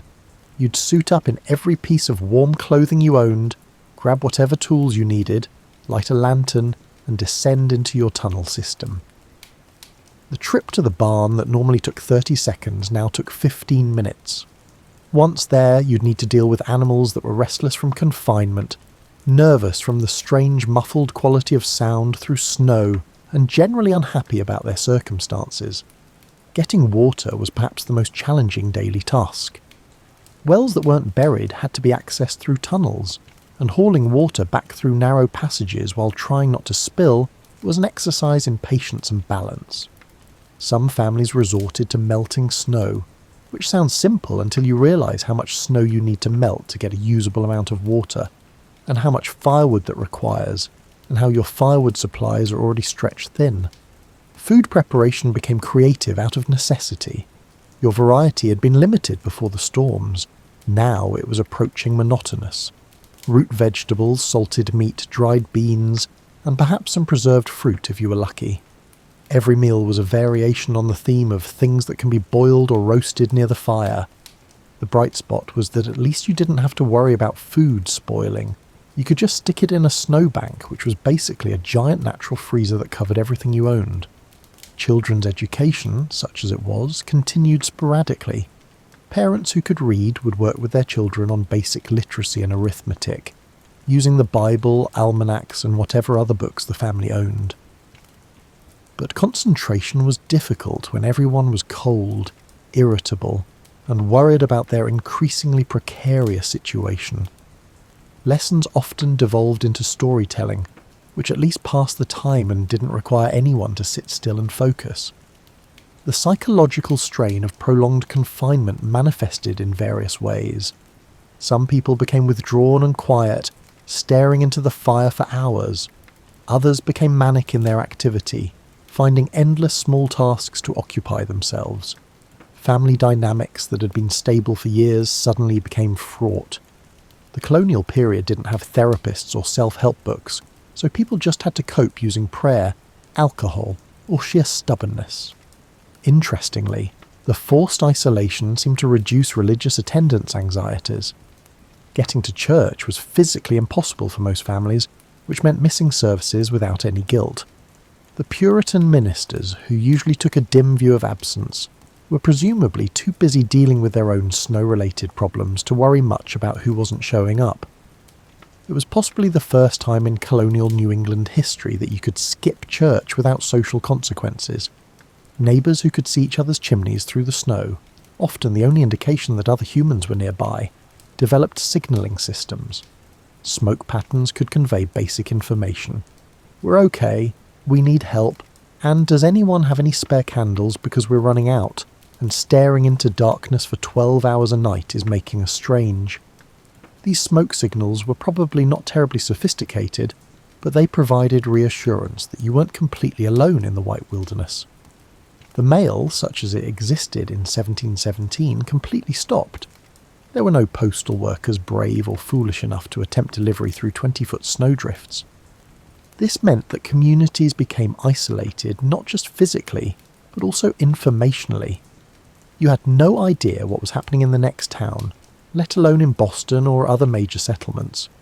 For all you knew, you were the only people left alive, and the rest of New England had been consumed by snow. Animals developed their own coping strategies. Chickens trapped in coops established new pecking orders based on who could commandeer the warmest spots. Cows adapted to their confinement with bovine stoicism though their milk production dropped significantly. Horses seemed to understand the gravity of the situation and became unusually cooperative, perhaps sensing that everyone needed to work together to survive. The few people who attempted travel during this period left accounts that sound like expeditions to the Arctic. One man described walking to his neighbour's house, a journey of perhaps a quarter mile that took him 3 hours. He had to navigate drifts, break through crusted snow, backtrack when he encountered impassable barriers, and generally experience an adventure worthy of a polar explorer. His neighbour, apparently surprised to see anyone, greeted him like he'd returned from a voyage to the moon. Some enterprising colonists discovered that the hard-packed surface of the drifts could support considerable weight if approached correctly. You could walk on top of snow that in other spots would swallow you completely. This led to a strange new form of travel where you'd move cautiously across the surface, testing each step, moving like someone walking on thin ice because, in essence, you were. The technique required practice, patience, and acceptance that you'd occasionally fall through and need to be pulled out. The soundscape of life under the drifts was distinctive. Normal outdoor sounds were muffled by the snow, creating an eerie quiet broken only by the occasional crack of breaking branches, the muffled lowing of cattle, or the scrape of shovels as people fought to maintain their tunnel systems. Inside homes, every sound seemed amplified, the pop of the fire, the creak of floorboards, and the breathing of family members. Some people found the quiet soothing, others found it oppressive. Lighting became a precious commodity. Candles, which were already expensive and time-consuming to make, burned down steadily while the snow showed no signs of stopping. Families rationed light carefully, often going to bed shortly after sunset to conserve candles for when they were truly necessary. Evenings were spent in semi-darkness, with perhaps one candle or the firelight to see by, creating shadows that danced on walls and made familiar rooms seem strange. The creativity of desperate people manifested in unexpected ways. Some families organised indoor festivals to maintain morale, singing, storytelling, crafts, anything to break the monotony. Children created elaborate games using household objects. Adults told stories from memory, embellishing with each retelling until they became local legends. One family reportedly performed an entire week's worth of evening entertainments using nothing but shadow puppets and ingenuity. Health concerns added another layer of anxiety. If someone got sick or injured during the snowstorm, there was no way to fetch a doctor, no way to get help from neighbours, and no options except to deal with it yourself using whatever folk remedies and herbal knowledge you possessed. Every cough made parents nervous. Every complaint of feeling unwell triggered calculations about supplies of medicinal herbs and whether the situation might become serious. Surprisingly, the death rate during the Great Snow, at least among humans, was relatively low. New Englanders were tough, resourceful, and experienced in dealing with harsh conditions. They knew how to ration food, maintain heat efficiently, and keep themselves occupied during long periods of confinement. The bigger casualties were livestock, particularly those in less sturdy shelters or with inadequate food stores. As March progressed and the snow finally stopped falling, colonists began to reckon with the full extent of what had happened. The accumulation in most places measured between 10 and 20 feet, with drifts in exposed areas reaching 25 feet or more. Houses were buried. Roads had ceased to exist as recognisable features. The landscape looked like someone had taken a giant white blanket and just dropped it over everything, smoothing out all the familiar contours into alien curves and slopes. The silence when the snow stopped was somehow more profound than the silence during the storms. For weeks there had been at least the soft whisper of falling flakes and the occasional gust of wind. Now there was nothing. The world held its breath, waiting to see what would happen next. Birds that had survived began to tentatively explore, their calls sounding impossibly loud in the stillness. The sun emerged from behind clouds, making the snow surface sparkle so brightly it hurt to look at directly. When the snow finally stopped falling in mid-March, New Englanders faced a new problem. They were living under approximately 20 feet of frozen water that showed no immediate interest in going anywhere. Spring in New England typically involves a gradual thaw, with melting during the day and refreezing at night, a slow transition from winter to mud season. But the Great Snow wasn't interested in following typical patterns. The sheer volume of snow created its own microclimate. Even as temperatures rose above freezing during the day, the vast mass of snow stayed cold, reflecting sunlight and keeping air temperatures lower than they might otherwise be. It was like living inside a massive ice cube that was very slowly warming from the outside in. The process of melting this much snow would take weeks, possibly months, and would create its own set of challenges. Initial attempts at clearing paths were almost comically futile. You'd shovel for hours, creating a narrow passage that represented significant effort and exhaustion, only to realise you'd made a barely visible dent in drifts that stretched in every direction. It was like trying to empty a lake with a teacup. Some colonists gave up on clearing entirely and just focused on maintaining their tunnel systems, figuring the snow would melt eventually and there was no point in fighting it. But isolation was becoming a serious problem. Communities had been cut off from each other for over 3 weeks. Food supplies were running critically low. Firewood that had seemed adequate in February was nearly exhausted. People needed to reconnect, needed to trade goods, and needed to know if the rest of the world still existed. This necessity drove remarkable efforts to create pathways through the snow. The solution that emerged was essentially a combination of tunnelling and tramping. Groups of men would work together to create packed-down trails, walking the same path repeatedly until it was compressed enough to support regular traffic. It was exhausting work. Imagine hiking through deep snow for hours while carrying tools. But gradually, slowly, paths began to connect neighbouring farms and eventually link to main roads. These early pathways were more like trenches than roads. You'd walk along the bottom of a corridor whose walls were snow, sometimes 15 feet high on either side, unable to see anything but the sky above and the path ahead.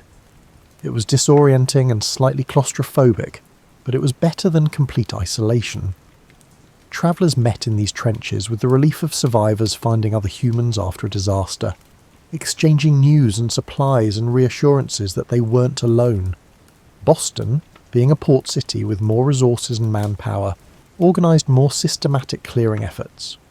Teams of workers attacked the snow with a determination born of economic necessity. The city's commerce depended on ship traffic, and ships couldn't move while the harbour was frozen and streets were impassable. The work was brutal, shoveling snow all day in conditions that ranged from barely tolerable to actively hostile. But wages were good by colonial standards, and desperation made many willing to take on the task. The clearing efforts in Boston created mountains of snow that had to go somewhere. Without modern snow removal equipment, the only option was to pile it up. These artificial hills of ploughed snow grew taller than buildings, creating a strange new cityscape where snow mountains loomed over streets. Children found these mountains irresistible for sledding, despite parental warnings about the dangers. Some of these snow piles would remain visible well into summer, slowly shrinking but stubbornly refusing to disappear entirely. Rural areas relied more on nature to do the work. As temperatures gradually warmed, the snow began to settle and compress under its own weight.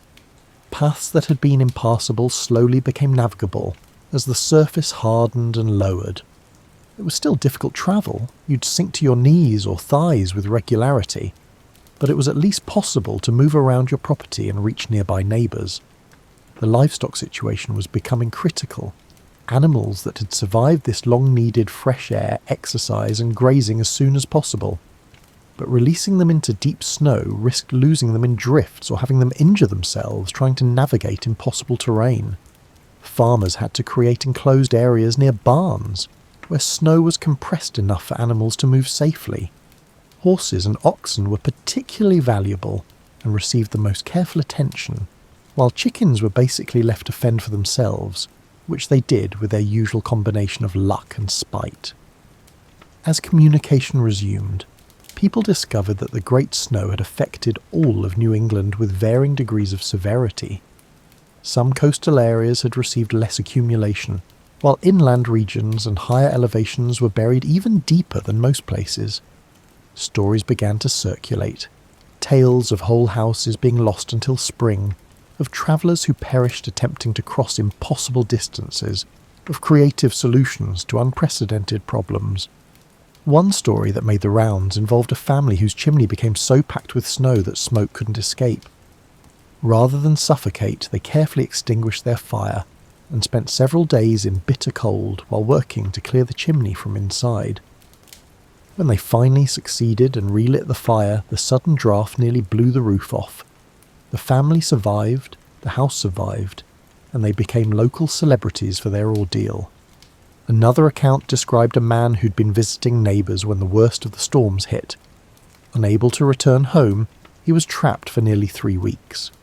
His wife, assuming he'd taken shelter somewhere, wasn't particularly worried until he finally made it back, half-starved and with a beard that had grown wild. She reportedly greeted him with relief, then immediately put him to work on clearing their paths, because priorities. The gradual reconnection of communities brought news both good and troubling. The death toll, while lower than might be expected given the severity of the storms, was still significant. Mostly elderly people who couldn't handle the cold, a few travellers caught between destinations, and some children who wandered from safety. Livestock losses were substantial. Estimates suggested that hundreds of cattle, sheep, and other animals had died from cold, starvation, or injuries sustained in panicked attempts to escape their shelters. But there was also remarkable news of resilience and survival. Families who had been certain they wouldn't make it through had found ways to endure. Communities that had seemed on the brink of crisis discovered they had more resources and creativity than they'd realised. The shared experience of surviving something unprecedented created bonds between neighbours that would last for generations. Religious leaders interpreted the Great Snow according to their theological frameworks.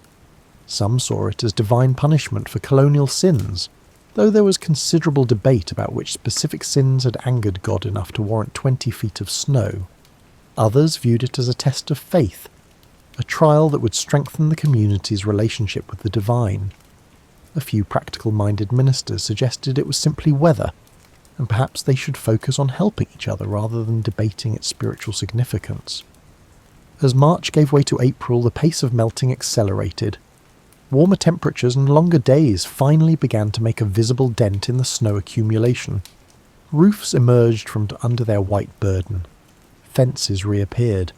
Trees that had been bent double slowly straightened as their load of snow melted. The landscape began to remember its original shape, though it would be weeks before it fully returned to normal. The melting created its own set of problems. All that snow had to go somewhere, and where it went was everywhere. Rivers and streams swelled to flood stage. Roads turned into muddy rivers. Basements flooded. The spring runoff, typically a manageable annual event, became a deluge that overwhelmed normal drainage and created temporary lakes in low-lying areas.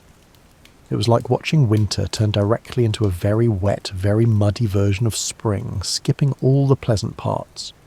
But with the melting came hope. Every day the world looked a little more familiar. Every day travel became a little easier. Every day brought them closer to the farming season, when they could begin to recover from winter's assault. Gardens could be planned, animals could graze, and normal life could resume. The first flowers to emerge, crocuses and snowdrops ironically, became objects of celebration disproportionate to their size or beauty. After months of nothing but white and grey and brown, the sight of actual colour in the landscape felt like a miracle. Children brought handfuls of early flowers to their mothers, who placed them in whatever containers could hold water, treating them like precious treasures. Birds returned in force, and their song seemed louder and more enthusiastic than anyone remembered. Or perhaps it was just that after weeks of muffled silence under snow, any sound felt remarkable. The geese flying overhead in their V formations, the robins hunting for worms in newly exposed soil, the hawks circling above looking for prey, all of it signalled that the world was returning to its normal rhythms.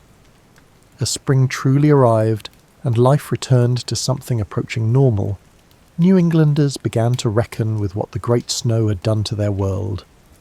The physical impacts were obvious: damaged buildings, lost livestock, and depleted supplies. But the psychological and social impacts would resonate for much longer. The Great Snow became the defining event against which all other weather was measured for generations. Grandparents would tell their grandchildren about the winter when the snow reached the second-story windows, and the children would roll their eyes the way children always do when elderly relatives start talking about how much harder things were in their day.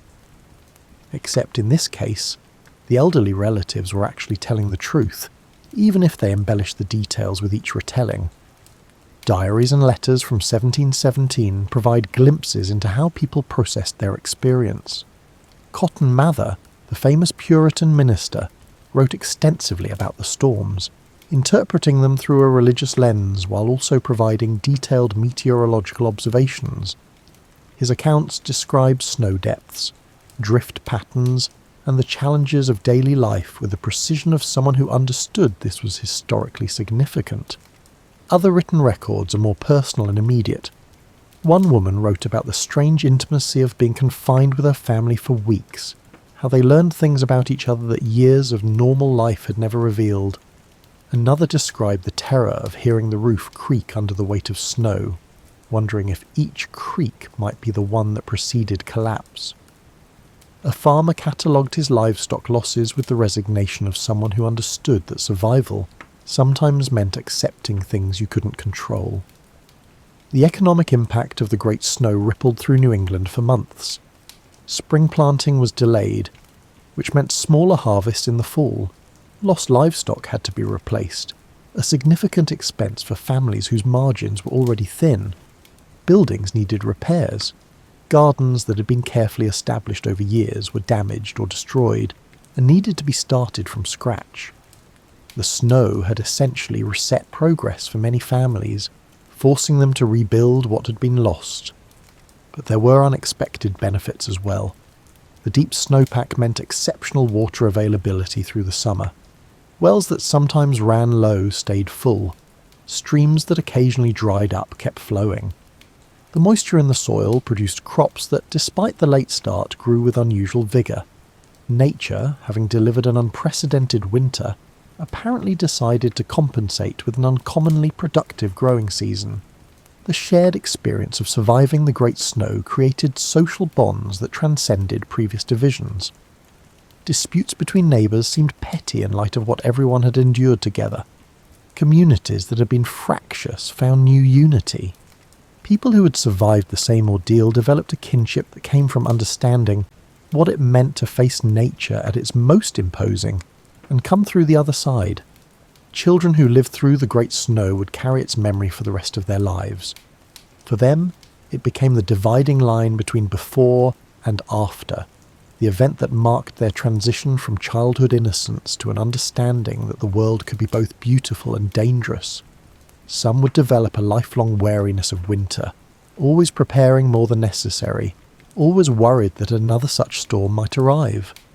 Others would remember it with a strange nostalgia, recalling the adventure and excitement of living through something extraordinary. The physical evidence of the Great Snow lasted surprisingly long.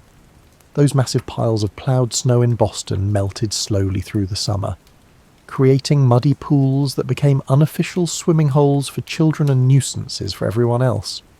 Some snow remained in deep, shaded valleys well into June, stubborn patches of winter refusing to admit that spring had won. Trees that had been damaged by the weight of snow bore scars visible for years afterward. Bent trunks, missing branches, and growth patterns that marked where they'd been broken and healed. Architecture changed subtly in response to the Great Snow. New buildings were constructed with steeper roofs to shed snow more effectively. Barns were reinforced with additional supports. Storage buildings were designed with better access during high snow conditions. These weren't dramatic changes, but they reflected a recalibration of what New Englanders understood winter could do. They'd been reminded that nature could exceed their expectations, and they adjusted their plans accordingly. The Great Snow entered folklore almost immediately.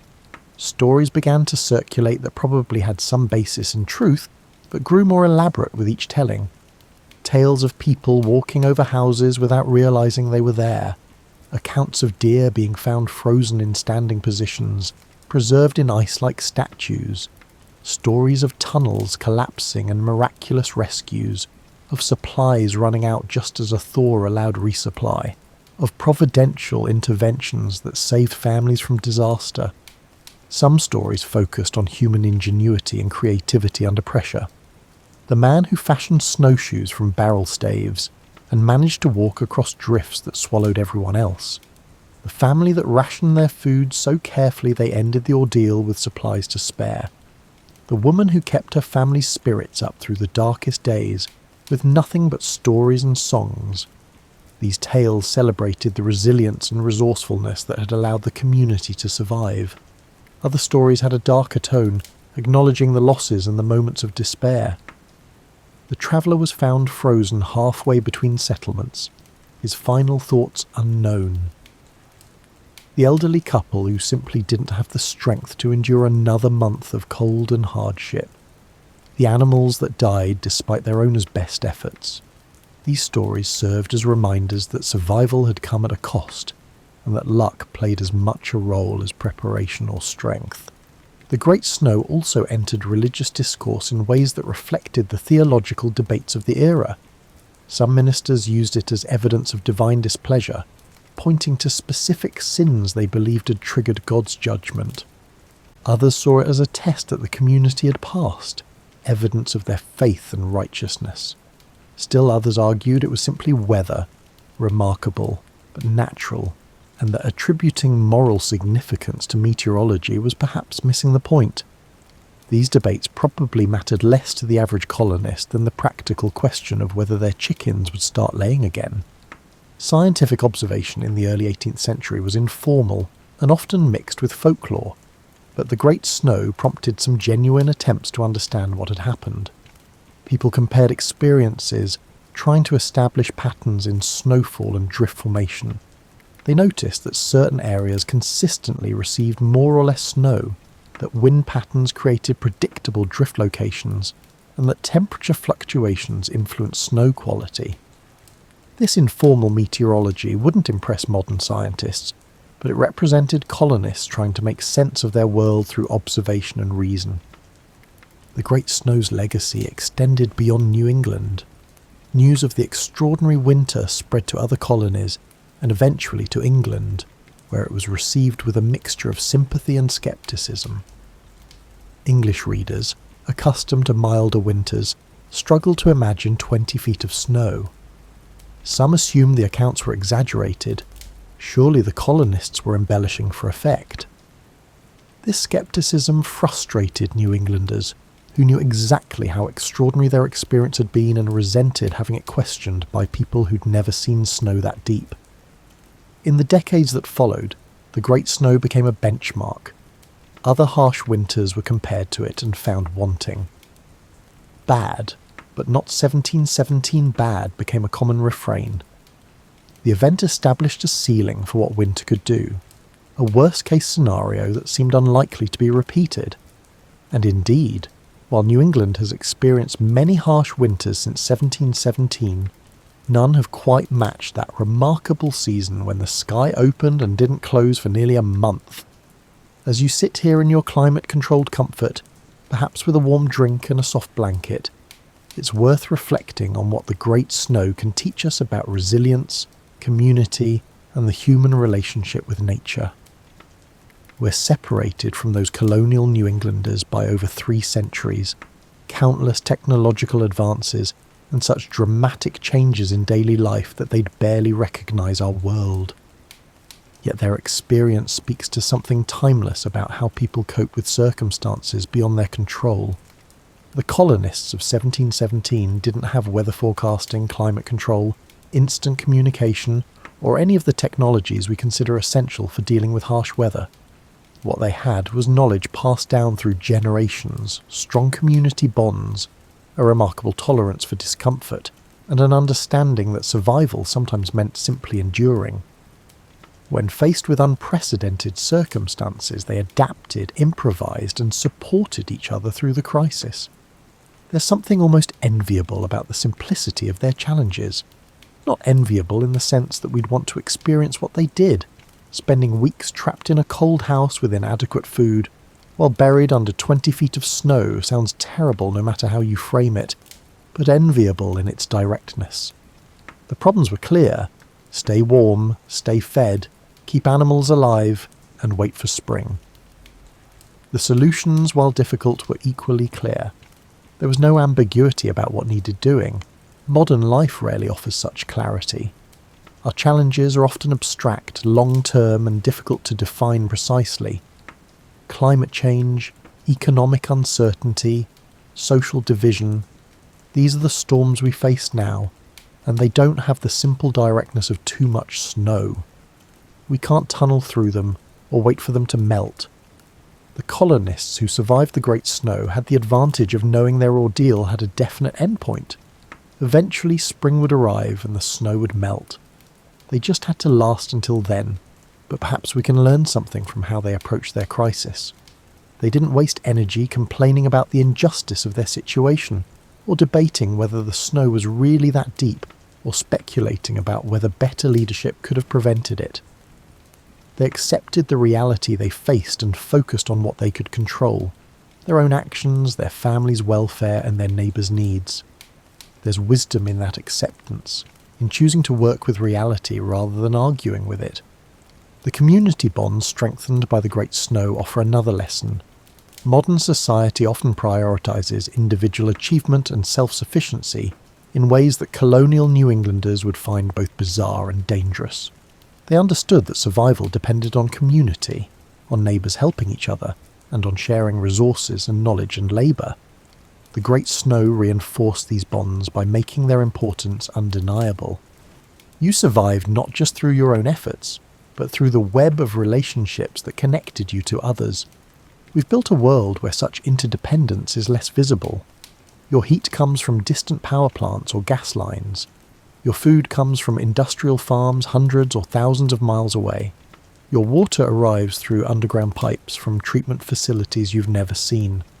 This system is remarkably efficient, but it obscures the reality that we're just as dependent on others as those colonial families were.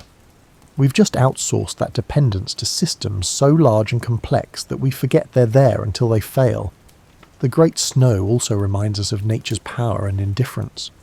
The storms didn't care about human plans or needs or survival. They weren't punishment or tests or lessons. They were weather, operating according to atmospheric physics that has no concern for whether humans find the results convenient. Colonial New Englanders understood this at a visceral level that modern people often don't. They lived much closer to nature's raw power, and had fewer buffers between themselves and its effects. Our technology has given us unprecedented ability to predict, prepare for, and protect ourselves from natural events. We have weather satellites, climate models, building codes, emergency services, and infrastructure designed to handle extreme conditions. These are real advantages that save countless lives. But they can also create an illusion of control that doesn't match reality. Nature retains the ability to overwhelm our preparations as hurricanes, floods, wildfires, and yes, occasionally severe winter storms continue to demonstrate. There's also something to be said about the pace of life the Great Snow enforced. For weeks, colonists had nothing to do but exist with their families, maintain basic necessities, and wait.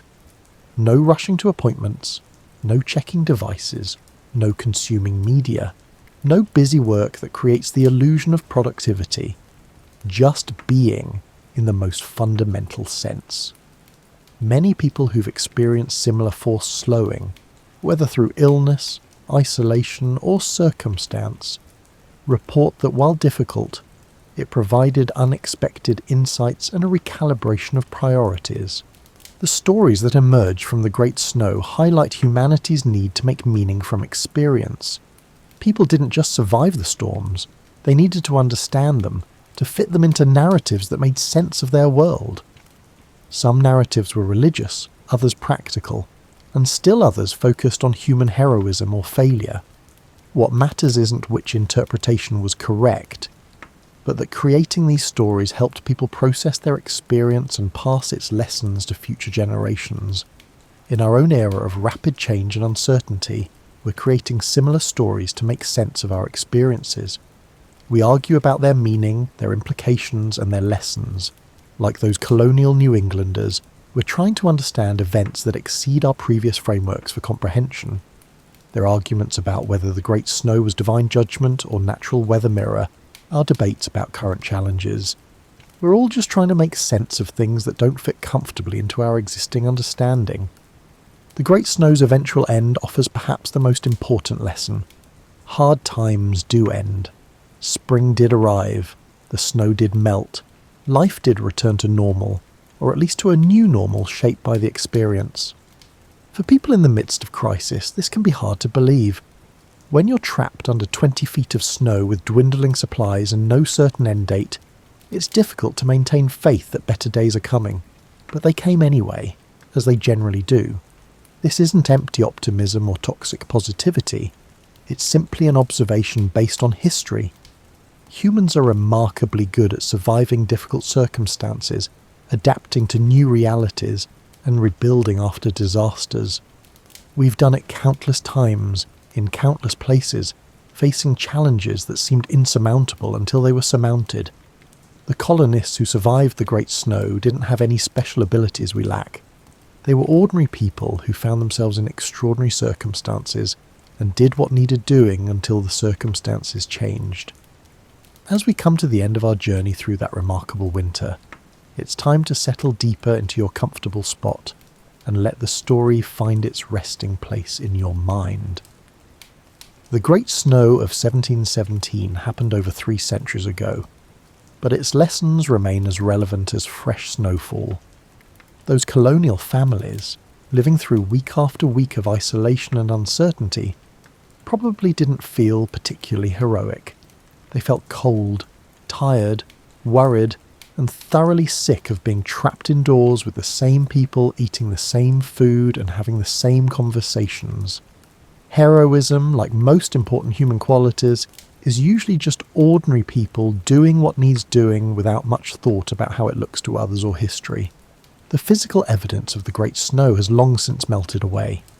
The drifts that seem permanent proved as temporary as all snow eventually must be. The damage was repaired, the losses mourned and moved past, and the extraordinary slowly absorbed into ordinary life's continuing flow. What remains are the stories, passed down and reshaped with each generation, and the quiet knowledge that humans can endure remarkably difficult circumstances when necessary. Tonight, as you drift towards sleep in your warm bed, you might spare a thought for those colonial families huddled around their fires, waiting for a winter that seemed endless to finally release its grip. They made it through, spring arrived, life continued. The snow, despite its overwhelming presence, was ultimately just weather, and weather always changes eventually. There's comfort in that persistence, in the knowledge that difficult times pass and seasons change, and life finds ways to continue. The Great Snow was exceptional, but what's truly remarkable is how people lived through it, not through any special magic or supernatural intervention, but through the ordinary magic of human resilience, community support, and simple, stubborn refusal to give up. Sleep well, knowing that whatever storms we face in our own lives, spring does eventually arrive. The snow does melt. The world does return to green and growth and warmth. And the stories we tell about how we survived become part of the continuous human narrative that stretches from those colonial families to us, and from us to whoever will listen to these tales in centuries to come. The Great Snow of 1717 is waiting for you in dreams, if you want to visit. All that white silence, all that forced stillness, all those small human moments of survival and community and endurance. But you're experiencing it from the warm side of history, which is exactly where you should be. Rest easy. Tomorrow will come, as it always does, bringing whatever weather it brings. And if you wake to find snow outside your own window, You can smile knowing it probably won't reach the second story. Probably.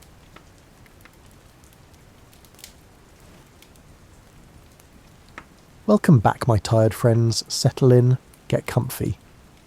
Tonight we're going to spend some time with one of the strangest and most human stories in the history of art, which is the story of a boy who arrived in the world already knowing what he was going to do with it, and spent the rest of his life doing it with an intensity that never once let up. His first word was pencil, not mama, not the Spanish equivalent of whatever a Malaga infant in 1881 typically produced first. According to his mum, what the infant Pablo reached for with his new mouth was the word for the thing he most wanted, a shortening of the Spanish lapis, pencil, pids peas, a demand dressed up as a word. He was born on the 25th of October, 1881, in a house on the Plaza de la Merced in Malaga, on the southern coast of Spain, and he arrived into a family that was already organised around art in a way that would have made his trajectory probable even if he had turned out to be merely talented, which he did not. His father was José Ruiz Blasco. José was a painter and a teacher of painting, a methodical and technically accomplished man who had spent his career painting the kinds of things that the academic tradition expected of him. Still lifes, pigeons, birds in general, the occasional landscape, the human figure rendered with careful fidelity. He was not a radical. He was not chasing anything new. He taught at the School of Fine Arts in Malaga, and he curated the city's municipal museum, and he painted his pigeons with the patient devotion of a man who had found his subject and intended to stay with it. He also recognised what he had produced. By the time Pablo was 7, José had begun teaching him formally, in the way José understood teaching, which was the way the academic tradition understood it: copy the masters, draw from plaster casts, draw from live models, build the foundation before attempting the structure. The foundation went in very fast. The boy's hand moved with a sureness that José, who understood what sureness in a painter's hand looked like, recognised as something outside the normal range. He began bringing his son into his own work, asking the boy to help finish paintings, to add the legs to a pigeon composition, to complete a section of background. The boy was better at it than he was. At some point when Pablo was around 13, José looked at what his son had painted on a canvas he had started, and understood that the thing had happened, that the child had arrived at a place he himself had never reached and was not going to reach. The story that has been passed down, possibly apocryphal but consistent with the accounts of people who knew the family, is that José gave his palette and his brushes to his son and stopped painting. Whether the gesture was as clean and final as the story suggests, or whether it happened more gradually and the legend tidied it into a single moment, the underlying fact is documented in what José produced after that point, which was very little. He had been surpassed by a 13-year-old. The 13-year-old in question had by this point already spent several years compulsively filling every surface available to him. In school, which he hated with the thoroughness of someone who finds the pace of institutional learning genuinely painful, he drew instead of listening. His teacher allowed him to keep a pigeon in the classroom, a live one, because Pablo would not stop drawing pigeons, and the teacher had concluded that the easiest path was to provide the subject. He drew on the margins of his school books. He drew on the walls. He drew the way other children breathe, which is to say without thinking about it, as a continuous baseline activity that ran underneath everything else. The family moved several times during his childhood. Malaga first, until Pablo was 10, and then La Coruña on the northwestern coast of Spain, where José had taken a professorship. La Coruña was cooler and greyer and less beautiful than Malaga, and Pablo missed the south the way children miss the specific textures of the first place they knew. He kept working. The move to La Coruña produced a small formal sketchbook in which he recorded the city around him, the streets and the faces and the harbour, with the observational precision of someone who uses drawing the way other people use language, as their primary method of understanding what they are looking at. In La Coruña, his sister Conchita fell ill with diphtheria. She was 7 years old. Pablo made a private bargain with himself during her illness, the kind of bargain that a 13-year-old makes with the universe, when the universe has not yet demonstrated its terms clearly. He told himself he would stop drawing if she recovered. Drawing was the thing he valued most absolutely, the only currency he had that felt proportionate to what he was asking for. She did not recover. She died in January of 1895, and Pablo did not stop drawing, because the bargain had not been honoured on the other side, and because he was 13, and the need to draw was deeper than any bargain he could make against it. The family moved again that year to Barcelona. Barcelona in 1895 was not what Malaga had been or what La Coruña had been. It was a city in the middle of something, the modernist movement that was reshaping Catalan architecture and art and intellectual life simultaneously. Antoni Gaudí building his impossible organic structures across the city, the cafes full of people who were arguing about what art was allowed to be and what it was not. José had taken a post at the city's School of Fine Arts, the Llotja, and he arranged for his son to take the entrance examination for the advanced course in classical art and still life. The examination normally took students a month. Pablo completed it in a week. The jury admitted him at 13, looked at what he'd produced, and admitted him to the advanced class rather than the standard one.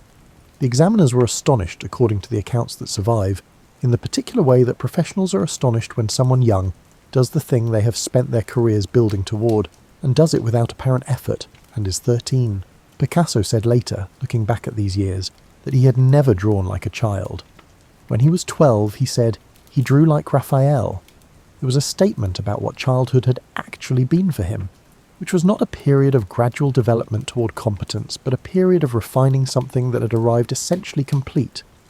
He did not yet know he was going to break it. He was 13 years old, and living in Barcelona, and drawing like Raphael, and the century he was going to reshape was still 17 years away from ending. Barcelona in 1899 was a city with Paris on its mind.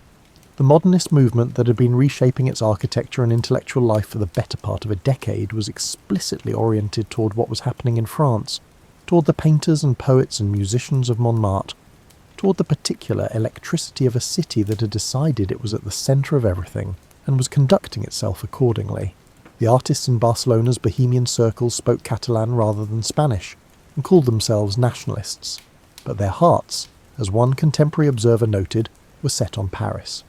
They were watching from a distance and preparing to close it. Picasso arrived in this city at 15 and understood it immediately. He began spending his evenings at Els Quatre Gats, the Four Cats, a tavern in a neo-Gothic building in the Gothic Quarter that had opened in 1897 and advertised itself as an inn for the disillusioned. The name referred both to the four founders who had established it and to Le Chat Noir, the famous bohemian cabaret in Montmartre that had been the model and the aspiration. The walls of the Four Cats were hung with paintings by Ramon Casas and Santiago Rusinol, two of the founding painters, and on any given evening the room contained writers and architects and musicians and young painters who were arguing about what art was and was not supposed to be doing, which was the argument that Picasso had been waiting his whole short life to be part of. He made himself useful immediately. Pere Romeu, who ran the tavern, commissioned him to design the menu. Picasso produced a cover that showed a group of clients seated in front of the building's facade, a work that was immediately compared to the style of Ramon Casas, who was the most admired painter in the room, and whom Picasso had identified as the person worth studying. Picasso studied him. He also began producing charcoal portraits of the regulars, between 50 and 150 of them, hung in the main room in February of 1900 for what was effectively his first public exhibition. The portraits were pen and ink and watercolour, quick and observational, caricature edging toward genuine likeness, and they showed what the next decade of his work would confirm, that Picasso saw people the way other people see surfaces, all the way in on the first look. He was 17 years old. He met Carl Casagmas at Els Quatre Gats in the spring of 1899. Casagmas was a painter and poet, the son of the American consul in Barcelona, 1 year older than Picasso, and drawn to the same bohemian experimentation that drew everyone in that room. They recognized something in each other immediately, the particular recognition that happens between two people who are both in the early stages of becoming something and can sense the same quality of becoming in the other person. They set up a shared studio at Riera de Sant Joan 17, decorated the walls with murals, and spent their days working side by side in the way that young artists work when they have found someone who keeps pace with them. Casagemas was funny and brilliant, and already in some difficulty with himself that his friends managed as best they could. In September of 1900, the two of them left Barcelona for Paris together. This was the thing they had been building toward. Everyone in that room at the Four Cats had been building toward it, and now they were going. The Universal Exposition was open in Paris, and Picasso had a painting accepted for exhibition there, the first time his work had been shown outside Spain. They arrived in Montmartre and moved into a studio that had been vacated by the Catalan painter Isidre Nonel, a cramped and productive space in which they worked and argued and went out into Paris and tried to absorb as much of it as possible in the time available. In Paris, Casagemas fell in love. Her name was Germaine Gargallo, a model who had become part of their circle, and the love was not returned in the way Casagemas needed it to be. He had always been volatile, mood swings and depression that the people who knew him had learned to manage, and Germaine's refusal opened something in him that did not close. Picasso, watching his friend deteriorate, suggested they leave Paris for the holidays, come back to Spain, get some distance from the situation. They went to Barcelona and then to Malaga, where Casagemas's behaviour became erratic enough that Picasso, in an act he would later struggle with, put him on a boat back to Barcelona alone and went to Madrid to work. They never saw each other again. On the evening of the 17th of February, 1901, Casagemas organised a farewell dinner at the Café de l'Hippodrome in Paris. After many rounds of wine and absinthe, he asked Germaine one final time if she would marry him. When she refused, he drew a pistol and fired at her. The bullet grazed her. Believing he had killed her, Casagemas turned the gun on himself and shot himself in the right temple. He died in the hospital that night. He was 20 years old. Picasso was in Madrid when he heard. He returned to Paris in May of that year and moved back into the studio they had shared, lived in the room where his friend had slept and eaten and worked, and descended into the grief that had ended at the Hippodrome. He visited the site of the shooting. He began painting Casagemas, his face, his body in the coffin, the scene of his death and burial, a series of works that were simultaneously portraits and an attempt to understand what had happened and what Picasso's own share of responsibility for it might be. In the preliminary sketches for the most significant painting of this period, a large allegorical work called La Vie, the face of the central male figure was Picasso's own. In the finished painting, he changed it to Casagemas. The grief did not resolve into something discreet and manageable. It went into the work, changed the colour of the work, changed what the work was about and who it was about and what Picasso thought painting was supposed to be doing in relation to the people it depicted. The Blue Period had not yet been named. It was not yet a period. It was simply a painter sitting in a room in Paris in 1901, surrounded by the absence of his friend, reaching for the blue end of the palette. The summer of 1901 started well. Picasso had an exhibition at the gallery of Ambroise Vollard in Paris, a dealer with an eye for the genuinely new, and the show was noticed. The critic Félicien Fagues reviewed it in La Revue Blanche and understood what he was looking at. The paintings Picasso produced for that show were bright, energetic, full of colour, depicting the life of Paris with the hungry attention of a 20-year-old who had just arrived in the city he had been dreaming about since the Four Cats. He was young, and his friend had just died, and the paintings he was making that summer showed almost none of it. The second half of the year was different. Picasso's psychological state deteriorated as 1901 wore on, the grief for Casagemas moving from fresh shock into something deeper and more settled, and as it did, the palette changed. Not all at once, not as a decision. The blues came in the way that grief itself comes in, gradually and then all at once, and then simply present, the new baseline condition of things. By late 1901, Picasso had painted a self-portrait in which he showed himself at 20 as a man with hollowed features and a patched coat, the face gaunt, the eyes inward, no trace of the energy of the Vollard paintings. He looked like someone much older and much colder. He was also genuinely poor. This is the detail that the retrospective fame of the Blue Period tends to obscure. The paintings from this period are now among the most reproduced and most beloved in the history of Western art, hanging in major museums, reproduced on everything imaginable, sold at auction for figures that would have constituted several lifetimes of income for the 20-year-old who made them. At the time, he could not sell them. The critics who had praised the Vollard show retreated when the blue paintings arrived. The market did not want elongated beggars and blind old men and emaciated mums and the quiet misery of people on the margins of a city. Picasso went without food during stretches of 1902. He burned drawings to stay warm. He knew what poverty looked like from the inside because he was inside it. This shaped what he painted. He began visiting the women's prison of Saint-Lazare in Paris, where nuns served as guards and women were housed with their nursing infants. He went repeatedly, drawing the women there, the mums with their children, the particular combination of confinement and tenderness that the prison produced. The visits gave him models and material and something else harder to name, a contact with human suffering at its most unadorned, with people who'd been removed from ordinary life and placed somewhere that stripped away everything except the essential fact of their existence. The paintings that came out of these visits, the soup among them, have the quality of documents, not of suffering dramatized, but of suffering observed with complete and sober attention. The subjects of the Blue Period are consistent enough to constitute a world. Beggars, the blind, prostitutes, old men alone at bare tables, mums hunched over children, figures stretched tall and thin against empty backgrounds, elongated in the way that El Greco had elongated his figures 4 centuries earlier, a technique Picasso had studied in the Prado and was now applying to the people he saw on the streets of Barcelona and Paris. The elongation is not distortion in the pejorative sense. It is a formal choice that gives the figures a kind of ghostly grace, a presence that is both entirely human and slightly beyond it. The National Gallery of Art, writing about these works, described the effect as Picasso metaphorically allowing his subjects to escape their fate, to occupy something like a utopian state of grace. Blindness recurs throughout the period with an almost obsessive frequency. The Blind Man's Meal, painted in 1903, shows a single figure at a bare table, one hand reaching toward a wine jug, the face turned slightly away in the unseeing orientation of the permanently blind.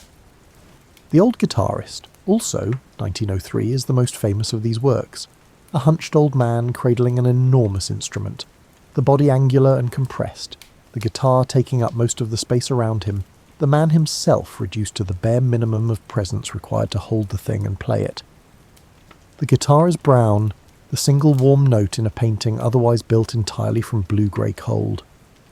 X-ray examination of the canvas has revealed that other figures are painted beneath the surface, the guitarist laid over them, Picasso working through several compositions before arriving at this one. The blindness in these paintings was not merely descriptive. Picasso was aware of the symbolist movement's interest in blindness as a condition that opened toward inner vision rather than closing it. The idea that those without sight might see something others could not. Whether he subscribed to this idea fully or used it as a formal resource is a question the paintings do not answer cleanly. What they establish, painting after painting, is a sustained attention to the people who exist at the edge of the social world, the people who are present in cities and invisible in them simultaneously, and a consistent refusal to sentimentalize what he found there. La Vie, completed in May of 1903, is the Blue Period's most ambitious and complicated work. It is large, nearly 2 meters tall, and shows 2 groups of figures facing each other, a naked couple on the left and a cloaked woman holding a child on the right, with 2 smaller paintings within the painting visible in the background, one showing a crouched figure of grief and one a couple embracing. The central male figure has the face of Casaemus. In the preliminary sketches, that face was Picasso's own. What the painting means has been argued over ever since. Birth and death, love and its consequences, the passage between youth and age, the weight of what is owed to the living and the dead. What it refuses to do is resolve. It holds all of these readings simultaneously and will not choose among them, which is either a weakness or the most honest thing the painting could do, depending on how you look at it. The Blue Period ended as gradually as it began, the cold colours warming slowly in late 1904 as Picasso's circumstances changed. He settled permanently in Paris, moving into the Bateau Lavoir in Montmartre, a ramshackle building where a community of artists lived in overlapping poverty and mutual support. He met Fernand Olivier, who became his companion. The depression that had organised the previous 3 years began, not to lift exactly, but to shift, the way weather shifts, the same sky but a different quality of light. The paintings changed colour. The Blue Period has a strange relationship to its own fame. Picasso struggled to sell these works for years. They were not what the market wanted. They were not what critics had learned to praise. They came out of grief and poverty, and a sustained attention to the people that prosperity tends not to look at directly. Now they are worth fortunes and hang in the world's best museums and are printed on coffee mugs. Picasso himself, who lived to see all of this, said almost nothing about what the period had meant to him. He had said what he needed to say in the paintings. The paintings are still saying it. The Rose Period arrived the way the Blue Period had arrived, gradually and without announcement, the palette warming as Picasso's circumstances changed, and the depression that had organised the previous 3 years began to shift. By 1904 he had settled permanently in the Bateau Lavoir, a ramshackle building in Montmartre that housed a community of artists in overlapping poverty and mutual company.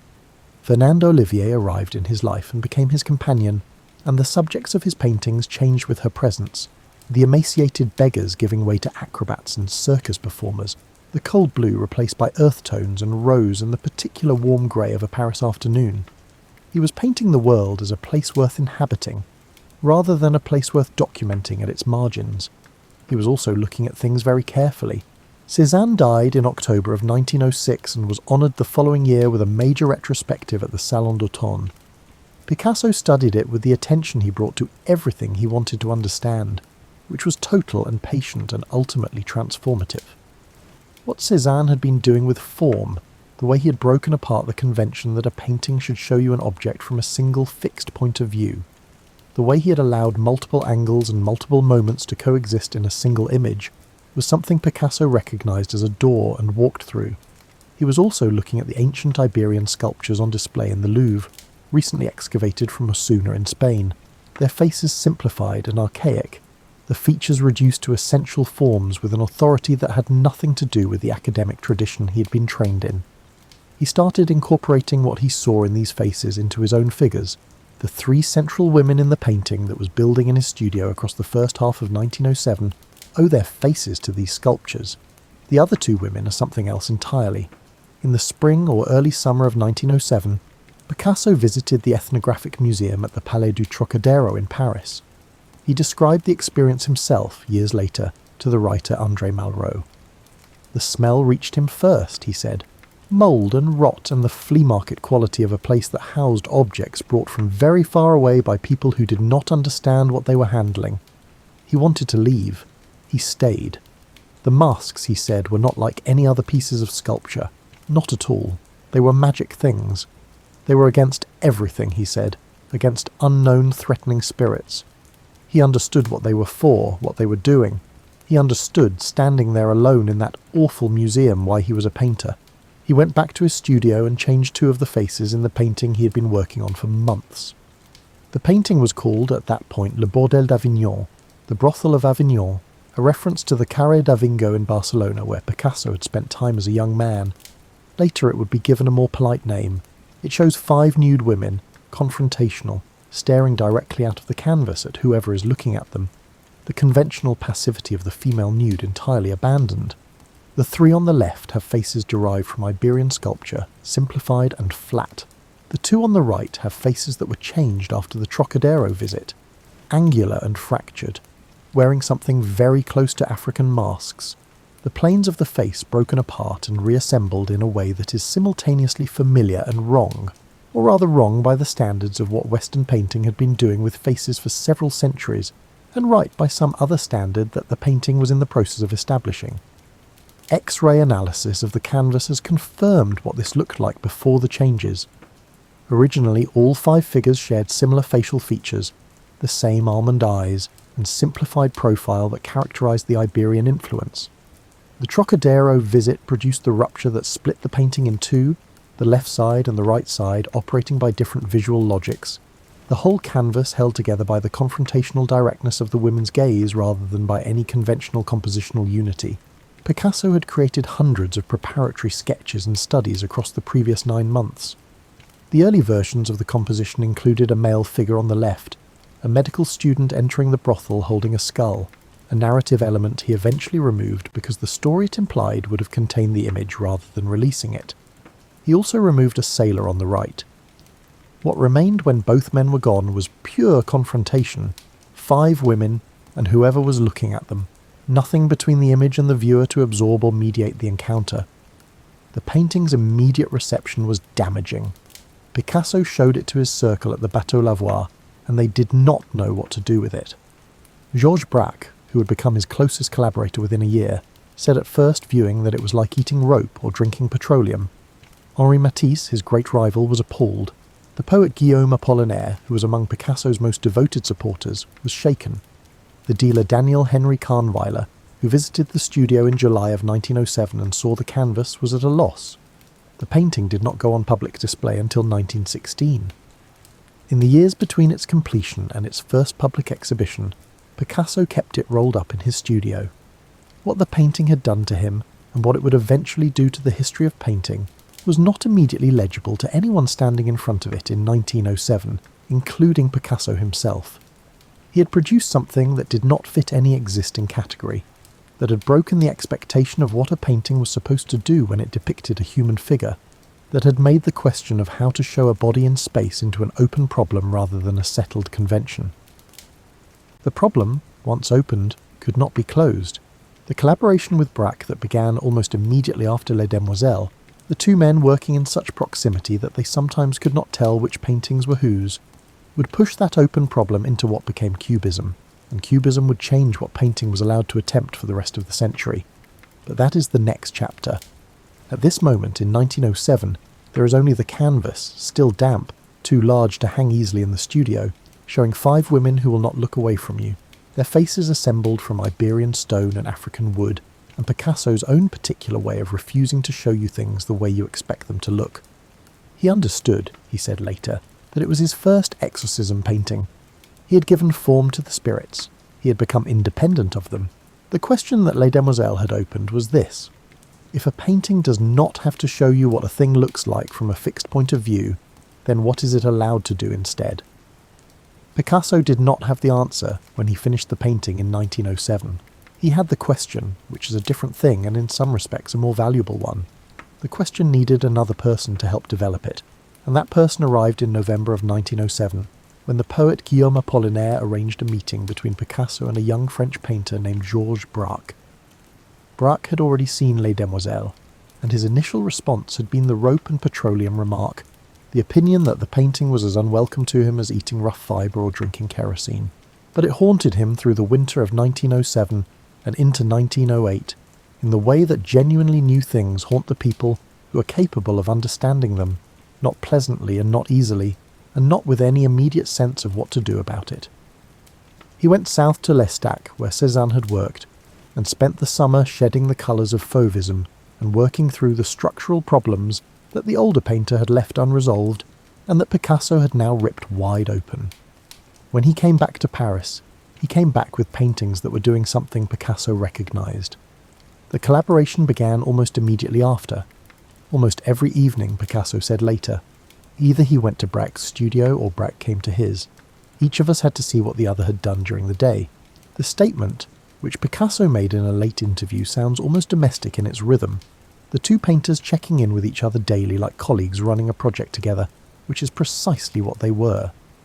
The project was the reinvention of what a painting could be, conducted in the studios of two men who were temperamentally almost opposite.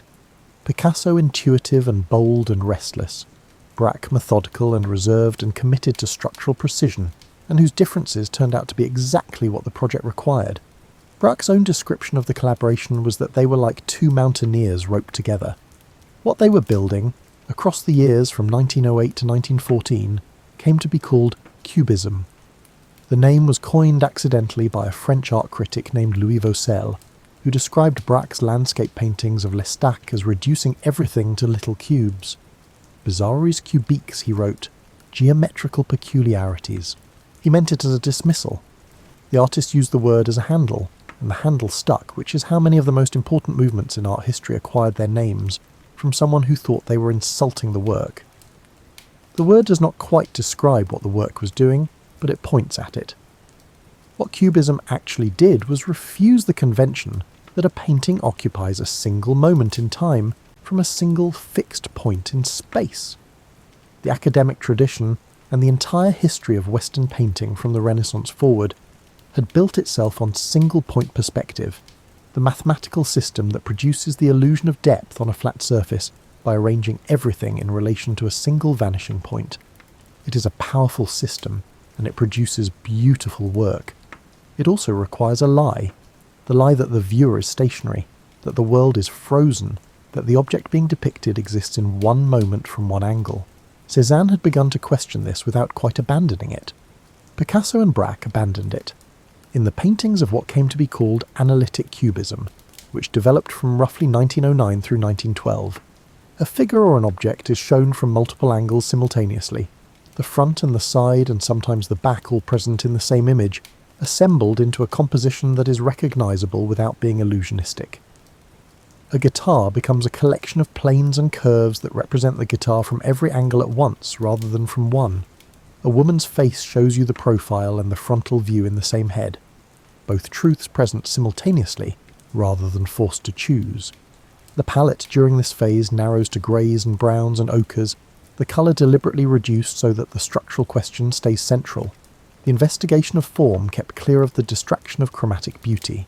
The subject matter of analytic cubism is modest almost to the point of comedy. Guitars, bottles, newspapers, a pipe, a glass, musical instruments of various kinds, the things that sit on tables in studios and cafes, the furniture of a working artist's daily life, chosen not for symbolic weight but because they were present, and because their forms were complex enough to be interesting, and simple enough not to overwhelm the formal investigation. Braque, whose father had been a house painter and who had grown up understanding the relationship between pattern and surface, introduced techniques from that tradition into the fine art context: stenciled letters, faux wood grain, the deliberate flattening of illusion that house painting requires. Picasso, who had always been interested in everything that could be done with a flat surface, incorporated these techniques and pushed them further. In 1912 they invented collage. Picasso pasted a piece of oilcloth printed with a chair caning pattern onto a canvas and drew around it, producing a work called Still Life with Chair Caning that incorporated an actual non-art material into the painting, a piece of the real world used as representation rather than representation standing in for the real world. Braque, working in parallel, introduced papier-colle, pasted paper, gluing fragments of newspaper and wallpaper into compositions alongside drawn and painted elements. The result was synthetic cubism, which ran from roughly 1912 to 1914, and which reversed the logic of analytic cubism. Where analytic cubism had broken objects into their component planes, synthetic cubism assembled those planes into new constructions, building a guitar or a figure from geometric fragments rather than analysing an existing one down to its geometry. The collaboration during these years was so close that even experts, looking at the unsigned paintings from the period, sometimes cannot determine which of the two men made which work. Picasso and Braque occasionally signed their paintings only with initials, or not at all, treating the work as genuinely joint rather than individually attributed. This was unusual to the point of being unprecedented in the history of art. Two painters of comparable ambition voluntarily merging their output to the degree that authorship became uncertain. Art historians have spent decades trying to establish precise chronologies, debating which idea came from whom and when, and have acknowledged that the conversation was so continuous and so reciprocal that the question may be unanswerable. Outside their immediate circle, Cubism was initially confusing and then influential in approximately the way that all genuinely new things are confusing and then influential, with the confusing part lasting longer and the influential part being larger than anyone involved anticipated. Other painters came to it and developed their own versions.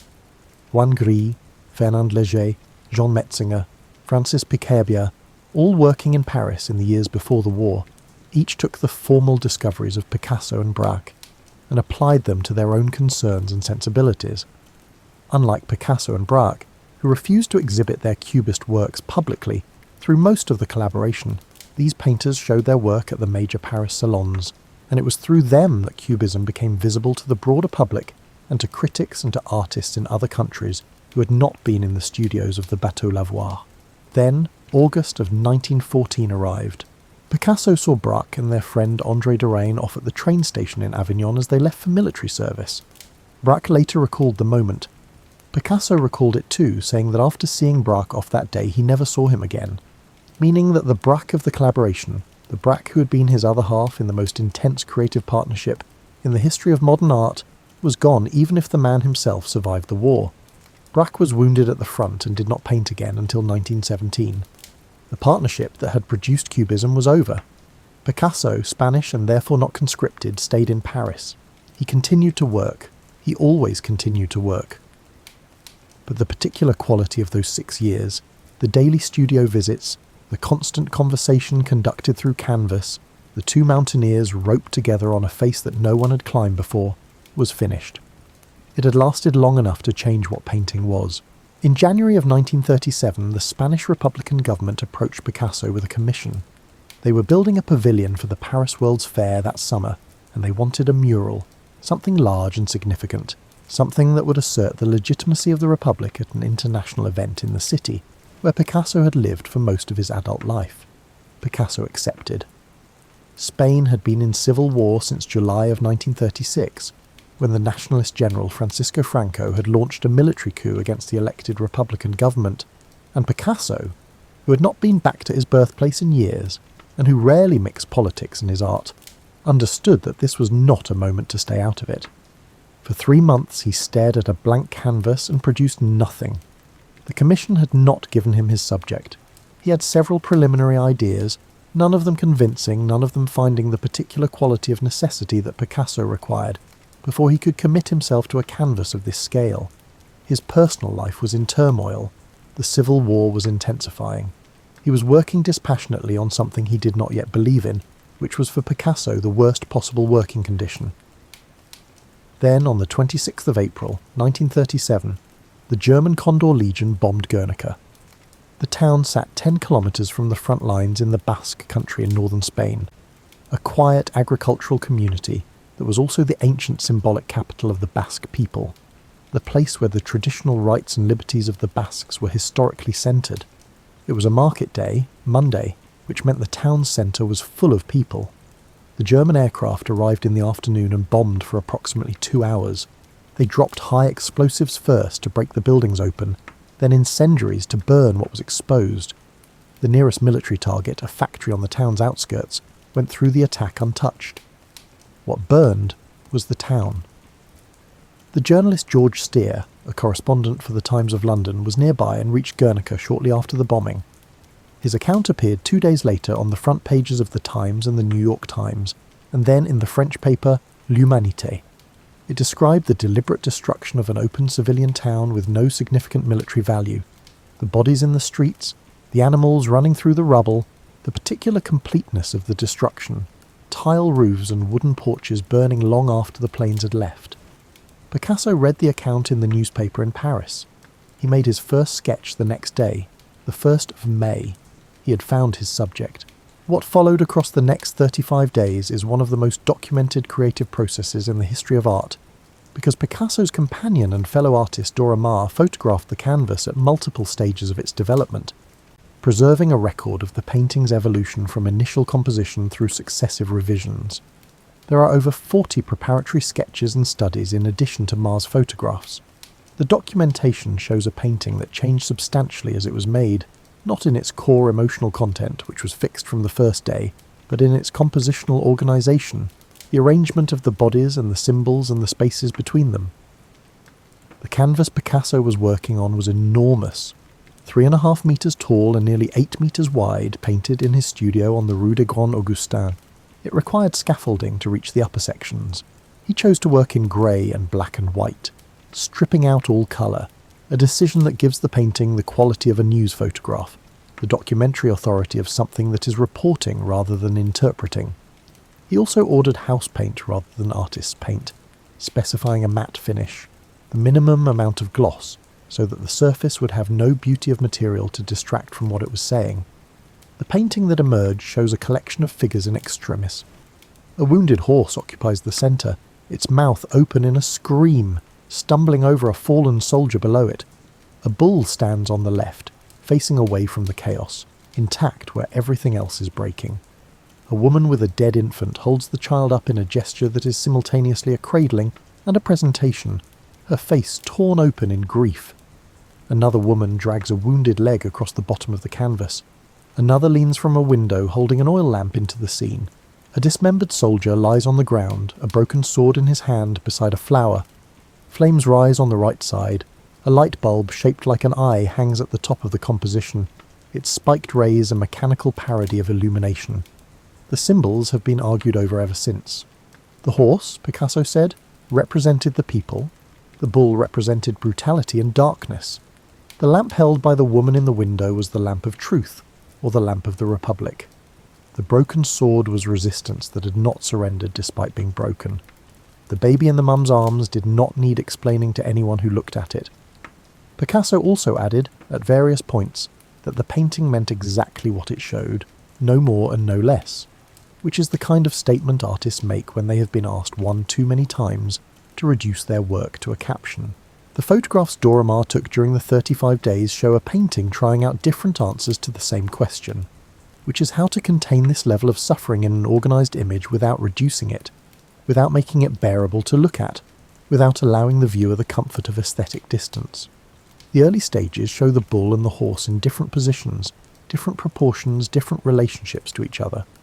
A raised fist appears in early sketches and disappears in the final version. Colour appears in some studies and is stripped away again. The compositional logic shifts and settles and shifts again. On the 4th of June 1937, Picasso declared it finished. It was exhibited at the Spanish Pavilion at the Paris World's Fair beginning in July, placed near the entrance so that it was among the first things visitors saw. The initial reception was mixed. The painting was difficult, the composition dense and fractured, the imagery not easily decoded by viewers who had not been given a key. It did not win the public immediately. It was not designed to be immediate. What it was designed to be became clearer as the painting travelled. After the World's Fair, it toured Scandinavia and England to raise awareness and funds for the Spanish Republic. In 1939, when the Republic fell to Franco's forces, Picasso refused to allow the painting to go to Spain. He had said before the war was lost that the painting would be given to the Spanish government the day the Republic was restored, and he held to this position with absolute consistency for the rest of his life. He loaned it instead to the Museum of Modern Art in New York, where it would remain for 42 years. During World War II, when Paris was under German occupation, a German officer visited Picasso's apartment. Seeing a photograph of Guernica, the officer asked whether Picasso had done that. Picasso answered that he had not. "You did," he said. The painting returned to Spain in 1981, 6 years after Franco's death and 8 years after Picasso's, in a Spain that had become a constitutional monarchy rather than the republic Picasso had insisted upon. It was displayed initially behind bulletproof glass at the Prado Museum, and then, in 1992, it was moved to the Museo Reina Sofia in Madrid, where it now hangs. Approximately 11,000 people visit it every day. Guernica is 3.5 metres tall and nearly 8 metres wide, and it was painted in 35 days by a 55-year-old man who had spent 3 months unable to start it and found his subject in a newspaper on the 1st of May 1937. It does not resolve. It does not conclude. The horse is still screaming, and the mum is still holding the child, and the soldier's sword is still broken, and the light is still the cold mechanical light of the bulb, rather than the warm light of any sun. It is the most visited painting in Madrid. It has been reproduced on protest banners in conflicts on every inhabited continent. It has been quoted, referenced, and adapted by artists working in every medium for nearly 90 years. It has become the thing that Picasso most consistently resisted, which is a caption, a single image that stands for a single idea. He would have been annoyed by this. He also would have recognised it. A painting that people reach for when they are trying to show what war does to the bodies of civilians is a painting that has done its work. On the evening of the 7th of April 1973, Pablo Picasso had friends to dinner at his villa in Mougins, a small town in the hills above Cannes in the south of France. He was 91 years old. After dinner he went to his studio and painted until 3 in the morning. Then he went to bed. He woke at 11:30 the next morning and could not get up. He died before a doctor arrived, of heart failure, on the 8th of April 1973. He had painted until 3 in the morning on the last night of his life. This is, in some ways, the most Picasso fact about Picasso. He had said, more than once, and in more than one way, that he believed work would keep him alive, that the act of making things was the thing that held him to the world. He was superstitious about stopping. He had painted through grief and poverty and 2 world wars and the death of friends and the collapse of relationships and stomach operations and respiratory problems and the ordinary deteriorations of an extraordinary old age. He painted in the last year of his life with what his biographers describe as frenzy, a word that appears in multiple accounts of his final period, the same word that appears in accounts of the very beginning, the 7-year-old at his father's side, the boy who drew instead of listening in school because the drawing could not be stopped, Between 1968 and 1972, Picasso produced more than 100 paintings and hundreds of engravings. He was 87 years old at the start of that period. The work of these final years is not what most people picture when they think of Picasso. It is late work in the fullest sense, the work of a man looking at mortality from inside it, figurative and often erotic and sometimes crude and sometimes visionary, the style stripped of almost everything except the urgency. In 1972, a year before his death, he produced a series of drawn self-portraits in which the face is shown as something close to a skull, the eyes enormous and dark, the features reduced to their essential structure. He was looking at himself and seeing what was coming and drawing it anyway. He's buried at the Chateau of Vauvenargues near Aix-en-Provence, a property he had acquired in 1958. The chateau sits overlooking the Mont Sainte-Victoire, the mountain that Paul Cézanne painted dozens of times and that Picasso had studied in the Salon d'Automne retrospective of 1907, the same retrospective that had pushed him toward what became Cubism. He's buried, in other words, in the sightline of the mountain that belonged to the man he said was the father of them all. This may have been intentional. It was certainly not accidental. He left behind somewhere between 20,000 and 50,000 works, depending on how the counting is done and which categories are included. Paintings, drawings, sculptures, ceramics, prints, engravings, stage designs, illustrated books, tapestry cartoons, and things that do not fit cleanly into any of these categories. The range of medium is itself a statement. He worked in whatever was available, whatever was interesting, whatever he had not yet exhausted. He learned ceramics in his 60s and produced more than 3,000 ceramic works. He made sculptures from bicycle handlebars and saddles, from cardboard and wire and string and wood, from whatever was in the studio and could be made to hold a form. Scarcity of conventional material was never an obstacle because he did not define material conventionally. His career spanned more than 76 years. When he was born, the Impressionists were still the radical edge of painting. When he died, abstract expressionism and pop art and minimalism had all come and gone.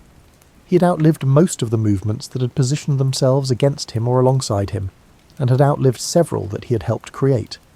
He had watched Cubism become a historical period while he was still alive to discuss it. He had done things in painting that no one had done, then moved on from them, then watched them become the curriculum of art schools across the world, then moved on further still. The legacy of what he did to painting is difficult to overstate, because it is so thoroughly embedded in what painting has been allowed to do since 1907, that the specifics are hard to see clearly. Cubism changed the understanding of how a flat surface could represent space and time. It changed the understanding of how multiple truths about an object could coexist in a single image. It opened the question of what relationship a painting was required to have with the visible world, and the answer that Cubism proposed, which was that the relationship was negotiable, was so fundamental that it made almost everything that came afterward possible. Abstract expressionism, which rejected figuration entirely, is a response to the question Cubism opened. Pop art's engagement with flat planes and commercial imagery borrows from the Cubist vocabulary. The conceptual art movements of the second half of the 20th century, which pushed the question of what art is allowed to be into entirely new territories, all passed through the door that Picasso and Braque opened in a Montmartre studio between 1908 and 1914. He was aware of this and said very little about it. He made statements about art that were oracular and often contradictory and sometimes deliberately unhelpful, as though he preferred that the work speak for itself and found the conversation around the work slightly beside the point. He said painting was a form of magic. He said it was a lie that told the truth. He said it took a long time to become young. These are not the statements of someone who wanted to explain himself.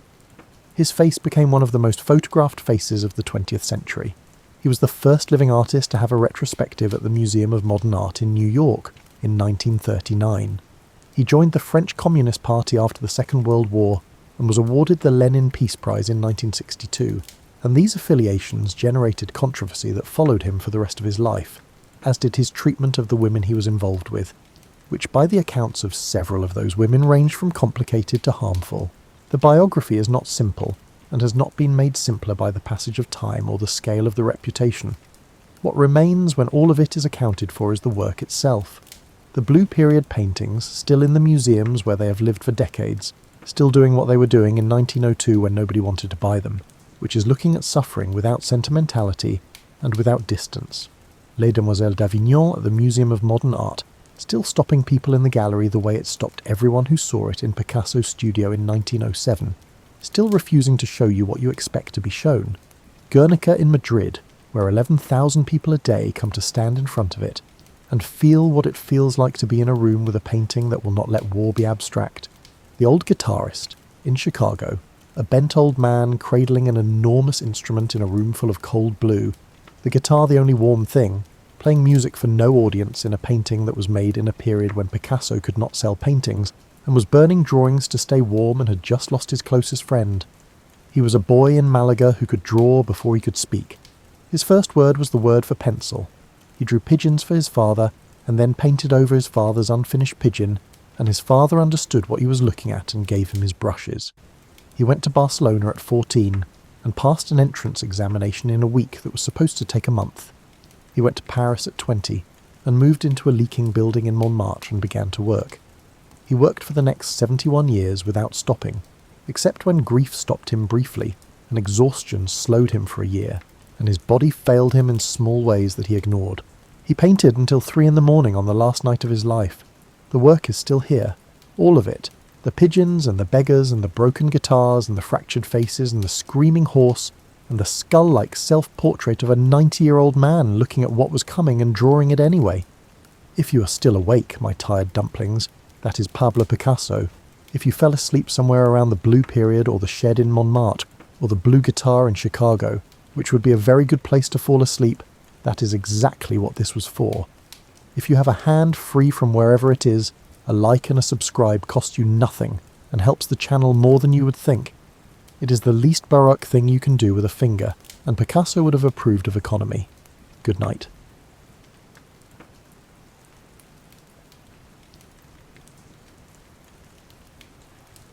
Albert Einstein was born on March 14th, 1879, in the modest city of Ulm in the German Empire. His father, Hermann, managed small electrochemical ventures, and his mother, Pauline, nurtured a love of music.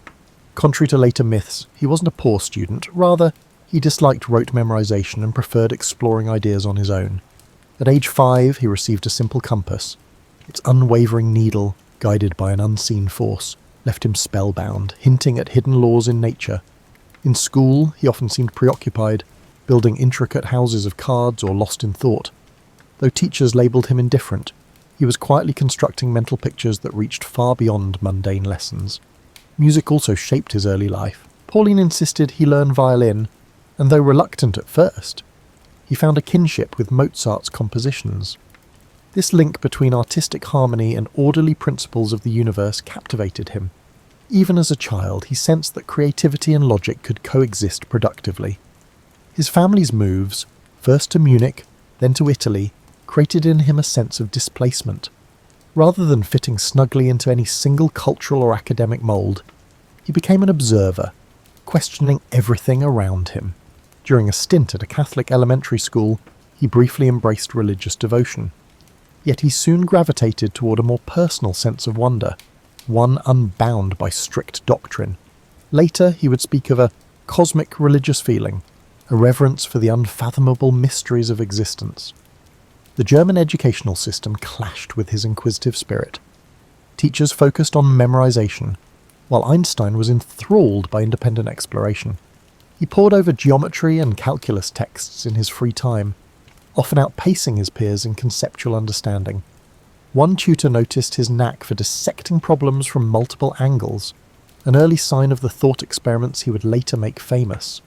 Meanwhile, Hermann's business pursuits met with limited success, adding financial strain to the household.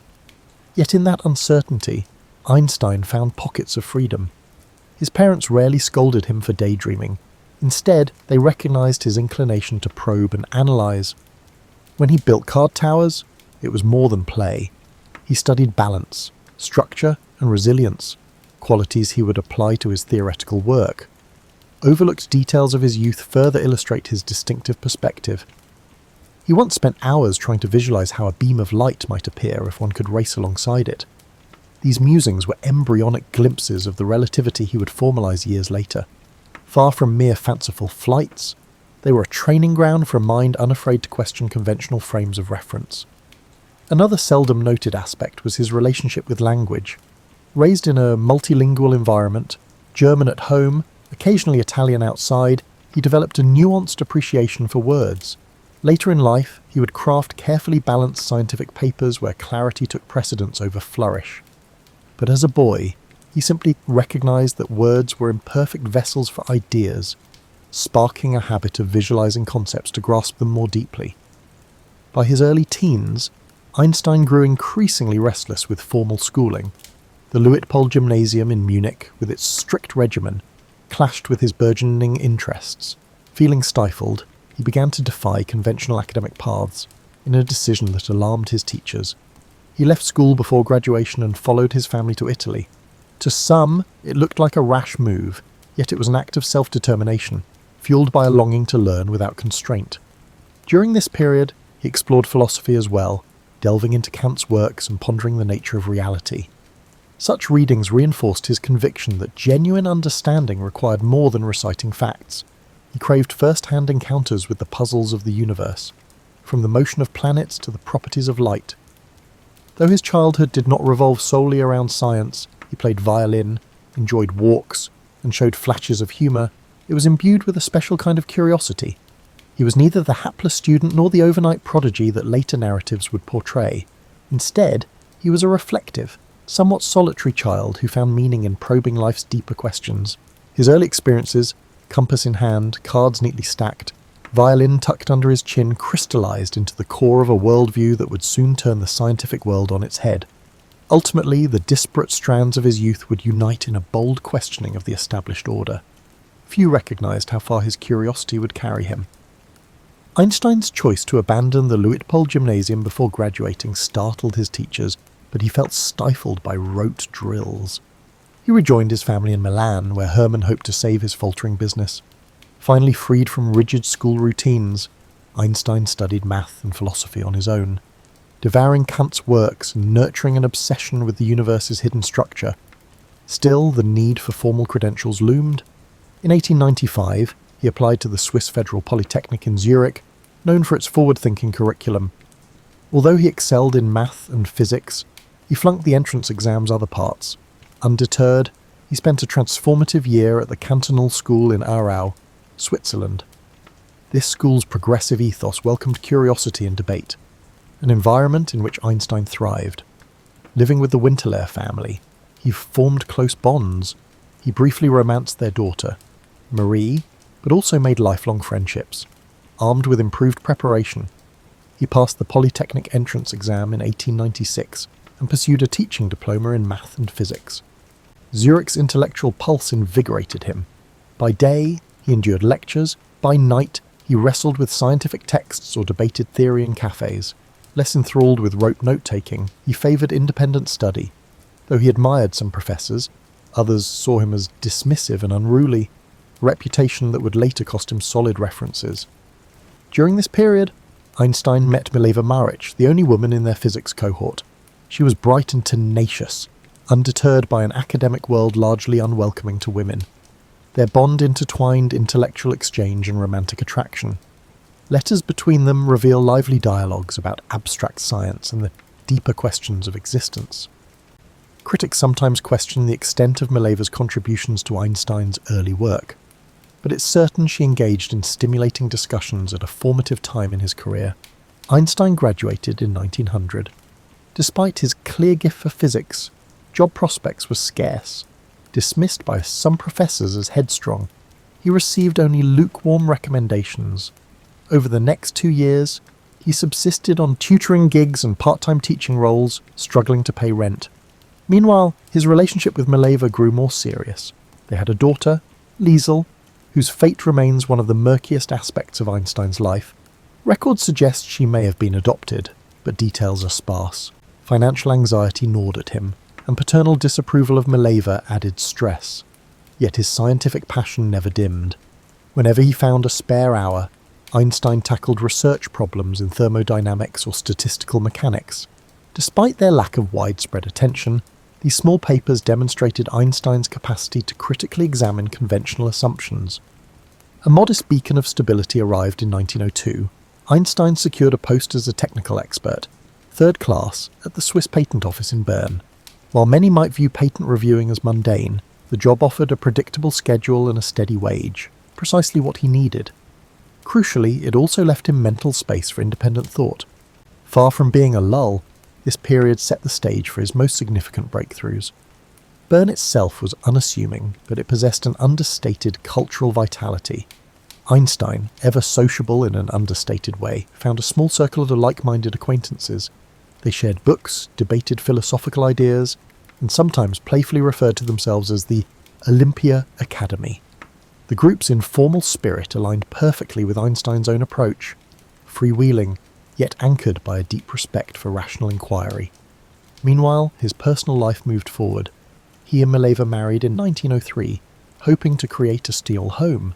Their union was hardly perfect, fraught with the usual challenges of newlyweds, compounded by Einstein's preoccupation with science and ongoing money worries.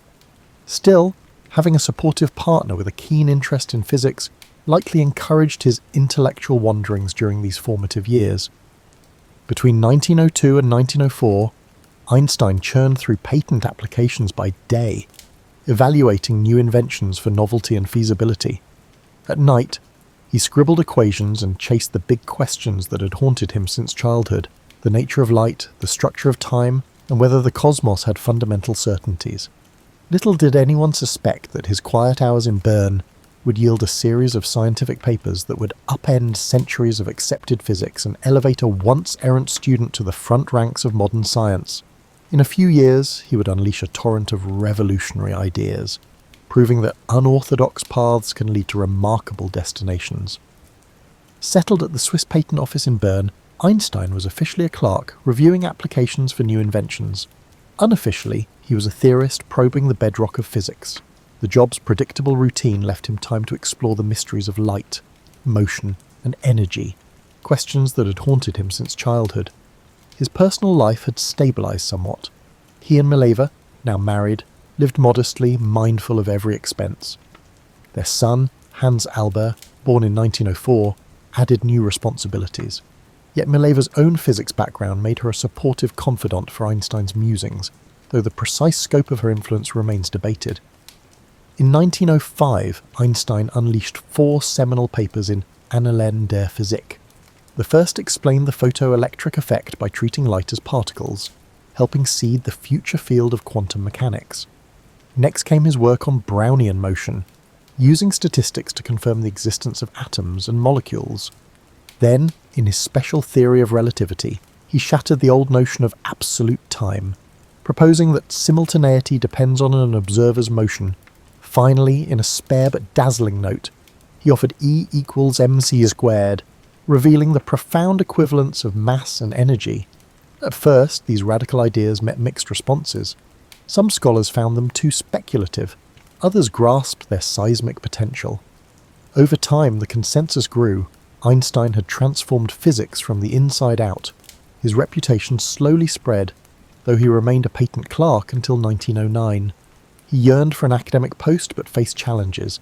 He lacked the usual pedigrees, and some professors gave tepid recommendations. Eventually, the University of Zurich appointed him as a lecturer, opening the door to a more formal scientific community. Mileva managed their growing family, which now included a second son, Eduard, while Einstein wrestled with teaching duties and ongoing research. But their marriage started to show cracks, strained by the financial pressures and Einstein's single-minded devotion to work. Despite domestic tension, his scientific profile rose swiftly.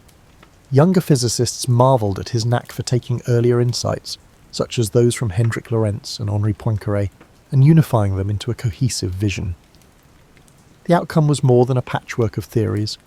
It was a radical recasting of how energy, space, and time interlock. He left Bern for Zurich in 1909, then moved to Prague in 1911 for another professorship. Mileva followed, but the demands of uprooting and the complexities of raising children chipped away at their partnership. In Prague, Einstein refined his thoughts on gravity, hinting at a broader framework to come. Though overshadowed by cultural and political tensions in the Austro-Hungarian Empire, the city still offered pockets of intellectual ferment. Einstein found colleagues intrigued by his work and critics sceptical of it. He thrived on debate, defending his theories with calm conviction. By 1912, he was back in Zurich at the Polytechnic, now as a professor. This time, he delved deeper into the mathematics needed to extend relativity to gravitational fields. His collaboration with mathematician Marcel Grossmann was vital, laying the groundwork for what would become the general theory of relativity. While special relativity had reconfigured space and time on a flat stage, Einstein now aimed to show how massive objects could warp that stage itself. In parallel, tensions at home worsened. Mileva's hopes for her own scientific contributions had faded into domestic obligations. Einstein's growing fame meant invitations to speak and collaborate, pulling him away for extended periods. At times, letters reveal a coldness creeping into their marriage. He could be absent-minded, impatient, and increasingly dismissive of Mileva's emotional needs. The personal costs of genius were mounting, even if the broadest world was beginning to admire him as a visionary. By the end of 1912, Einstein's ambitions were clear. He had cemented a reputation as the mind behind special relativity, and he was on the cusp of unveiling a more comprehensive framework to explain gravity. Universities courted him, and scientific societies began to laud his insights. Yet beneath this rise lay private discord. Tensions that would escalate once his career carried him to Berlin. For now, though, Einstein's path led inexorably toward one of the greatest intellectual feats in history, fueled by that same restless curiosity that once made him walk away from gymnasium classes and question the simplest wonders of nature. Despite turmoil, his momentum was unstoppable. The stage was set for him to finalize a theory of gravity, a masterpiece that would reshape humanity's view of the cosmos. In 1913, the Prussian Academy of Sciences in Berlin-Base beckoned Albert Einstein with a prestigious post that required minimal teaching. By 1914, he was in the German capital, poised to perfect his theory of gravity. Yet the move magnified personal and political tensions. His marriage to Mileva was fracturing, and Europe stood on the brink of war. A pacifist at heart, Einstein found himself at odds with the fervent nationalism gripping Germany. Unperturbed by the storm outside, he pushed forward on general relativity, aided by mathematician Marcel Grossmann. Their goal was to show that gravity arose from curved space-time, a radical notion demanding complex tensor calculus. By 1915, Einstein had refined the field equations describing how mass deforms space-time and how that curvature dictates motion. A triumph soon followed. The new theory explained Mercury's orbital quirks better than Newtonian physics. Overjoyed, Einstein wrote to a friend that his heart shivered upon seeing the data align with his calculations, but his personal world was unravelling. Mileva struggled in Berlin's stifling atmosphere and felt increasingly isolated. Meanwhile, Einstein grew close to his cousin, Elsa Löwenthal. Letters show Mileva's despair and Einstein's emotional withdrawal. She took their sons back to Switzerland, and the marriage ended in divorce. He later wed Elsa, igniting gossip about his private life. Even as general relativity gained traction among physicists, his personal reputation became fodder for public speculation. World War I had also splintered scientific exchanges. While many German intellectuals endorsed the war, Einstein stood nearly alone, signing anti-war petitions and voicing pacifist views. His stance stirred resentment at home. Still, foreign scientists such as the British astronomer Arthur Eddington recognised the significance of Einstein's work. Eddington's 1919 eclipse expedition tested whether starlight passing near the Sun would bend according to Einstein's predictions. The measurements matched, electrifying the global press and dethroning Newton in the public eye. Overnight, Einstein became a symbol of modern genius. Newspapers everywhere featured his thoughtful gaze and unruly hair. Invitations rained down from universities and societies. While he believed in sharing knowledge openly, he disliked the frenzied attention and grew uneasy with Germany's renewed nationalism. Post-war turmoil fanned political flames, and Einstein's pacifism drew ire from right-wing groups. Nevertheless, the validation of general relativity cemented his place atop the scientific hierarchy. Even skeptics admitted that his calculations matched observable reality in a way no previous theory could. With Mileva in Zurich caring for their sons, Einstein found both freedom and loneliness. He married Elsa in 1919, relying on her to manage his crowded schedule and mitigate public demands. As the 1920s dawned, Einstein was heralded as a visionary whose equations recast the universe as a pliable fabric shaped by energy and mass. These notions paved the way for cosmic models that would soon suggest an expanding universe, involving astronomers like Edwin Hubble. Initially, Einstein proposed a cosmological constant to keep the universe static, but later deemed that idea a mistake, a rare admission of error from a man idolized for brilliance. Meanwhile, he turned his attention back to quantum mechanics, a field he had inadvertently sparked with his photoelectric paper.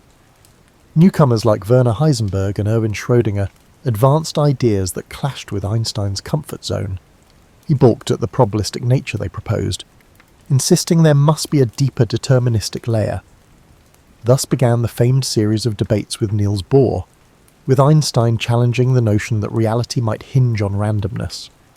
By mid-decade, Einstein's travel schedule ballooned. He toured the United States and parts of Europe, drawing huge crowds. Statesmen, celebrities, and fellow scholars courted his presence. In Germany, however, he faced mounting hostility from nationalist factions who derided his theories as Jewish science. Unfazed, he pressed on, confident that empirical evidence would outlast prejudice. His personal realm, now tethered to Elsa, offered stability. She shielded him from ceaseless demands, allowing him to pursue his ideas in relative peace. Yet the creeping political tide would soon overshadow even Einstein's lofty pursuits. At the dawn of the next decade, Einstein found himself a global icon, yet behind that fame lay deeper struggles and fresh challenges that would shape his destiny. The 1920s were a whirlwind for Einstein, blending scientific milestones with worldwide acclaim. Ever the restless thinker, he spent these years grappling with quantum theory while maintaining his fascination with relativity. Though his general theory of relativity was universally hailed, he grew increasingly uneasy about the indeterminate flavour of quantum mechanics. To him, the idea that fundamental processes could be governed by pure chance seemed incomplete. Einstein's public image soared as he toured Europe and North America. Lecture halls overflowed. Audiences were drawn not just to his ideas, but also to his persona, rumpled suits, mischievous humour, and an aura of introspective brilliance. Journalists clamoured for interviews, often distorting his words into simplistic soundbites. Despite Elsa's best efforts to safeguard his privacy, the cult of personality grew. Politicians hoped his presence would lend prestige to their events, and luminaries from other fields sought his endorsement. Beneath the accolades, Einstein remained wary of fame. He believed that genuine discovery flourished in quiet reflection, not in the spotlight. Whenever possible, he escaped to the Alps or the countryside, revelling in mountain walks and violin practice. Music provided a counterbalance to the rigours of theoretical work, reinforcing his belief that art and science shared a quest for harmony. Meanwhile, in academic circles, the quantum revolution thundered on. Physicists like Niels Bohr, Werner Heisenberg, and Max Born claimed that probabilities lay at the heart of physical reality. Einstein countered that God does not play dice, questioning whether randomness was the final word. Their debates, polite yet intense, fueled a new era of theoretical exploration. The young quantum guard revered Einstein's contributions, but insisted that his skepticism missed the theory's core elegance. At the same time, Europe was experiencing social and political upheavals in the aftermath of World War I. Germany's Weimar Republic veered between fragile democracy and looming chaos. Hyperinflation devastated the middle class. Extremist factions, including the nascent Nazi Party, exploited economic despair, promoting xenophobia and anti-Semitism. Einstein, as a Jewish intellectual and an outspoken pacifist, became a prime target for nationalists. Hate mail arrived with disturbing regularity, accusing him of undermining Germany's scientific heritage. Despite these threats, Einstein refused to hide. He rallied for disarmament and international cooperation, endorsing pacifist causes that were deeply unpopular among nationalist circles. His celebrity magnified the visibility of his stance, making him a lightning rod for political hatred. Some colleagues implored him to be more guarded, but he believed moral convictions outweighed personal safety. In 1922, Einstein was awarded the Nobel Prize in Physics, not for relativity, surprisingly, but for his earlier explanation of the photoelectric effect. By then, the Nobel Committee had become wary of the ongoing debates about relativity, Yet they could not ignore his contributions to quantum theory. When news arrived Einstein was travelling in Asia, he embarked on a tour that took him to Japan, where he was met by enthralled crowds and showered with gifts. Notes from that trip reveal a man torn between gratitude for the adulation and a desire for solitude. Upon returning to Germany, Einstein found the political climate darker. The early stirrings of Nazi ideology were creeping into universities and public discourse. Although he tried to remain above petty bickering, vicious attacks on his un-German physics intensified. Right-wing publications branded relativity a hoax. Some of his lectures were disrupted by hostile demonstrators, and rumours of assassination plots circulated. Elsa, deeply concerned, urged him to consider emigrating. Yet Einstein hesitated. He felt a profound connection to German-speaking intellectual life, despite recognising its dangerous currents. He also clung to the hope that reason and goodwill might prevail. When not entangled in politics, he continued refining his approach to quantum puzzles. He developed thought experiments aimed at exposing hidden variables or revealing contradictions in the quantum framework. Each new exchange with Bohr underscored the chasm between Einstein's quest for determinism and the Copenhagen school's acceptance of uncertainty.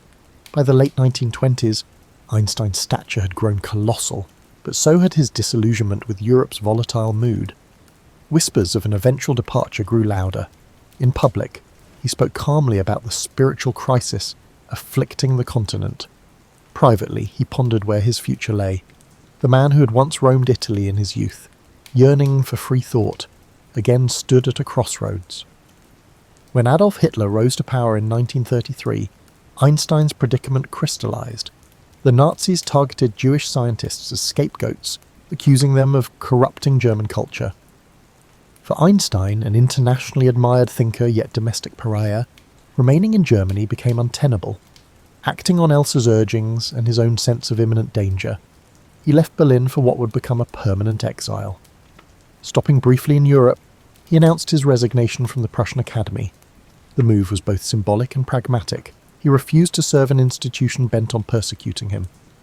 Although his name still commanded respect abroad, in Germany his books were publicly burned and officials seized his assets. Nazi propaganda labelled him the arch-enemy of true science. Unfazed by personal attacks, Einstein worried about friends and colleagues trapped in a regime that suppressed free thought. He soon found refuge in the United States, accepting an appointment at the newly established Institute for Advanced Study in Princeton, New Jersey. Princeton offered serenity and intellectual autonomy, with no formal teaching duties. The Institute's wooded campus and quiet community reminded Einstein of the tranquility he once treasured in Switzerland.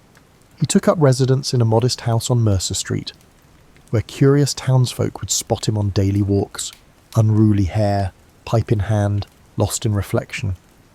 Yet exile weighed on him.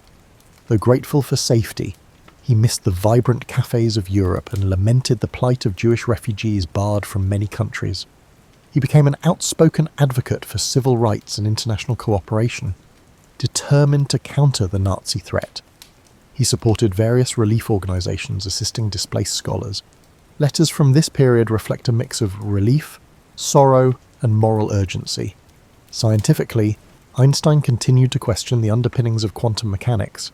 He collaborated with Boris Podolsky and Nathan Rosen on the famous 1935 EPR paradox, asserting that quantum theory was incomplete.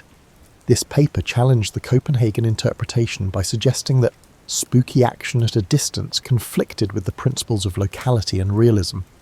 Though intended to reveal quantum mechanics' shortcomings, the paper instead paved the way for future breakthroughs in quantum entanglement research, ironically fueling the very field Einstein doubted.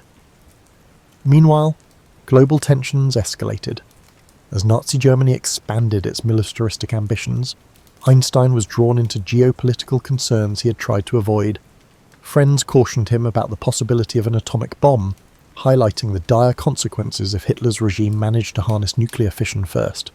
Ironically, it was Einstein's own mass-energy equivalence E=mc² that foreshadowed the destructive power of splitting the atom. Alarmed by such prospects, he allowed Hungarian émigré physicist Leo Szilard to draft a letter in 1939, alerting US President Franklin D. Roosevelt to the possibility of a German atomic program. This letter, bearing Einstein's signature, catalysed the Manhattan Project, though Einstein himself never worked directly on atomic weapons. Regret haunted him. In later recollections, he lamented that had he foreseen the scale of devastation nuclear arms would bring, he might never have signed the warning.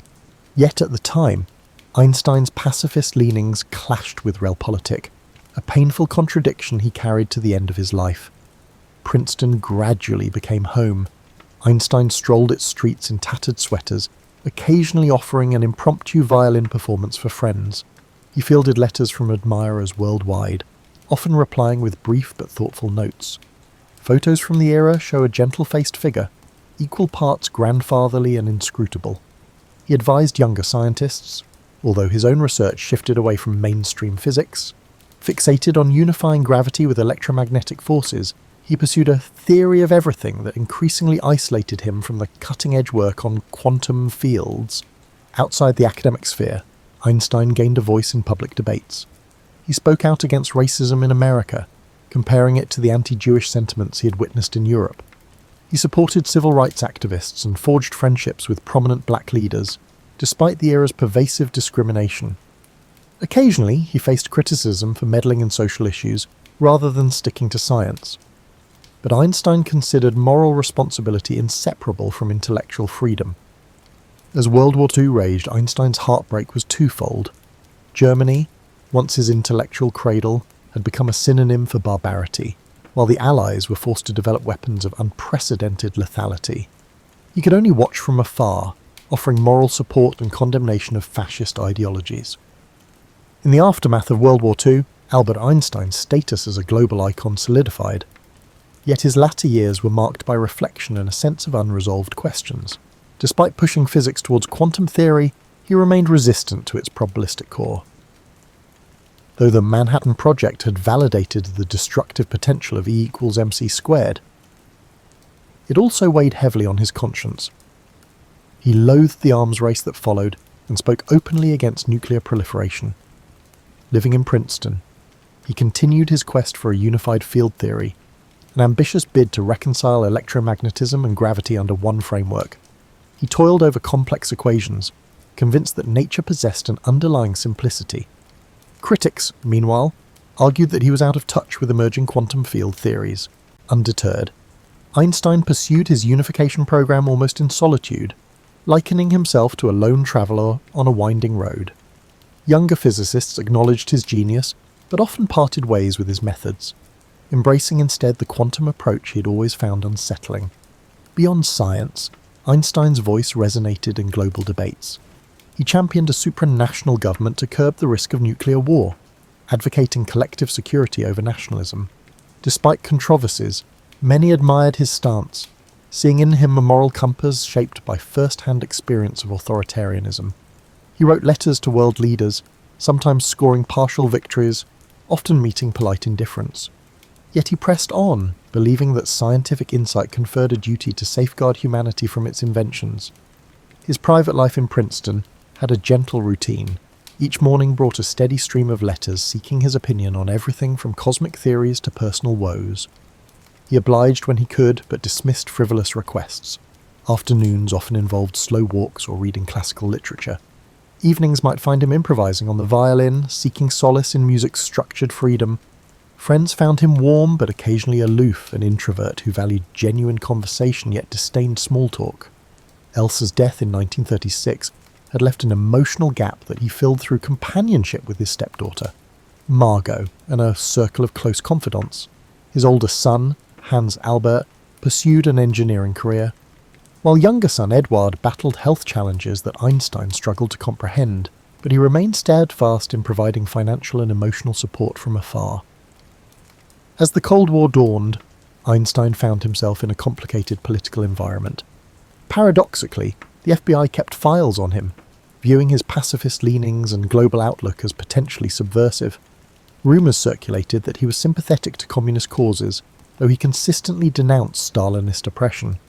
Instead, Einstein championed universal human rights.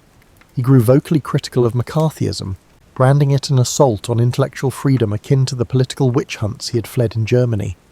By the early 1950s, health issues nudged him toward a quieter pace. Yet his mind remained agile, and he sometimes engaged in public letters urging scientists to unite for peaceful endeavours. He admired younger luminaries like Kurt Gödel and conversed with them about the nature of logic and mathematics, but he found little common ground with the new wave of particle physics. Students worldwide still saw him as an emblem of pure genius, while Einstein himself downplayed personal accolades, insisting he had simply followed his curiosity wherever it led. In 1955, Einstein experienced internal bleeding from an abdominal aneurysm. Though doctors recommended surgery, he refused, declaring that it was his time to go with dignity. True to form, he spent his final days revising a speech he intended to deliver for Israel's 7th anniversary, reflecting his long-standing support for Jewish communities while advocating peaceful coexistence. He died on April 18, 1955, leaving behind notes and half-finished equations in search of that elusive unified field. News of his passing reverberated across the globe. World leaders and fellow scientists paid tribute to the man who had reshaped our understanding of space, time, and energy. Yet Einstein's legacy extended beyond equations. He embodied the principle that moral conviction and intellectual daring can and must coexist. In death, he became even more iconic, his name synonymous with visionary genius, and his photograph instantly recognizable as a totem of human possibility. Today, Einstein's work undergirds technologies from GPS to nuclear power. His debates about quantum mechanics remain at the heart of physics, pointing toward frontiers in entanglement and information theory. In that tension between breathtaking discovery and ethical uncertainty lies the fullest measure of Albert Einstein's singular, complex legacy.